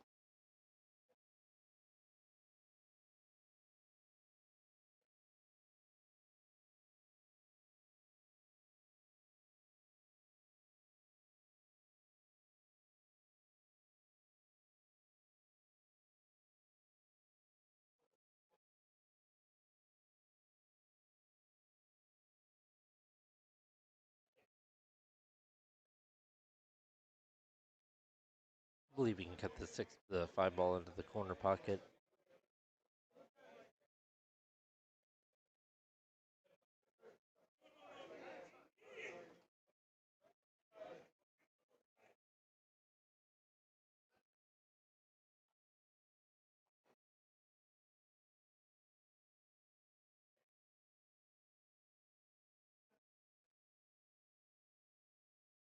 What a nice shot.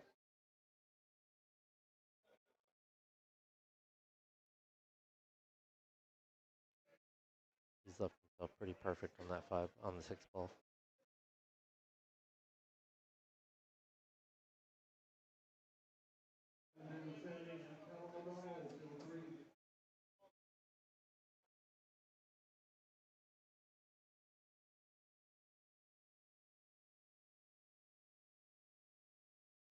All right.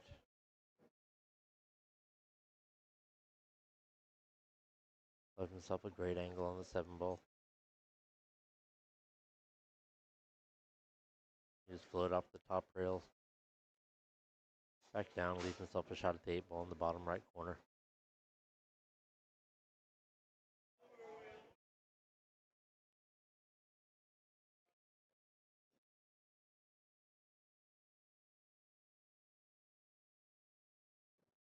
You get that well.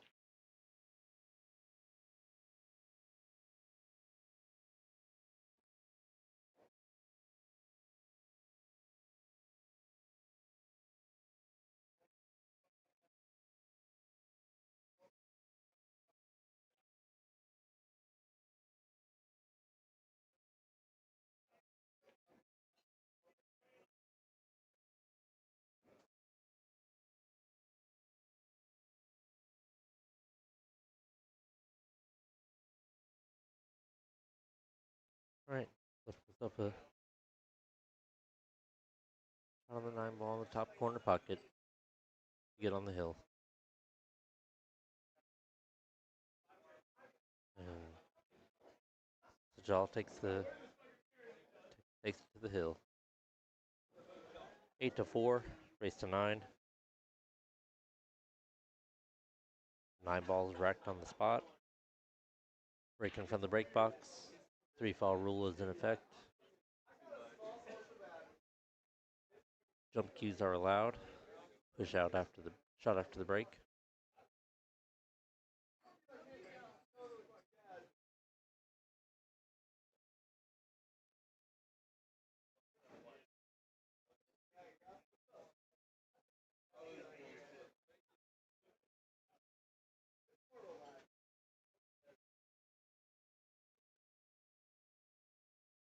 All right. The jaw to break rack number 13.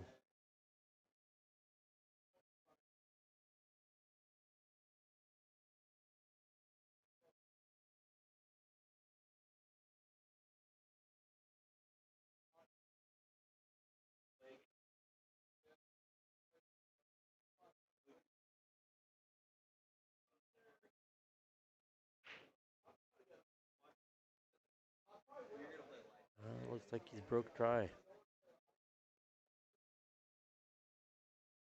He's left him a bit of a tester, though. I see him probably trying to play a defense shot here.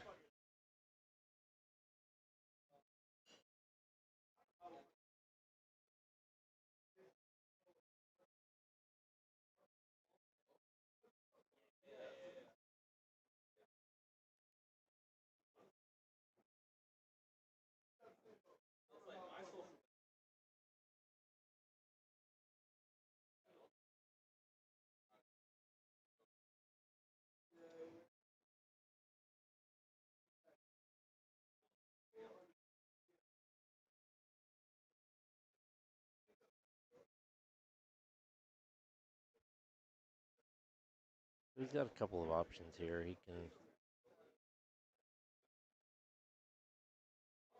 can just shoot the. Oh, he's going off to the angle.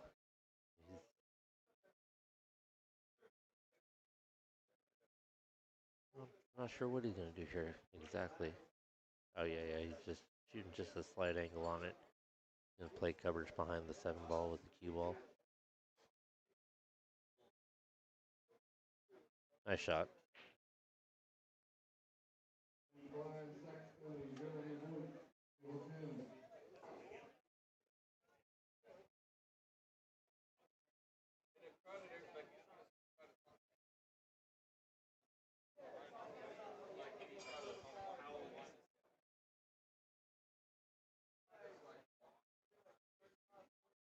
He's looking to come in 2 rails with this.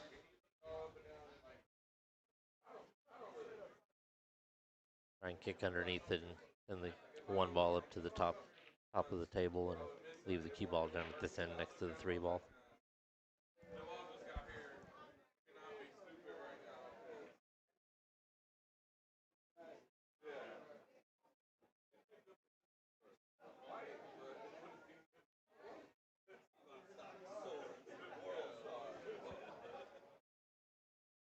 Alright, so he's got a ball in hand here.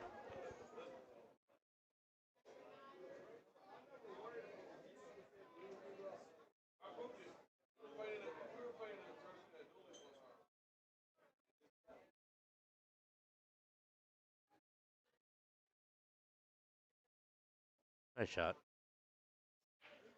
Just shoot the 2 ball on the side, drop the cue ball back a little bit. 3 ball in the bottom left corner.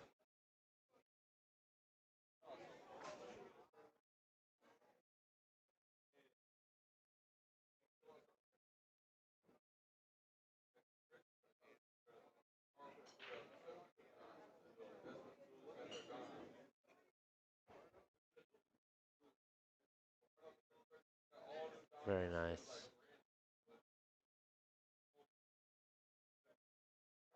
We'll just draw the cue ball back a little bit, shoot the 5 ball in the bottom left corner.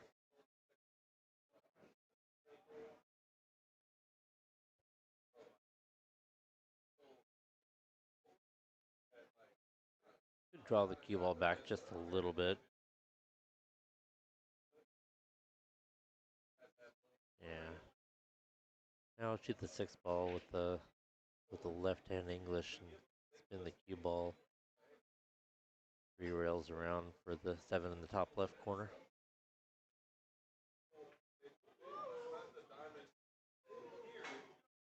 Just perfect.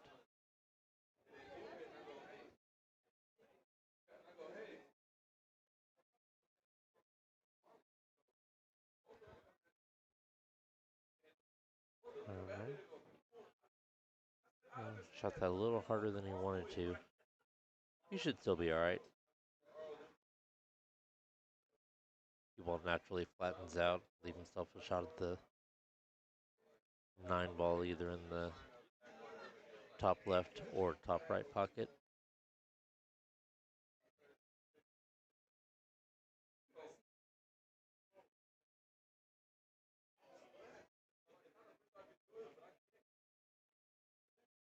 Nice shot.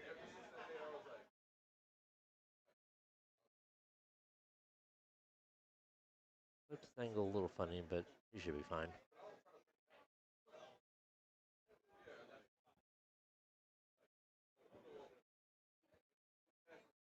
Oh no.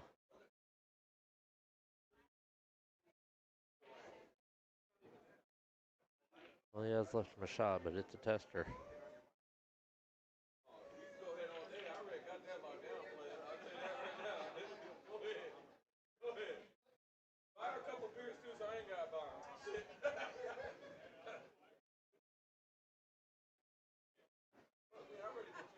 I think he's probably going to try to cut this ball into the corner pocket. A little risky to play the defense.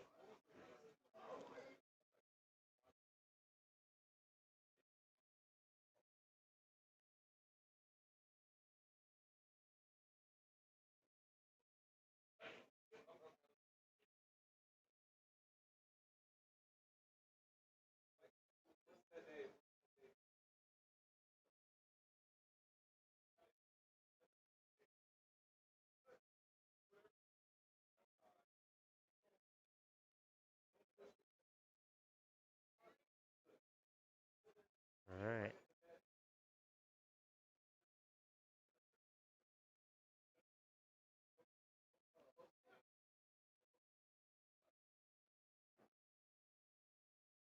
What a shot.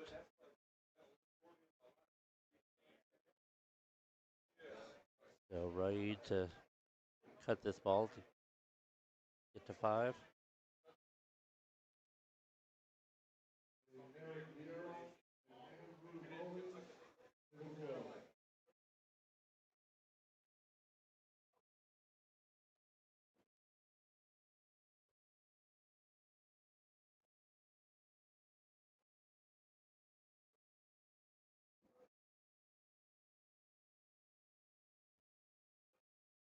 What a shot, Raid.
All right.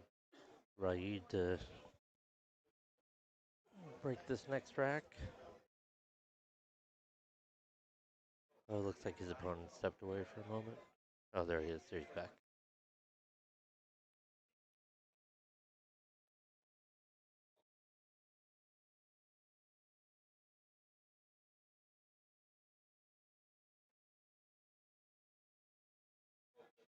Ready to break rack number 14. 1 ball on the side, 6 ball on the side. Shot at the 2 ball.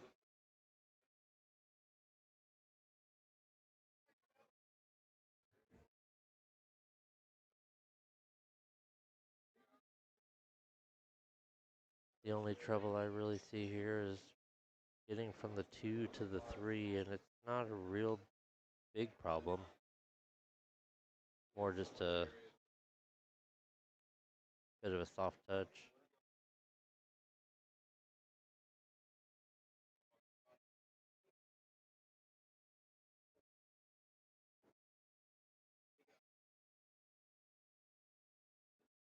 Very nice.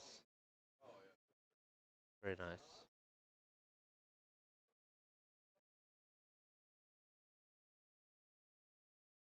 You could follow this ball down a little bit and shoot the 4 ball in the bottom left corner.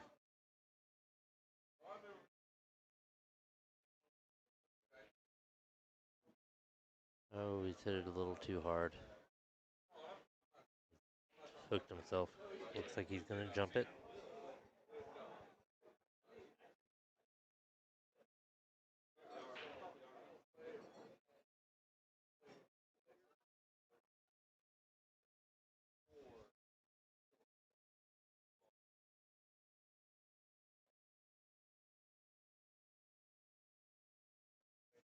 Nice stretching quite a bit on this one.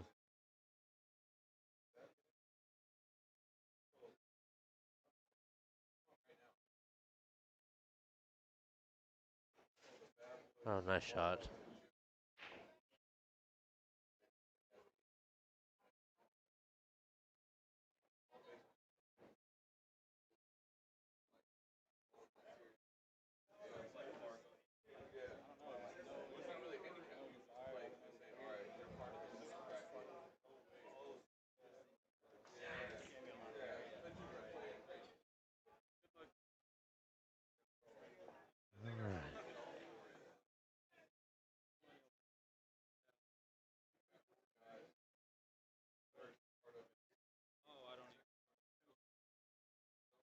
Rayuda's looking to shoot the 5 ball in the top corner pocket to give himself a lead on the 7. Nice shot.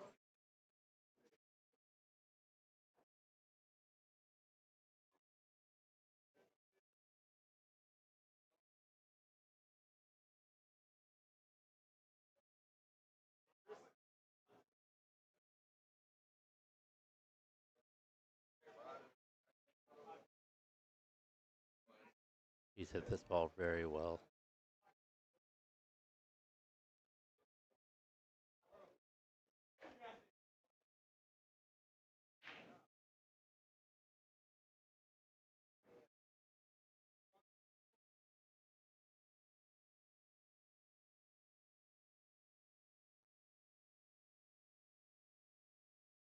Oh, he's left himself a tough shot on the 9 ball. Makeable shot. Tough shot.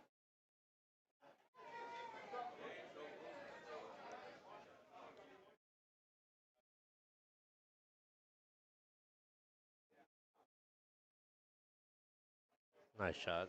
Nice out.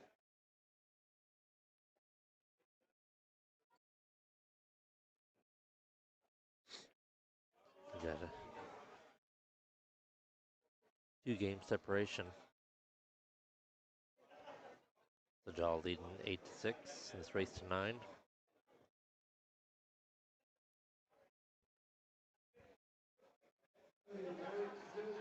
September 2nd, you have the Texas Billiard Hall of Fame Banquet 2025. It's a barbecue dinner. It's $65 a person. Going to be held at the Wyndham Conference Center here in Round Rock. Inducted this year will be UJ Puckett, Vivian Villarreal, Richard Black, and CJ Wiley. CJ Wiley's here today. He was playing on the TV table earlier. For more information, reach their website at www.halloftexas.com. Should be a great event. It was a big event last year. Everyone who went said they had a great time. And I'm sure it'll be just as fun this year. Again, that website is www.halloftexas.com. Shout out to Predator for sponsoring this event. Skinny Bob's for holding the event.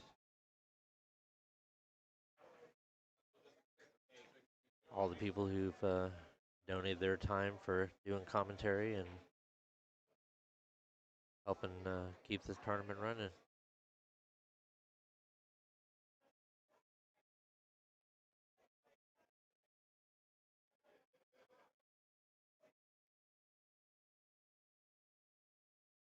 Oh, he's missed it. Left it a little tough. Not sure if he's gonna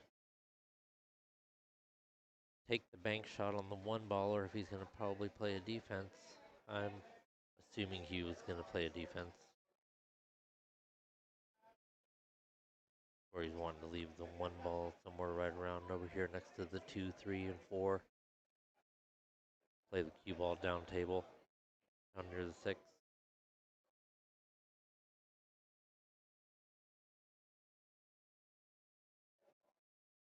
Oh. He got a little fortunate on that, but he was trying to play a defense. It just didn't work out quite the way he expected.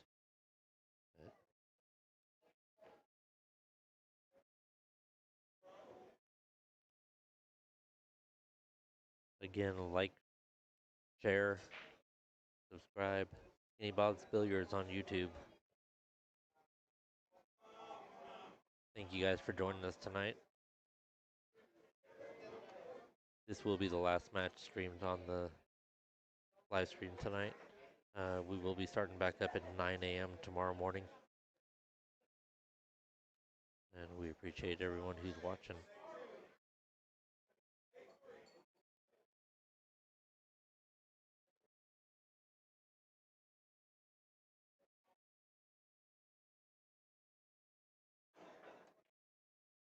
Oh, he's missed it.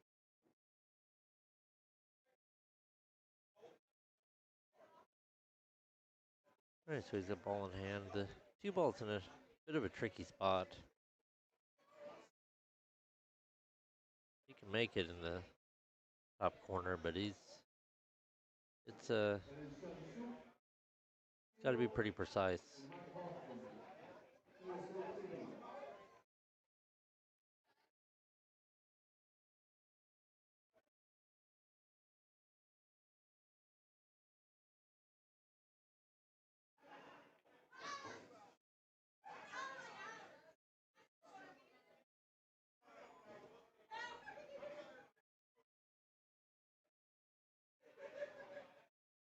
You might be opting to follow it up and shoot the two ball in the bottom corner. Or you might be looking to play another defense shot.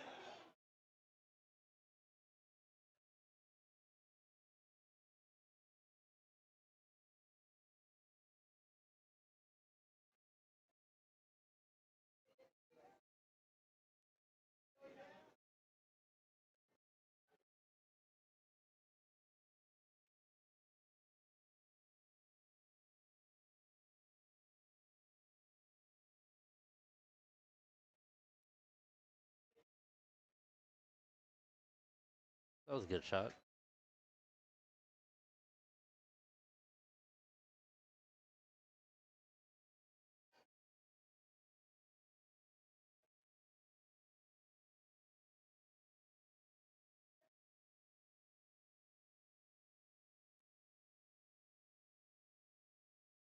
Not sure what he's doing here. He's looking to cut it into the corner pocket. And the three ball. Run right into the three ball. Gotta be careful. Good high behind the. Yeah, he left himself on the rail. He's gonna have to bank it. Not an extremely difficult bank shot.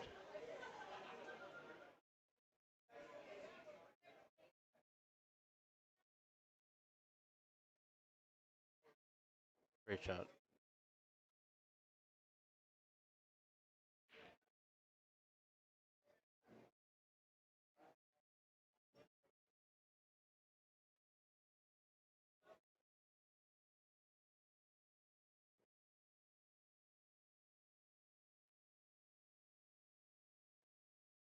Looks like he's looking to make the 5-5-7 combination. That's always a tricky shot. He's gotta be careful with that at the ball speed. Sometimes the ball can move down and it ends up getting you out of line for the. Oh, well, he went to the other side of it. It was a good shot.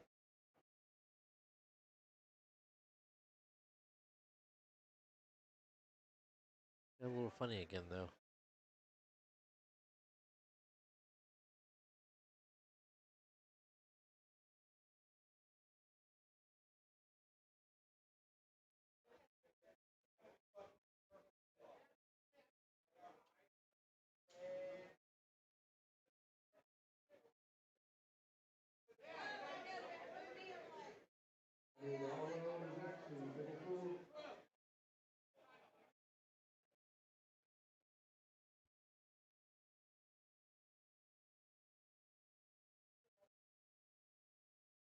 Got on the wrong side of the five ball. So he's really trying to figure out exactly what he wants to do. Not sure. It looks like he's drawing it.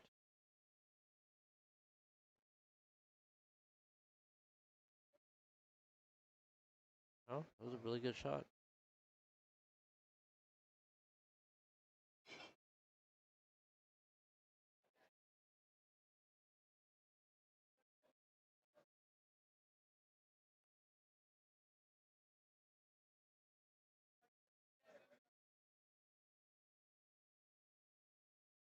Good.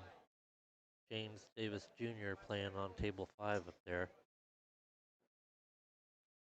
And scores 4-3. I'm not sure who his opponent is, and I'm not sure who has 4, who has 3, but he is playing on table 5, right above the main table.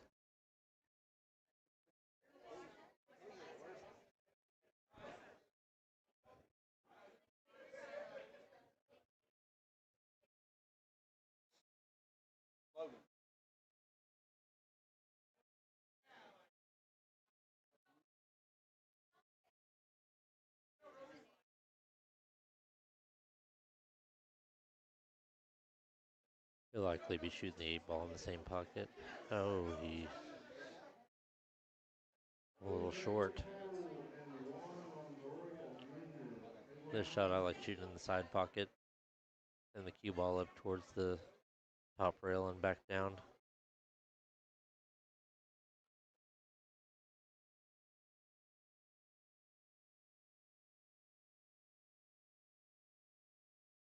Oh, he's just missed it.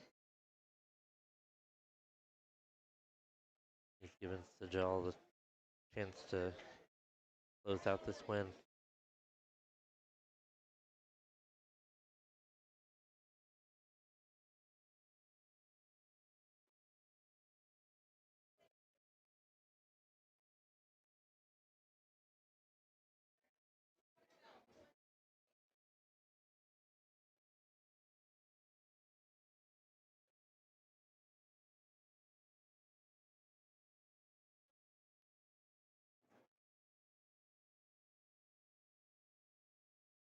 Alright, he shot this 8 ball really well. He's left himself a pretty good shot on the 9.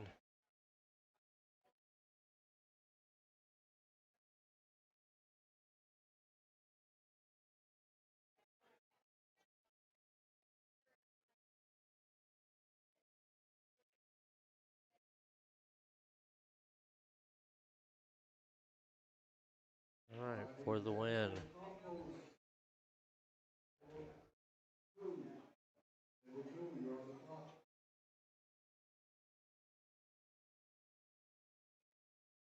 Alright, and Sajal has taken the win.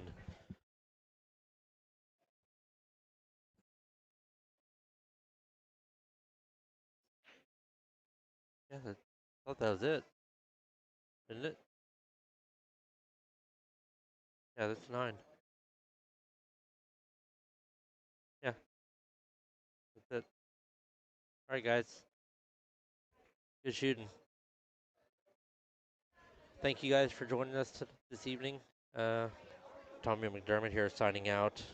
We will resume play tomorrow morning at 9 a.m.